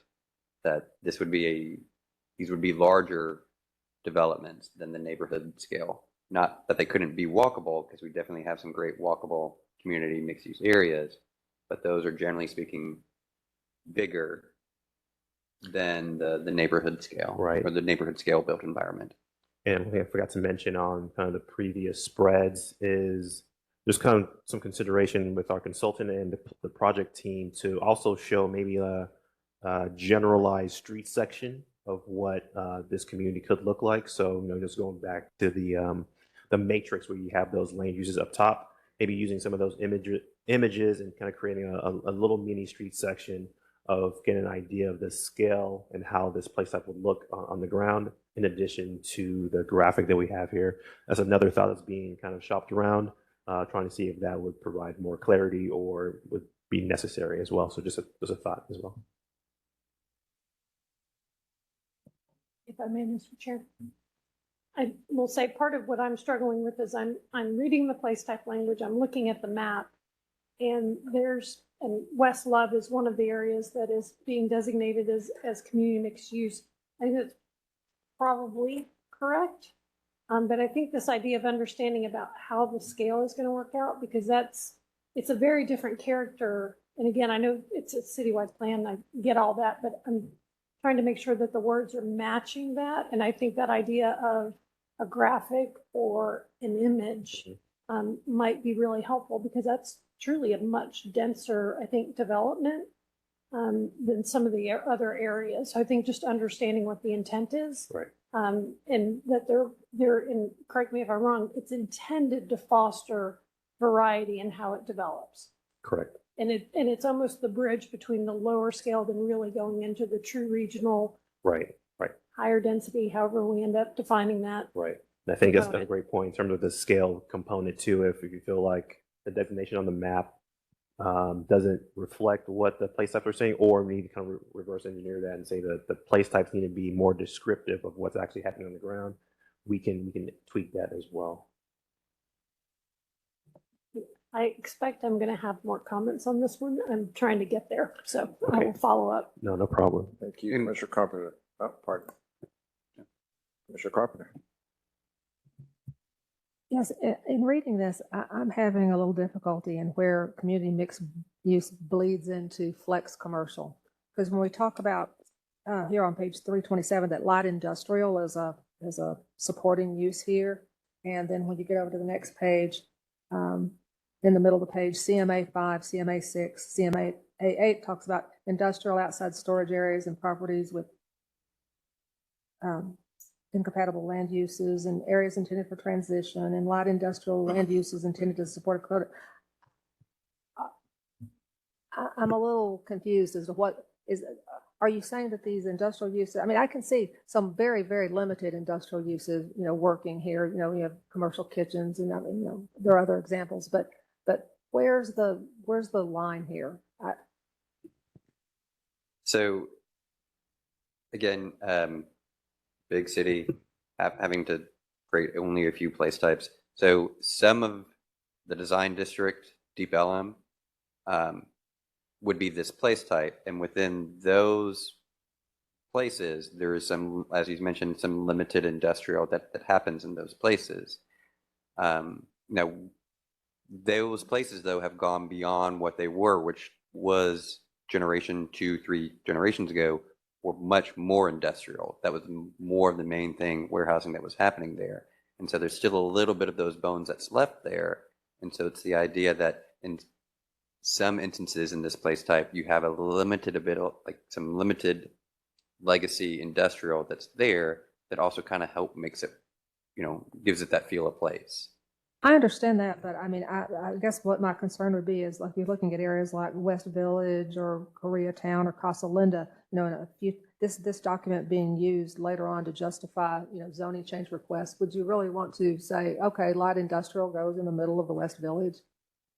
And I think, I mean, it's not like there needs to be some, I get the whole thing that we, some are already there and some are transitioning there, and it's kind of, so the transitioning areas already have that, but do we need to make it clear somewhere that we really don't want to add industrial where the area is not already transitioning away from industrial? Yes. Okay.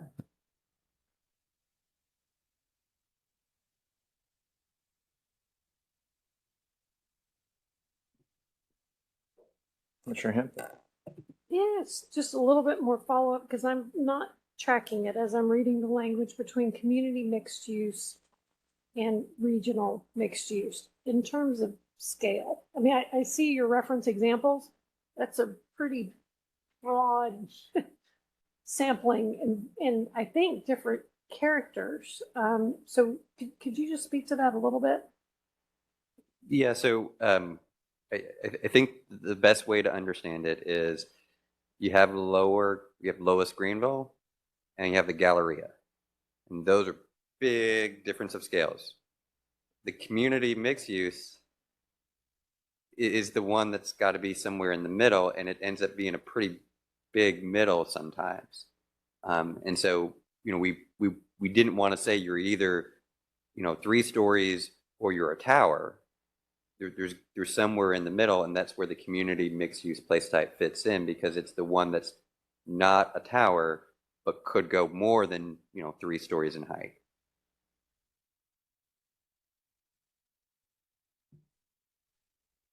Okay, I'll tell you exactly why I'm asking the question. Cedars is in regional mixed use.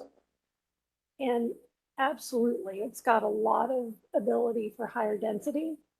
It also includes our city's oldest park, a residential core that's pretty stable, lower density, clearly evolving. They have a strong desire to have additional density, but I'm wondering if regional, how the region, just the thinking there reflects.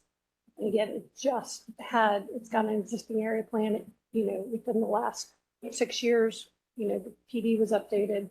It just, to me, that I'm trying to understand that character distinction there, because I think that'll help me understand how staff has arrived at kind of these two buckets. So I can give you kind of one side, and I'm not sure if it's the same that was Patrick going to mention. So as we started to discuss with the community initially where these place types should be covered, a lot of the earlier discussions from some members of the community mentioned that the city core should go into Cedars. So I think as we look at kind of defining kind of what the delineators would be or could be, I think the feedback was, okay, from a land use perspective, providing those mixed uses, that density, that still kind of touches on what the city center could be and could do, although it might not have some of the the more historic kind of aspects as what you see sometimes in the city center. Still has some messages, some connections to that. That was kind of the rationale. One of the rationales was to look at the form and not the specific kind of identification of the city center, kind of bleeding out to the Cedars and also to probably going up to Uptown. So I think there was a lot of discussions about, can we just grow this to be what the city could be? I think the last discussion we had with our previous body was to just kind of use the inner loop to be that clear defining delineator for identifying what the city center is. And then the periphery would still have similar land uses within the regional mixed use, but we designated something different from the city center. That's kind of the feedback that we got. So in that regard, where Uptown is listed under city center, and that varies from the map, so that, and that is, I will 100% echo, I've heard the exact same things from their community. Their vision is that they are reconnected and they are a part of downtown as they historically were. And so would Uptown then need to move to the regional mixed use, reflecting what's on the Yeah, the I think map? we just didn't update the Okay. text. All right, thank you, that's helpful. Thank you, Mr. Chair.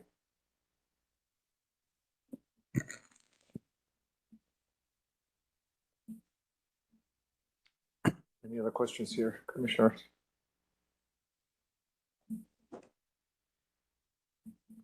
Right. Thank you. I know we have one more hour. Please hang in there. You're doing a really good job. So next, so I didn't switch this one.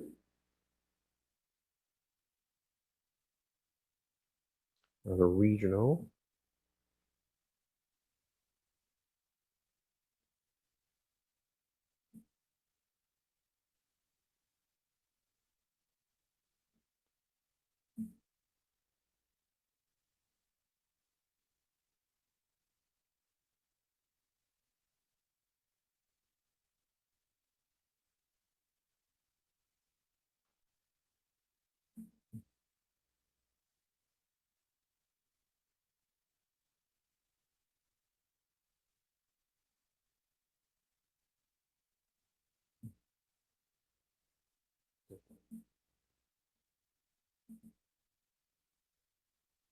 I think we've gone over most of the differences.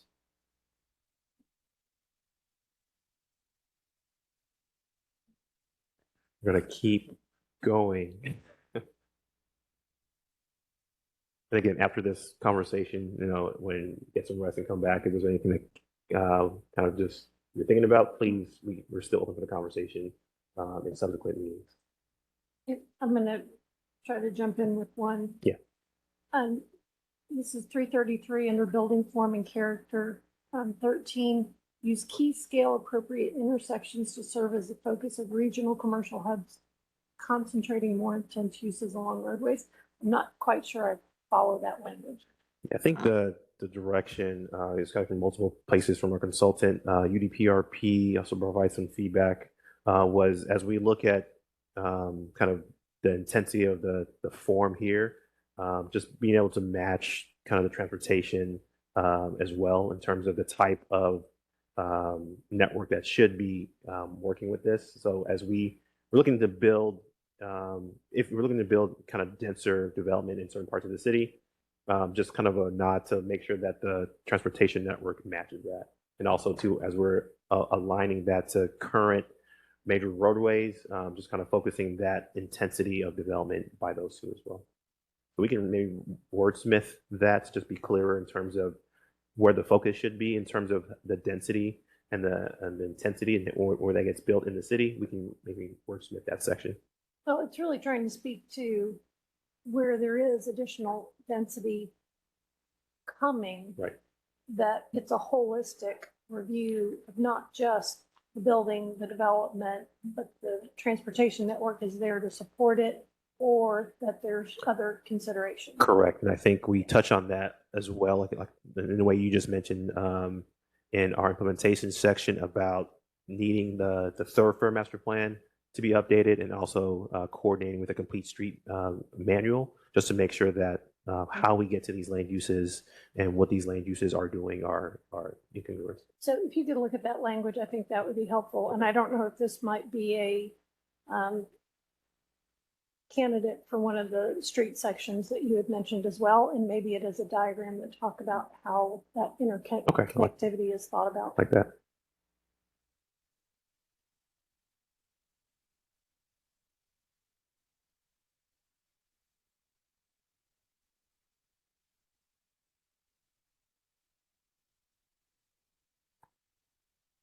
I think we're good on this section. Okay. All right. City Center, we mentioned before, Uptown would be moved to the regional mixed use. And a lot of the language and development of this was, we referenced the Downtown 360 plan to just build upon what that plan mentioned. And it was a recent plan, I believe, 2018, I can't remember. So a lot of that language was applied here. We referenced that and built upon what that's saying from a more specific lens into how that connects to the Fort Dallas Master kind of overarching plan.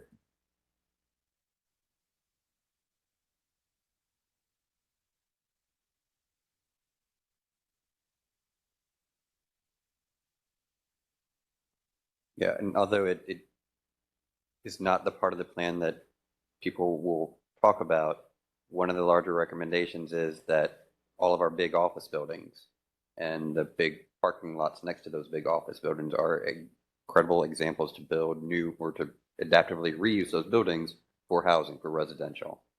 And that's one of the biggest updates from the 360 plan, because the 360 plan came up before COVID. So even though we will talk at length about ADUs, there's a lot of housing that can be built in the city center.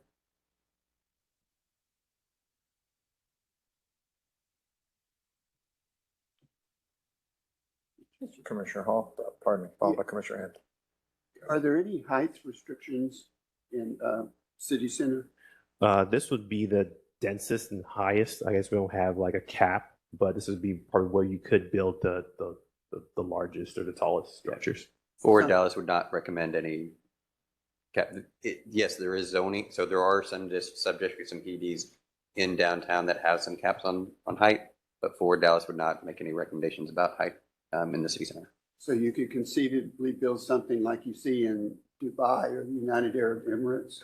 That'd be based on our, I guess, our zoning. So if we needed to add a zoning category based on what the preference or the need would be, that would be what that tool that would kind of provide that we could guidance. Create a Dubai zoning district and DBZ. Thank you. Yeah. The jokes write themselves, Commissioner Hampton. Well, I see that you've got an excerpt from the Dallas 360 plan. Anytime I see parentheses ... I feel like, oh, it's a draft, and it's clearly not. So I don't know if there is another way to think about that, but Okay. it just caught my eye the way that it was Okay. presented. No, we can definitely. I have no objection to any of the language there, just noting a That's all good. clarity question. Commissioner Carpenter. Yes, I have a question on page 336 under B adjacencies, the CCB1. Says this is city center, while a mix of uses should continue to be encouraged, development intensity should taper in areas adjacent to non-city center place types by reducing height and building bulk to better complement the scale of surrounding place types. I mean, with city center zoning having heights unlimited, I mean, only limited by whatever the FAA will allow, what would a mechanism be to even achieve that? Well, I guess the mechanism would be a different zoning district or a planned development district, and that could provide some limitations on the height.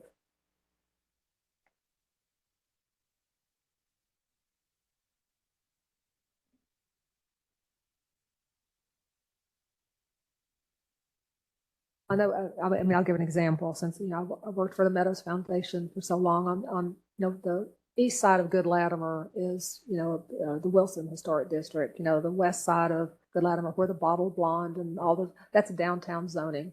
And, it can just, it requires no parking, it can be unlimited height. And there are adjacency, incompatibilities, but I just don't know how you would, if you've got downtown zoning, you have unlimited height and all kinds of density and special parking. yeah, I'm trying to envision how that would practically be incorporated. It is a good question. Thank you. Yeah, we don't know the answer to that one. Yeah. It's a thinking point.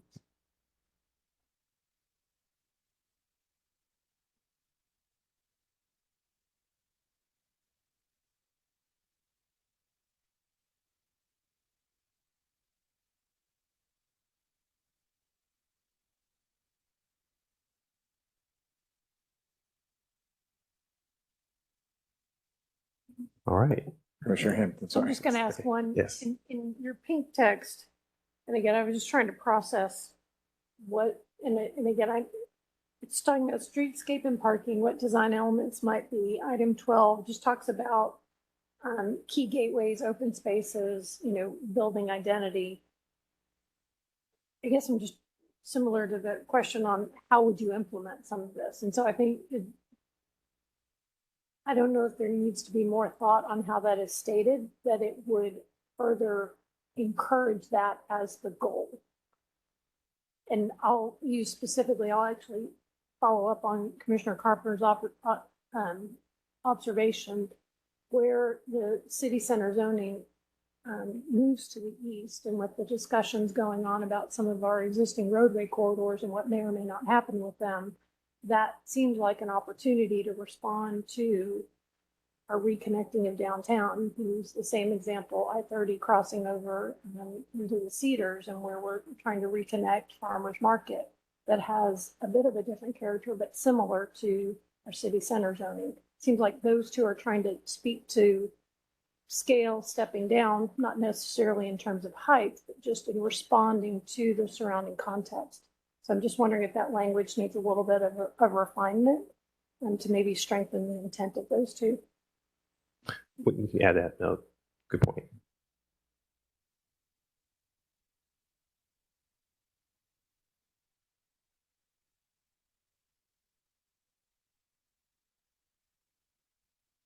Commissioner Carpenter. Yes, I do have another question about number 10 on page 337 about streetscape and parking, where it says surface parking lots should be considered for redevelopment. Yes, okay, get that. But when retained, they should be screened from view and located to the rear of a structure. I guess I don't visualize many.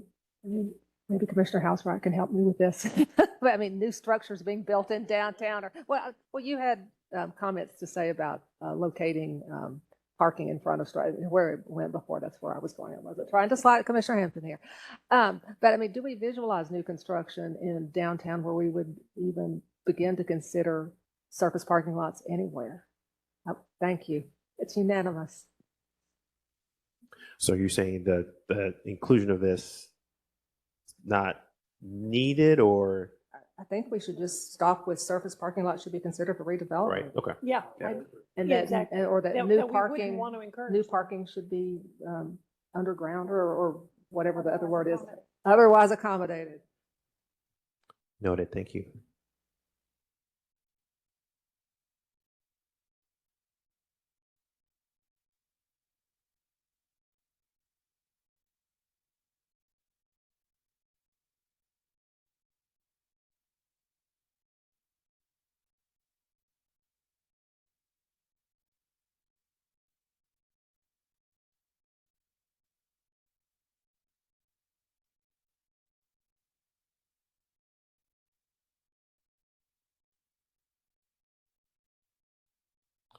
All right, so I think that concludes our mixed use kind of focused place types. Next one's going to be our institutional campus public utility place type.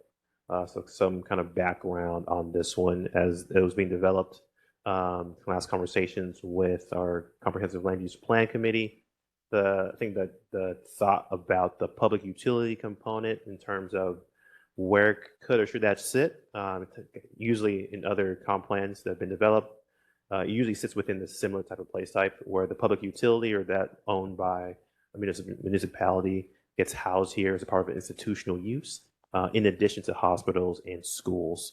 So just FYI in terms of the title and the name of that, that's kind of the direction that we went, is continue to incorporate that type of institutional use within this particular place type. Commissioner Rubin.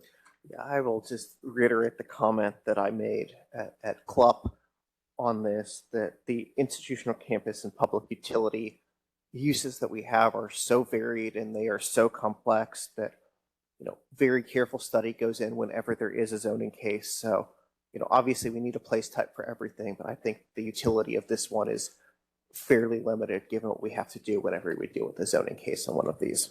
Correct.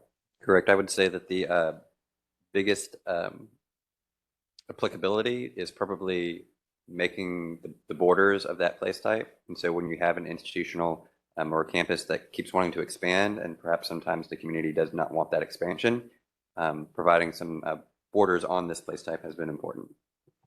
Or with some of our community colleges, maybe not centering themselves at the middle of a giant massive land, but really integrating themselves into the neighborhoods in which they're currently built. Commissioner House, Thank you, Mr. Chair. I wanted to ask a question related to District 10 on this place type. And several of us have been confused that all of the land associated with Texas Instruments has been identified as this place type. And I've read the words, but I guess our intuition was that, well, this is some sort of industrial, light industrial, some sort of land, institutional implied, educational implied, public sector implied. So, so Richland College is blue. That's in our district. We understand that, but we kind of got hung up on what we do with Texas Instruments. So going way back, our consultant that does these plans throughout the nation, this type of place would also include corporate campuses. And that's what they were driving at, because they deal with communities that have many more corporate campuses than most of our corporate campuses, or they're in downtown or in uptown. But TI is one of those examples where it's a corporate campus basically, and the only thing that's happening on the TI property is TI. It's not, office and mixed use, it's TI. And so just like Baylor, when you go to Baylor or UT Southwestern, the only thing that's happening there is Baylor. So the only thing, and the reason why TI is labeled as this color is because it's a corporate campus, and when you go to TI, you're at TI. There's nothing else that's happening there but TI. Commissioner Hampton. I think that answer actually answered my question, because I was wondering why office was included in this place type, and it's to capture corporate campus. Yeah, and if there is a future corporate campus that would want to locate in Dallas, if they're going to be a sole corporate campus, then that would help guide, the zoning that would go around it. Or if it's going to be a company that locates in Dallas and has to integrate itself into the community, or a mixed use place type, then that would inform the zoning for that. And so then my second question is, if this is intended to capture public utilities, wouldn't utility be noted as a place type, or is that more granular utility? The second point you mentioned. Yeah, just think of it like, so not all the schools show up as this, just big schools. And so not all the utilities show up as this, just the biggest utilities. So could you define public utility for me? I guess in terms of our wastewater treatment plant, that's kind of one on one example. The Encore easements that we have, or kind of substations, that would be another example. Those type of kind of larger utility areas that are actually supporting what's happening in the larger place type. So are any of those on our map? I can identify most of the blue, that's why I'm asking. It's the wastewater treatment facility that's located on the Trinity. Got it. Yeah. So then final question on the distinction, and I feel very, very confident that Commissioner Wheeler has reviewed this with you in depth, but I want to ask the question. Fair Park is shown as institutional campus versus open space. Can you speak to how that designation was determined? That came from the residents and the community members in South Dallas from the South Dallas area plan. Thank you. Thank you, Commissioner Carpenter. Yes, I have a question on page 3-40, the last item under adjacencies. IPv6, it says public utility campuses and facilities should not be redeveloped adjacent to or abutting residential place types. Well, we have some of the smaller, water pumping stations, that sort of thing, that are distributed. I know we have several throughout District 6 that are in residential areas. I would not want to see this particular sentence lifted out of this plan and used to, object to a future zone in case if one's trying to expand or something like that. So perhaps more detail. Yeah, we can there. provide some more detail, but the intent again is I we know that- shouldn't have a giant wastewater facility next to residential, and so I Sure. think we just need to be I get more that, clear. but there are some smaller ones that's Yes. exactly where they're located now and probably will have to be more in the future. Yeah, DWU will come after us if we don't. Yes, Yeah. indeed. Mhm. Thank you. Commissioner Herbert. So the Fair Park note, I thought it would have been a regional mixed use with so much of the development happening there, but that's not my issue. In regards to the institutional and public campus and public utility, I noticed on the map that's digital right now in there, and just in conversation, I don't see, we have DBU, which is a huge facility, the Powder's House, which is a huge facility. Both of them are marked institutional, but the large DFW National Cemetery isn't marked that way. It seems to be open space. Did we consider cemeteries of that size at all? All cemeteries were designated as regional open space, or if they were smaller, they were within the place type that it's within. So my fear there is that we'd had situations that we approved for historical designation where a cemetery or graveyard would end up in the middle of an apartment complex. Is there any reconsideration in marking these as institutional? To marking the cemeteries as institutional, that's the question, right? The rather large ones like Laurel Land and the National DFW Cemetery. I don't think we've had the. I don't think we had the conversation at CLEP, and I don't think we had the conversation internally about the larger cemeteries, classifying those as a public utility as opposed to a public and open space. But I can speak to kind of the regional open space designation. So typically that designation, there shouldn't be additional development in that particular place type. And that's usually reserved to public entities or basically like you can't develop within that. So I think the protections that you're looking for should be, it's kind of covered through that particular place type. But I think also in addition to that, as we look at the kind of appendix plan maps, I think it's some of those areas that are historically designated, those would also get an additional kind of highlight in those maps too as well. If that Okay, helps. and redefining what those regional open spaces will be helpful for my neighbors, because when they see that, they think, oh, here we go with the Greenfield talk, fill in these open spaces. And you may have clarified that and I just missed it, but I think as we go into the neighborhoods, we're going to use that as a tool. No, that's a great point. So going kind of speaking on kind of how the current like zoning classification of agricultural is used in terms of this blank slate for development, we're kind of going counter to that areas that are designated regional open space, it's being preserved to be regional open space, kind of in perpetuity. Can't say that word right, but I think yes, I think that kind of we can provide more language in that place type to speak to that. So I think that makes sense. Thank you. Sure. No. I always fight for the dead. With, if UNT is under institutional, wouldn't it be okay to have apartments or the multiplexes that are greater than 10 units in this category, since you'd have student housing? So, you know, the land use apartment multifamily with more than 10 attached dwelling units. You know, I'm just thinking that if you have UNT in this category, don't they have on-campus housing? yes, in right now that that land use is a a secondary land use. So it's understanding that it's something that could happen in these places, but it's not the primary thing that's happening. And so, when you go to UNT Dallas, they have, on-campus housing, but the main thing that's happening at UNT Dallas is the college itself. Right. And so it's saying that, UNT Dallas or Paul Quinn or DBU, it allows for the possibility for them to develop on-campus housing, but under the guidance of being a college, they can't become a for-profit development firm that just then builds apartments for people that aren't going to school there. Right. Or you think about Cedar Valley, which is more a commuter school with logistics around it. The primary use and intent is the educational facility. It could, if they wanted to think about it becoming a kind of campus that houses students, it could do that if it wanted to, but I think just based on the primary type of place and use, it would be more institutional.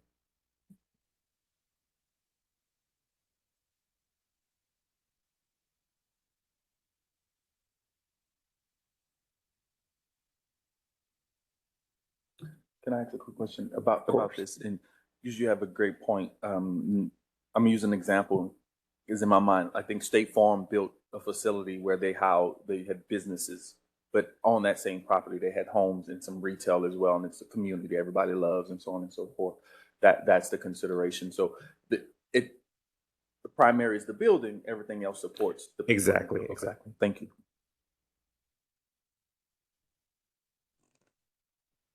All right. Okay. So next place type. Now we're delving into our, I guess, industrial place types. Now everybody's awake. Not right. Nah. Is it break time again? So next. So up to you all. So I think, let me know how the body would like to continue. So we have 3 more, I believe, and then we can put the community residential discussion to another time. So let us know. We can probably. I think that would be best. Yeah. We'll have Okay. Let's more do that. commissioners.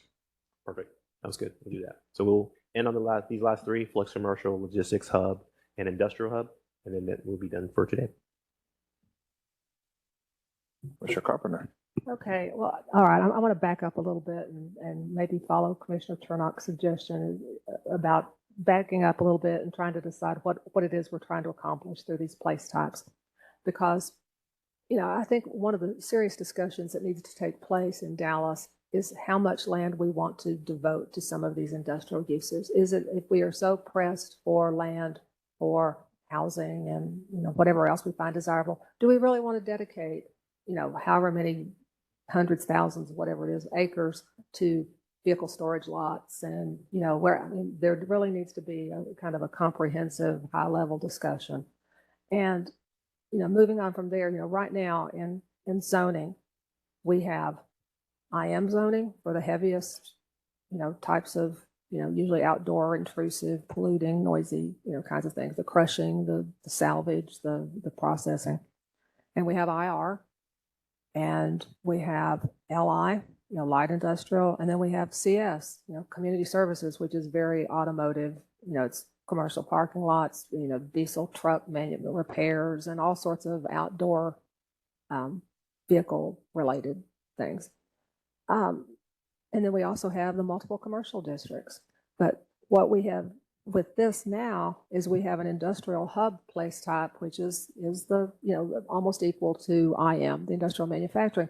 But then the only other, we added logistics and warehouse at my suggestion, because that's a new emerging type of place type. But all the rest is in this flex commercial, and it says very specifically that the flex commercial place type plays a role in signaling the transition away from these industrial residential incompatibilities. But we don't seem to have a place type anymore that is just devoted to a non-transitioning, lighter industrial or heavy commercial use. I've got a lot of those areas in D6. You start at the design district on Irving Boulevard and go west past Westmoreland, all the way out to Loop 12, and and then you go the other side of Stemmons, and it's just acre after acre, tract after tract of what I would call a heavy commercial. So trying to get back to a question. Are we there with our industrial place types? I mean, is IM the logistics and then flex commercial, which is a transitioning away from industrial zone?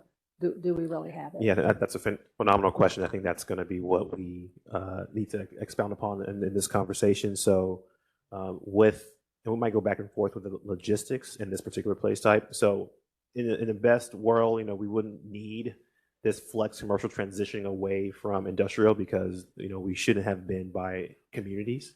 So I think that leaves the door open for, okay, if this particular place type, if it's just signaling the transition away from that, if another comp plan happens 10, 20 years down the road, does this place type still exist? Should we still keep it? But also, too, that's kind of one question on the side. The other question, going back to what you said, with kind of more light industrial uses, should that be something that gets folded into or we modify the logistics hub to think about the different scales of industry? Similar to what we did with the community residential, there's kind of two different scales or typologies. The community, the city residential, and other similar place types having kind of two forms or scales. We can look at investigating what either this place type or the logistics place type does or says to speak to that. I think right now, like you mentioned, that the heavy focus is that transition away from those heavier or growing industrial uses in this particular place type. But there's some that you mentioned that probably going to stay the way it is, just as long as it doesn't grow, but it kind of maintains kind of its character. It should be okay. So maybe we add that language here just to clarify there might be some areas that are transitioning to something else, and maybe like the design district, like it used to be flex commercial, now it's more just medium commercial. So maybe we just kind of leave this to be kind of talking about those two different possibilities, and then whatever happens in the future, we can kind of just reflect based on what the market says. But I'm not sure if that addresses your question. I think adding some language and some nuance in either this place type or the logistics place type would make sense, just to be able to kind of show the two different options or approaches that we can look at for that light industrial use that we want to maintain.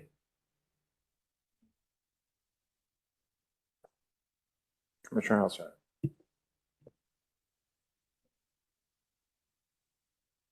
Well, I'll kind of piggyback on something you said about areas that don't necessarily need to transition. If I could make a small request on page 3-43 under local examples, LBJ Skillman is one of those areas that we want transition in. And this flex commercial, your map is fine. It's that the product, the land use that you've identified as flex commercial is really the Plano Road corridor, not Skillman. You can't, there's an elevated rail line. You actually can't get from LBJ Skillman to the purple. So if you put like North Plano Road corridor or Plano Road corridor, something like that, then I think all us District 10 people would be happier. Will do. Thanks. Yes, that LBJ Skillman is a residential and a mixed use area, and the Plano Road corridor and Miller Grass and everything, that is a flex commercial area. Yeah. Commissioner Rubin. Yeah, I mean, Commissioner Carpenter alluded to two sort of different concepts. There is the concept of where there's some lighter industrial, and we want it to, it's not going to transition to something less intense, but we certainly don't want it to go the opposite direction and transition to something more intense. And then there's also areas of various degrees of industrial intensity that we do want to transition to something that's less intense. Does this flex commercial place type accommodate both of those and say we need to give all of these a look and we can make the decision under the rubric of the flex commercial place type? Or do we really need a separate place type that freezes something and says a separate place type for other industrial that says industrial needs to change? So it's a very good question. And again, sometimes there's a term people use in real estate, and then there's a term planners use. And real estate uses the word flex space differently than we would here. Here it's intended to be that this is an area that has some flexibility, that it is moving from different things to different things, but it also provides that flexibility for it to remain a lighter industrial, heavier commercial area, that there wouldn't be a need for it to change, but it does, to the vice chair's point, it provides that flexibility where it could change, where it is more warehouses or smaller industrial areas, and we're saying it couldn't go to something heavier, but it's the possible that it could go to something. We want to keep that open. We don't want to say it's got to stay light industrial. We're trying to say that it can be that, but it could also slowly shift to something that's less industrial from what it is. And what's the next, sorry, can I follow up?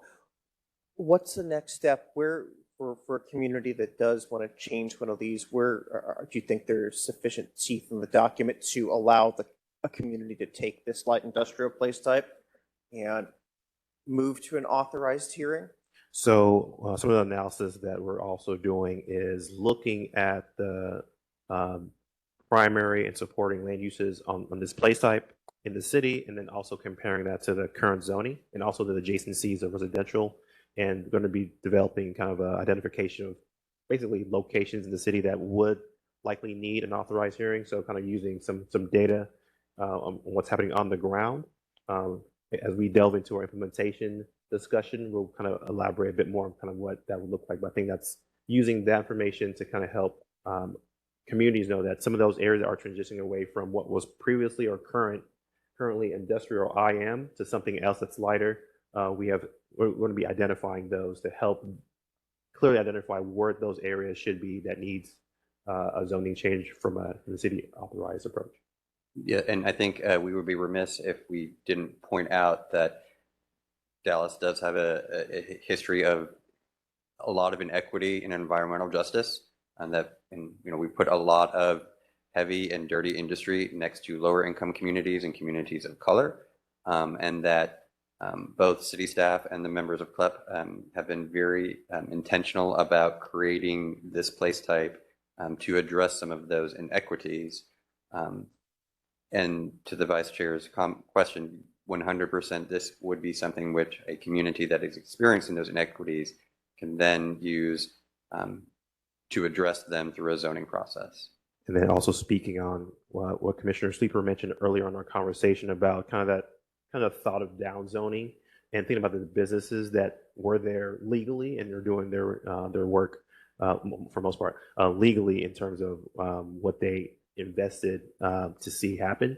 We don't want to think about what that transition could and should look like as those communities, as those developers or users are by these communities. I think they're also having discussions about the future of their practices. So this kind of helps to signal that something should be changing in your area, and depending on the scale or what they're looking to do for the future, this also might need to be reinvestigated, in another iteration, 5-10 years down the road, to figure out exactly where we need to go. But this is kind of more of that indicator that something does need to change, but still not removing kind of what they've been doing or invested in that area. And it's trying to, in addressing those inequities, pointing out the fact that whether it's this place type color or whether it's even an authorized hearing that might downzone those properties, they still could exist as a legal existing non-conforming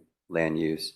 And the way in which you can further remove that land use that has been contributing to the health and the community members is by giving those property owners options to redevelop them for something.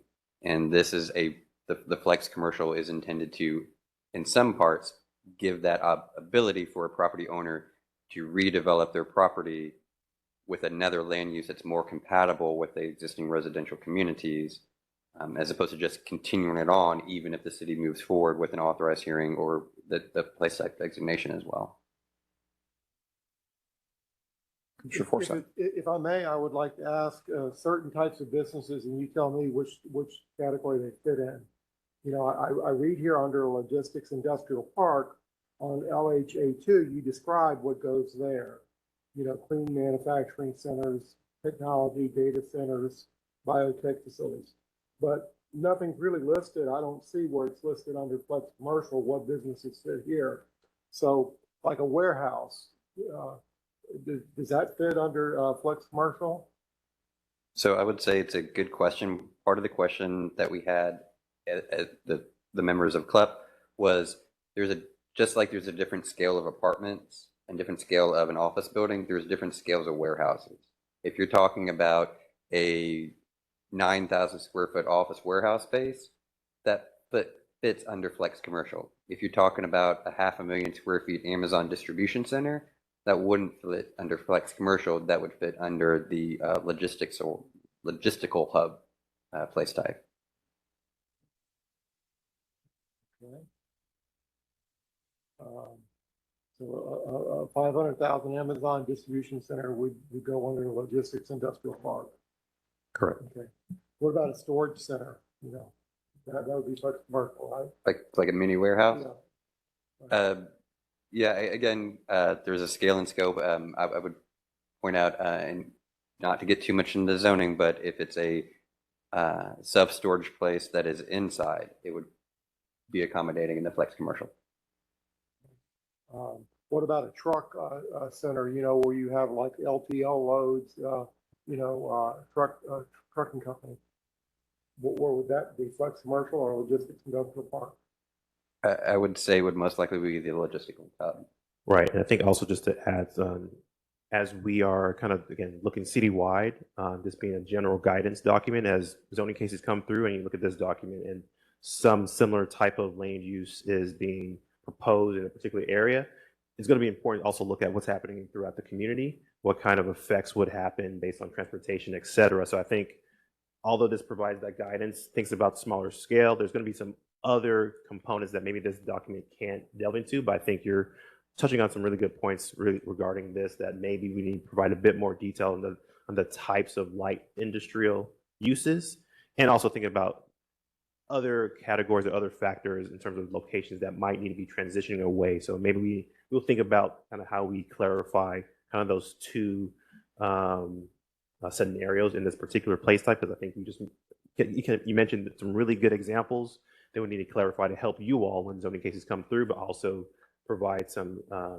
clarity for the community that just because there are some areas that are remaining the same, that doesn't mean that their areas are going to remain the same. So we'll provide some more textual language in this place type to help with those. I know that agriculture, we had this case, you know, that we heard last week, you know, down in that rural farms area. So I'm just trying to understand, you know, like for instance, there was a nursery there, and that is zoned we were proposing to zone that agricultural.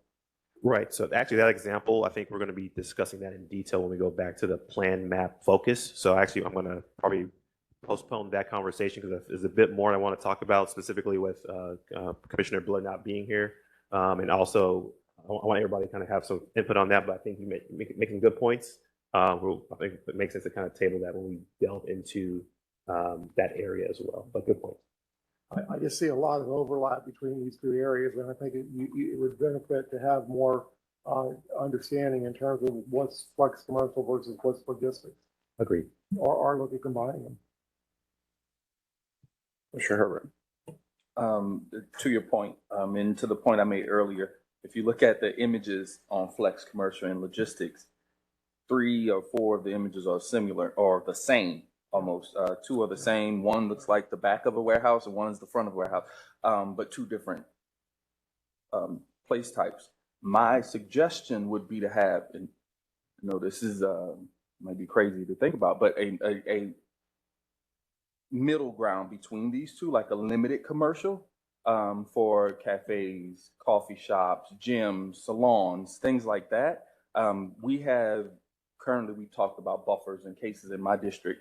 But looking at where my flex is, right on the other side of the flex is logistic industrial, which is a much larger footprint, where this flex commercial won't even be enough to downgrade before you get to residential because the cutoffs are so hard. So that's why I would call out the next level to a limited commercial to separate these two because they're very similar in look, feel and not sure it's going to provide that level of buffer that we need. I also noticed light industrial is in red. Was that added recently? Is that why that's in red? Yeah, I guess all pink text that's there, that's newly added from the most recent iteration. I believe that the reason why that's in red is that was a solid black dot before, and now it was correctly brought out that no, that shouldn't be a solid, that should be something that is a supporting land use, not the primary one. Right. It also represents changes from the last version. So when you look at both documents, you can understand what changed. Trying to be transparent. I knew that about the text. I just wanted to make sure that the circles meant the same thing. So thank you on that. Yes. So I know in my limited bootleg urban planning education, light industrial and the word light and limited is more of an older use word, but I just think having a limited commercial place type in between these two or some more up-to-date title would benefit the community, especially my community, who's really called out these two specific situations. And while you're mentioning imagery, the icon above Flex Commercial, we probably need to change that. Just Lawrence and I, just so that we can say it and we can go do it. I thought you were going to say bootleg, but that's another thing. Yes, I appreciate that. Thank you for noticing it. Commissioner Hampton, partner. Thank you, Mr. Chair. I have actual language comments this time. So on 343, last paragraph where it's talking about new buildings and enhancement to existing buildings should increase emphasis on how they interact. This actually came out of a conference I recently got to attend where there was discussion of existing warehouse facilities specifically, but these types of flex commercial, and as they're redeveloping, they may stay in place. That may be fine, but how do we think about not creating voids in communities, whether it's through integrating green infrastructure, can they be part of mobility solutions? And you speak to some of that. I know there's some language about when there's changes on the next page, item A3, that they should be incremental and sensitive to existing context. There's another reference in increasing landscaping. But I'm just wondering if there's language that could strengthen that idea that they're employment centers. They have, in many cases, been decade-long, parts of the community that the community understands they're going to be there. But how do we help them as they are redeveloping? Think about how to be community partners. And so it was just language that might be appropriate that speaks to that, whether it's to strengthening, connections is not the right word, but, strengthening, overall community planning goals. And then related to that, as there's new facilities coming in and we speak about having on-site landscaping and parking lot design, should that be referencing green infrastructure? And I use that in the context of, I had an Amazon warehouse that came into my district. It's a distribution center. It's a sea of concrete. But we worked pretty diligently to try to think about how do we think about stormwater runoff? And can we integrate swales?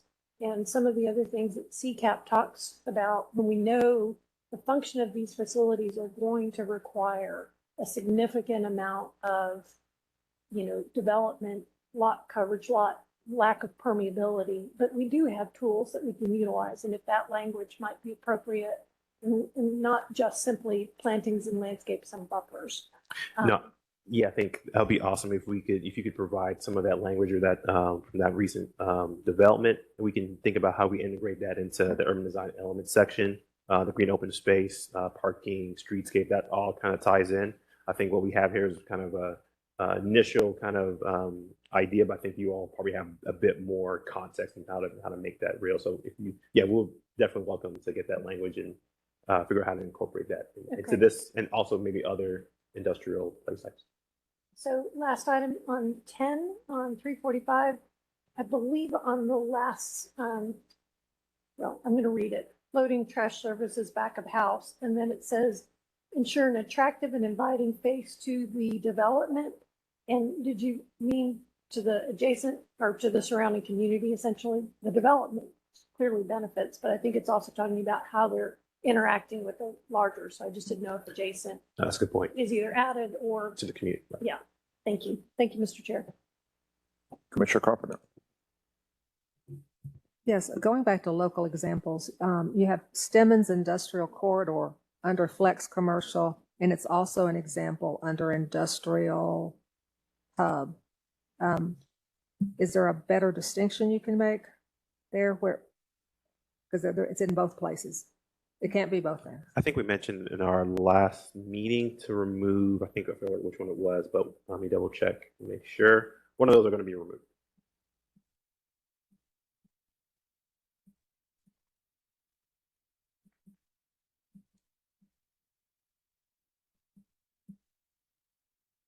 And also with I-45 corridor, that seems very broad.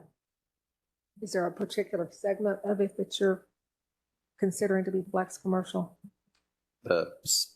Well, and it's more the less maybe the corridor and more like South Central Road that runs through there. Like the Are you talking about South Central Expressway? No, sorry. No. Yeah, sorry. Too much areas of Dallas, too many areas of Dallas. It's not Kleberg, but it's south of South Dallas. You know, as you're getting there, I don't know if there's a better name for it. If there is, I'm open to hearing what that name is. Yeah, because I-45 corridor does not bring any particular location to my mind. I mean, it's a immensely long freeway. Yeah, And is Floral Farms intended to be this place type?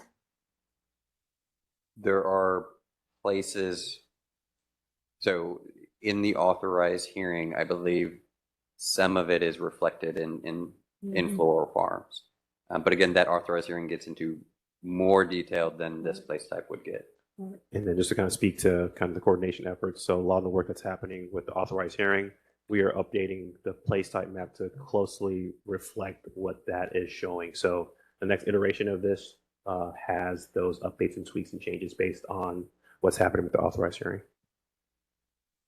But back to Stemmons Industrial Corridor, you know, the heaviest industrial hub section of D6 is west of Stemmons, you know, north of Northwest Highway, something like Right. that. And that also kind of touches on a conversation we'll probably have in the next meeting is the thought about should that be more of a logistics hub? Is it what is it transitioning away? Because it's currently kind of flex commercial. So I think we'll kind of delve into Yeah, because, you know, there's the far west part of that area west of Stemmons is industrial hub, but as you get closer to the freeway itself, it's more the flex commercial. And then if you go to the other side of Stemmons, it's not industrial hub at all. So I think that we could get some refinement there. And I have no idea what Zacha Junction is. Zacha Junction? I've tried to figure out. So But where is it? Okay. I don't So, think they're very often. not to get too much so two things. So first, sometimes it's a little hard to label the local examples because they don't, a lot of those flex commercial and industrial hub areas, they don't have a name, whereas a neighborhood and a mixed use area, they definitely have names. And as far as Zacha Junction, it just shows up on a map. And when, as far as to ask UP, what is this? And their best answer was, we don't know. It was probably named after the president of the railroad's nephew 110 years ago. So. May I continue? And one thing that is a real issue in industrial areas, especially when they have any sort of residential adjacency, is adequate space for queuing and parking for these, these heavy truck intensive businesses. And I don't really see that. I mean, I know that saying places need parking is not going along with the trends of the day, but reducing parking in industrial areas is not going to make more residential uses there, and it is a real driver of incompatibility and environmental issues. And that it also, while I'm being unpopular in what I'm saying, but because I know saying the word impervious is bad these days, but the pervious parking surfaces that have been used in industrial areas traditionally have been what they call base, which is pulverized gravel, and I don't know what it's supposed to be, rocks, but after commercial trucks drive over it for a few hours, it's just fine, aerosolized dust, and you have dust clouds that hang in these areas all the time. I've had industrial owners, owners of landscaping firms and places that are tree farms that have had to move out of these areas because they can't keep their plants alive because the air quality is so bad.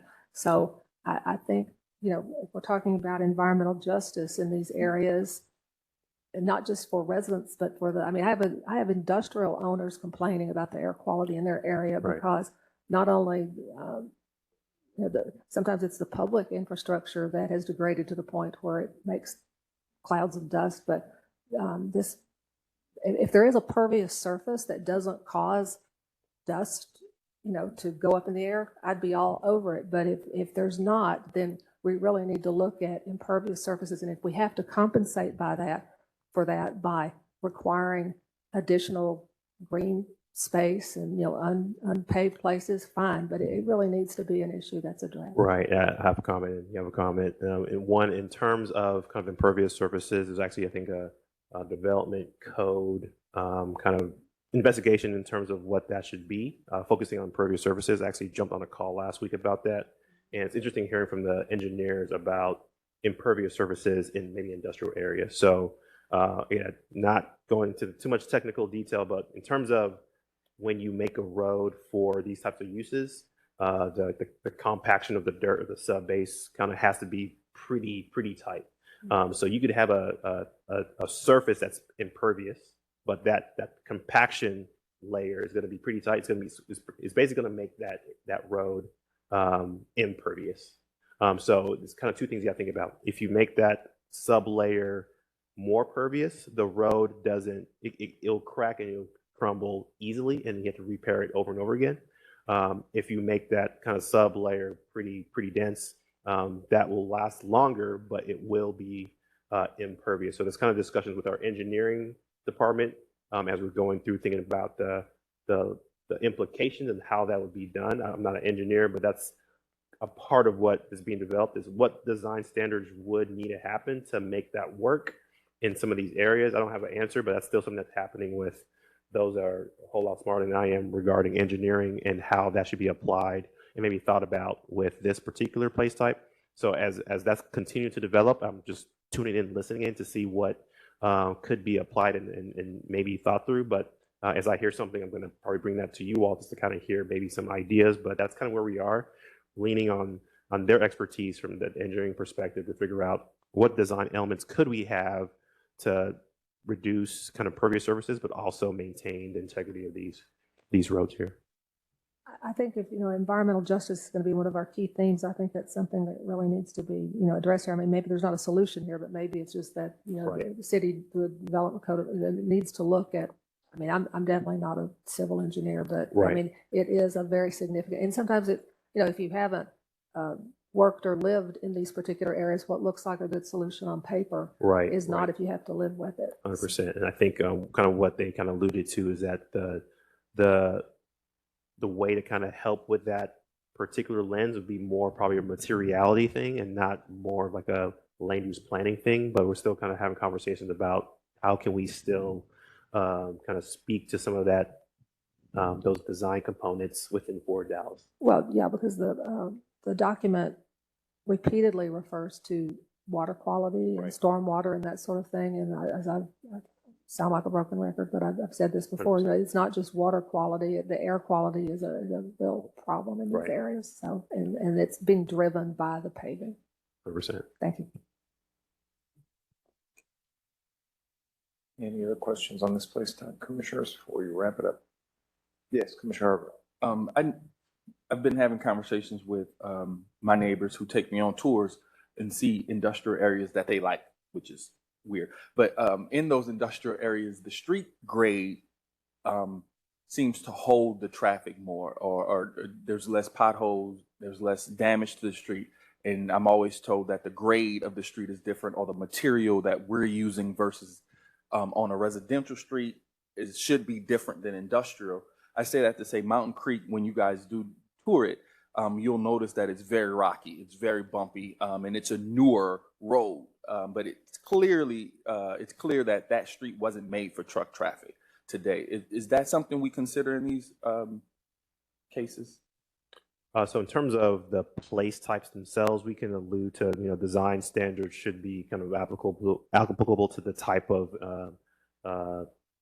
transportation that's occurring. I think we mentioned that a few times, but I think we can clarify that. Not the scope of Fort Dallas, but we can touch on it as it kind of moves to other parts of the city. I think that could be, we can bring to you what's happening, but I think the scope of what this doesn't delve into specifics, but I'm not sure if you have anything else. Yeah, and so there is language in this, because again, land use document and how y'all can use it moving forward. And so we do say stuff like you should locate industrial uses along truck routes designed for anticipated capacity and divert traffic away from residential neighborhoods.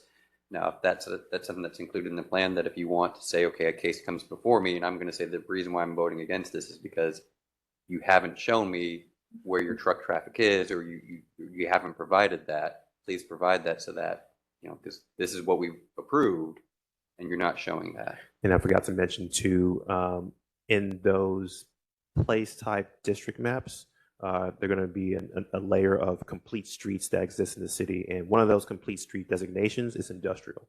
So being able to use that designation with these land use and these place types probably could help with where location of that facility, that land use should be. No, thank you. That's exactly what I'm looking for. Thank you. Any last questions on this item, commissioners?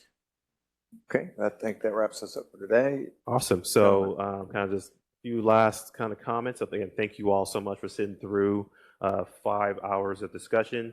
So as we continue thinking about the next few meetings, we will be before you all at the April 4th briefing, just to kind of continue the conversations.